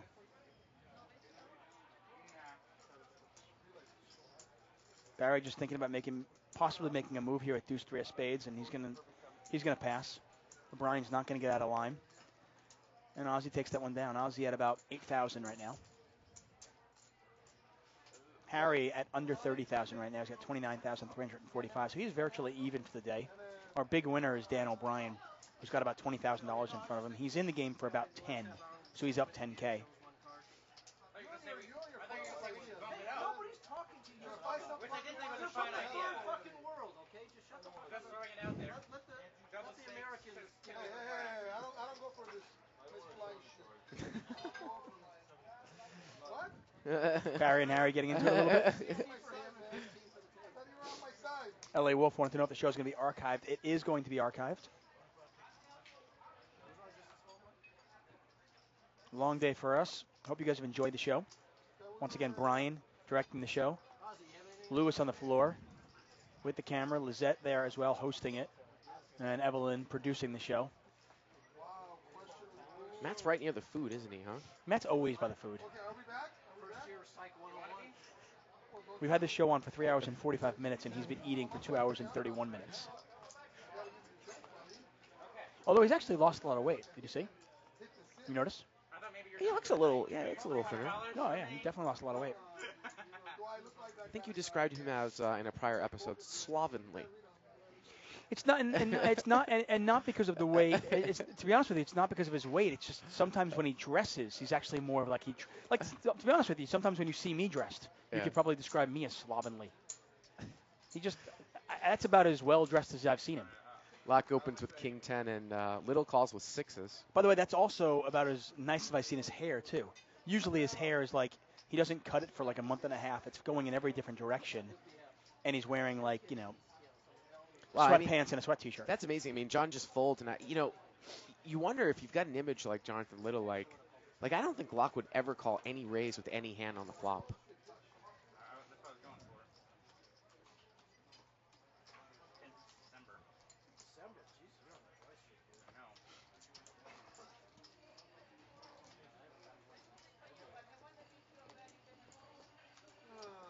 Has Locke rebought? I don't think so. So he won a pot. What pot did he win? Oh, he won the pot with the 8-5 of hearts against Ozzy. Hey, you over there? Are you at the home game? Are you at the home game? DJZ says most results-oriented commentary ever. Oh, come on. There's definitely been more results-oriented commentary out there. Oh, shut the hell up, Barry. Okay, I gotta go. Bye. No, we actually pride ourselves on trying not to be results-oriented. Sometimes it's difficult, obviously, because we can see the cards. It's the nature of the beast. Locke raises to 200.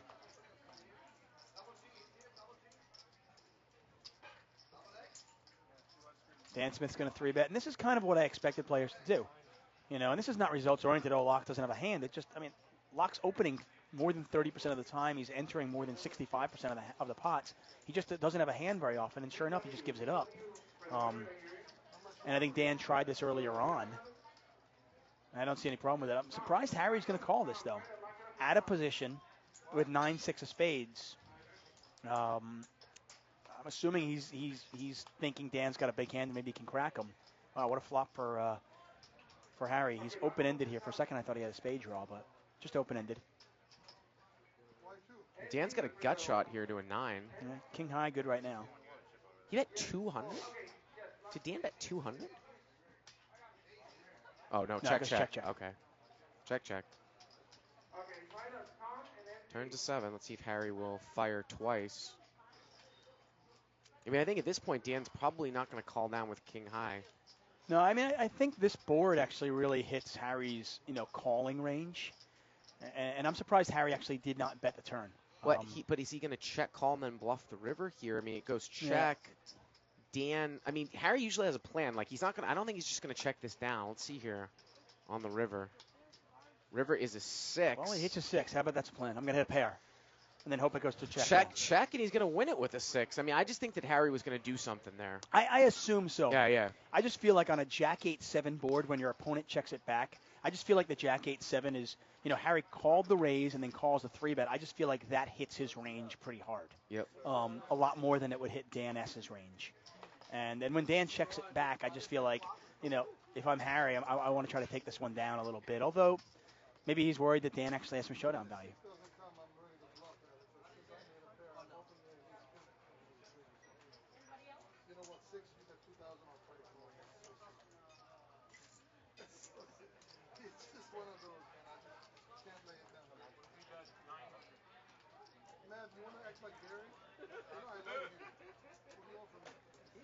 Hey, can you do a zoom back and see if we've got that Lyman PLO game here? We'll do a little plug-in for the bike. This solid PLO game. Go back to that corner there. There it is.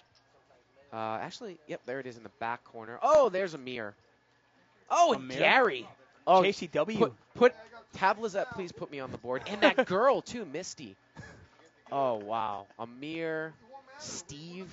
Bart, nobody's interested in your stories. By the way, just the fact that it's got thing on it from the Lakers, I don't even give a fuck. I'm keeping it as a souvenir. Barry is going to raise it up. King down clips.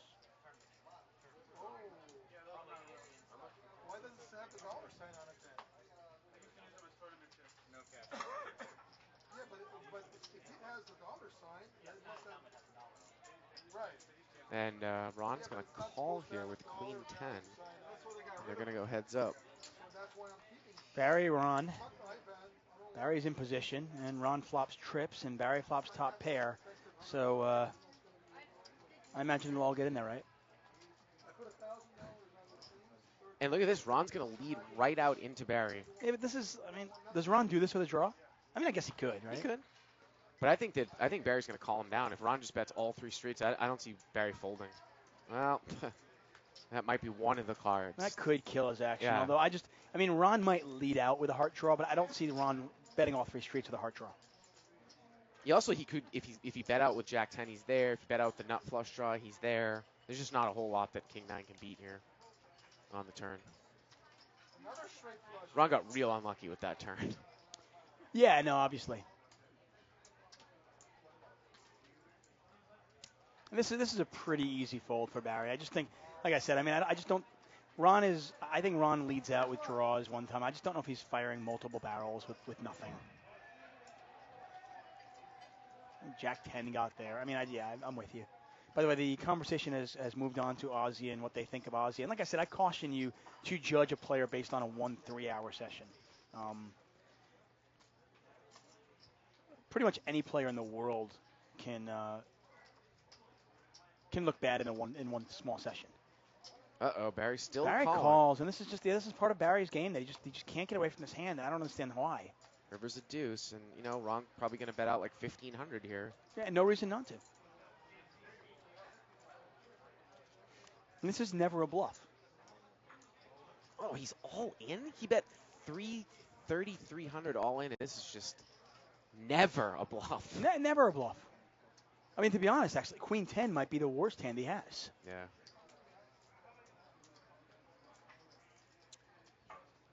I almost think he's got his favorite hand, which is Queen Deuce. Ron's favorite hand is Queen Deuce. I mean, that's what it almost seems like. All right. Nice work, Brian. Yeah, Barry folds.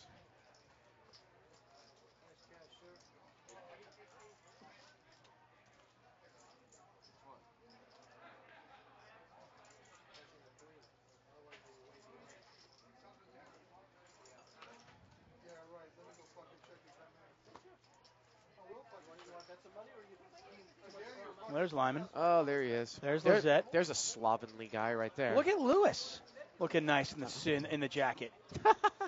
There's Lyman. Lyman looks like a caricature.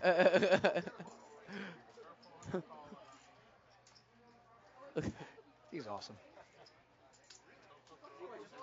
I'll go get a fucking fill bottle. Probably way ahead.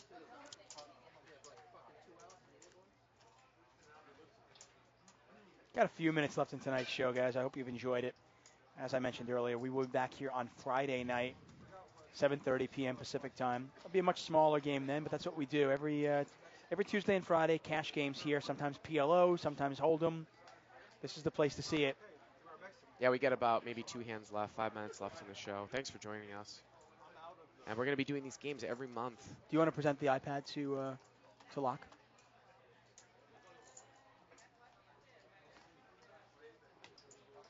I think we're going to give it to Lizette. Lizette's going to take care of it. Yeah, after the show. Although I would like to see what Laak's expression is. He probably has like 100. That's of course. I'm saying it. Oh, Poker Play doesn't have an iPad. Yeah, I just don't remember what I had. I mean, in all fairness, if I won the iPad, I think I'd just keep it in the case and probably just give it to my nephew or something. Maybe I'll get saved. Maybe I'll get saved. Well, we got a 3-bet here by O'Brien. Actually, I think Barry limped. Yeah, Barry raised 3-bet and a fold.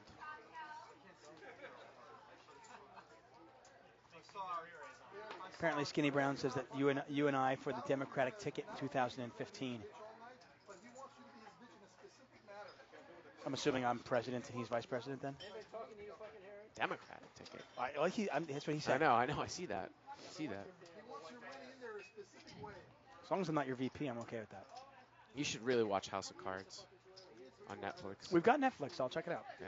I will definitely check it out. I'm actually, you know what I'm rewatching right now? What? I am rewatching Sopranos. I actually Season never 1. watched. I never What? watched Sopranos. I mean, I've seen a few episodes. Obviously. Oh my God! Watch, Brian.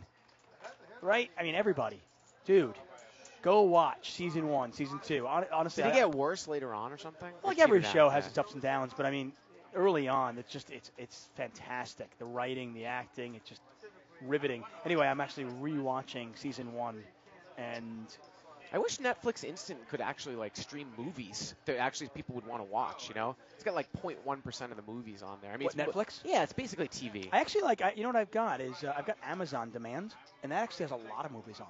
Well, yeah, but you're same thing with iTunes. You rent them though, right? No, not if you're an Amazon Prime holder.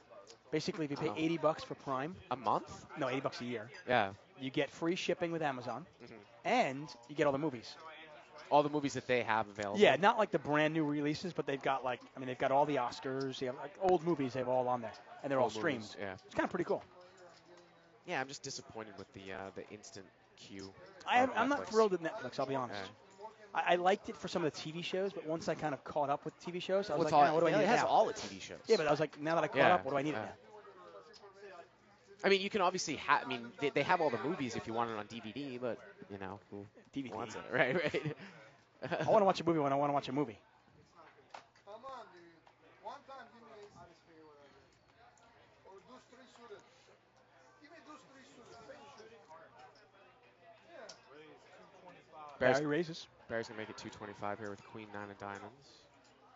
His raise size has gotten incrementally bigger. Went from 150 to 175 to 200, now 2 1/4. O'Brien might be 3-betting here to isolate. Well, he just did it again. I mean, this is the second straight time.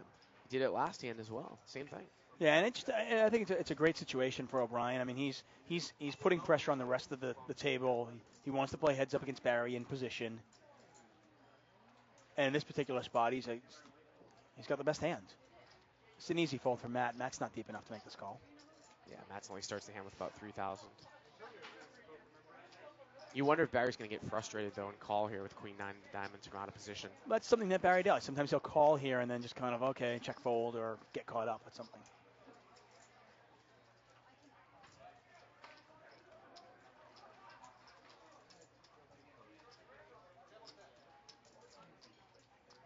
Poker is Fun 23 says commentary actually pretty good tonight. I think he's surprised. But thank you. We would appreciate that.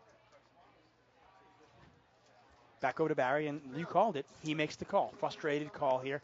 He's now calling a good player out of position with a hand that just doesn't play well in a 3-bet pot. Well, he flopped diamonds. Yeah, he flops a flush draw, and he's going to check.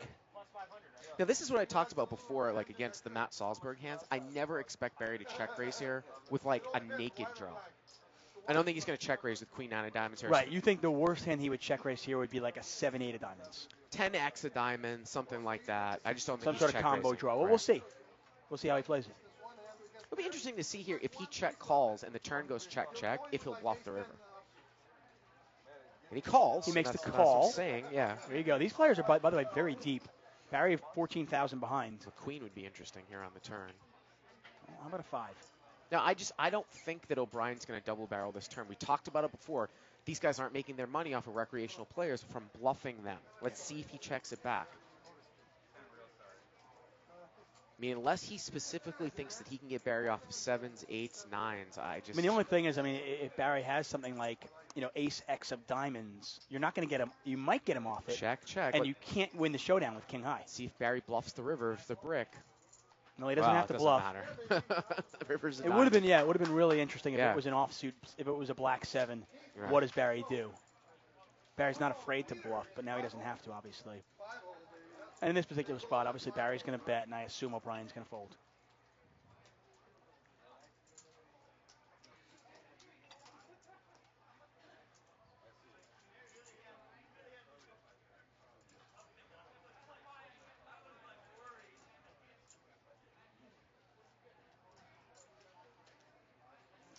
I expect Barry maybe to bet like 1,400 here or something like that. It's kind of weird, though, because, it's almost like O'Brien. It's very hard for O'Brien to actually have a hand here when he checks back the turn. But I don't think you can ever check it because he's going to check back ace high. So you're just kind of forced to bet. It's just very difficult. It's just going to be very difficult the way that this hand went down for that to be the last hand. Well, yeah, for that to for you get to call, for you to be called. This is going to be the last hand. This is going to be the absolute last hand. I can't imagine it's even close. I mean, Phil Laak's got he's won 25% of the hands in play. So, and that actually was the last hand. So they're going to count who wins the iPad, and that is going to do it. I would love to get a final look at the chip stacks before we say goodbye, so we can see how everybody did. And I think we sort of remember what everybody bought in for. I know Ozzy's got $7,620 in front of him. He bought in for $5,000, so he's won about $2,600. Harry bought in for about $30,000, so about even, won a little bit. O'Brien had a very good day. He won about $9,000. Barry actually ended up winning about $4,000. Phil Laak lost about $5,500. Dan Smith won a little bit. He bought in for $10K. Matt was probably our big loser, I think. I want to say, I don't know exactly what he's in for, maybe $15,000 though. Yeah, something like that. Yeah, I know he bought in a few times, so he had a tough go of it today. Just nothing really went his way. So, and that is going to do it for us. It's been a lot of fun, obviously. Once again, congratulations to, well, I don't know, congratulations, but congratulations to Dan O'Brien for having a great day. A lot of fun, actually. I wish we did this again. Yeah, I think we're going to do it every month. I mean, hopefully at this stakes again. Obviously, it was good because the LIPC's in town that we see all these players that are in Los Angeles. But, before the series, hope to do it again. And congratulations to Phil Laak for winning this iPad. That's right. He only lost $5,900, but he gets an iPad, a free iPad. So congratulations to him. Don't forget, like I said, if you are new to the show, we're here every Tuesday and Friday night, 7:30 p.m. to 10:30 p.m. Sometimes it's Bart and I, sometimes it's Nicole Jurgen, sometimes Oais Ahmed, sometimes Jeff Madsen, but there'll always be at least two voices in here. Thank you very much for watching, and for everybody here at The Bike, until next time, I'm David Tuckman, he's Bart Hansen. Bye-bye.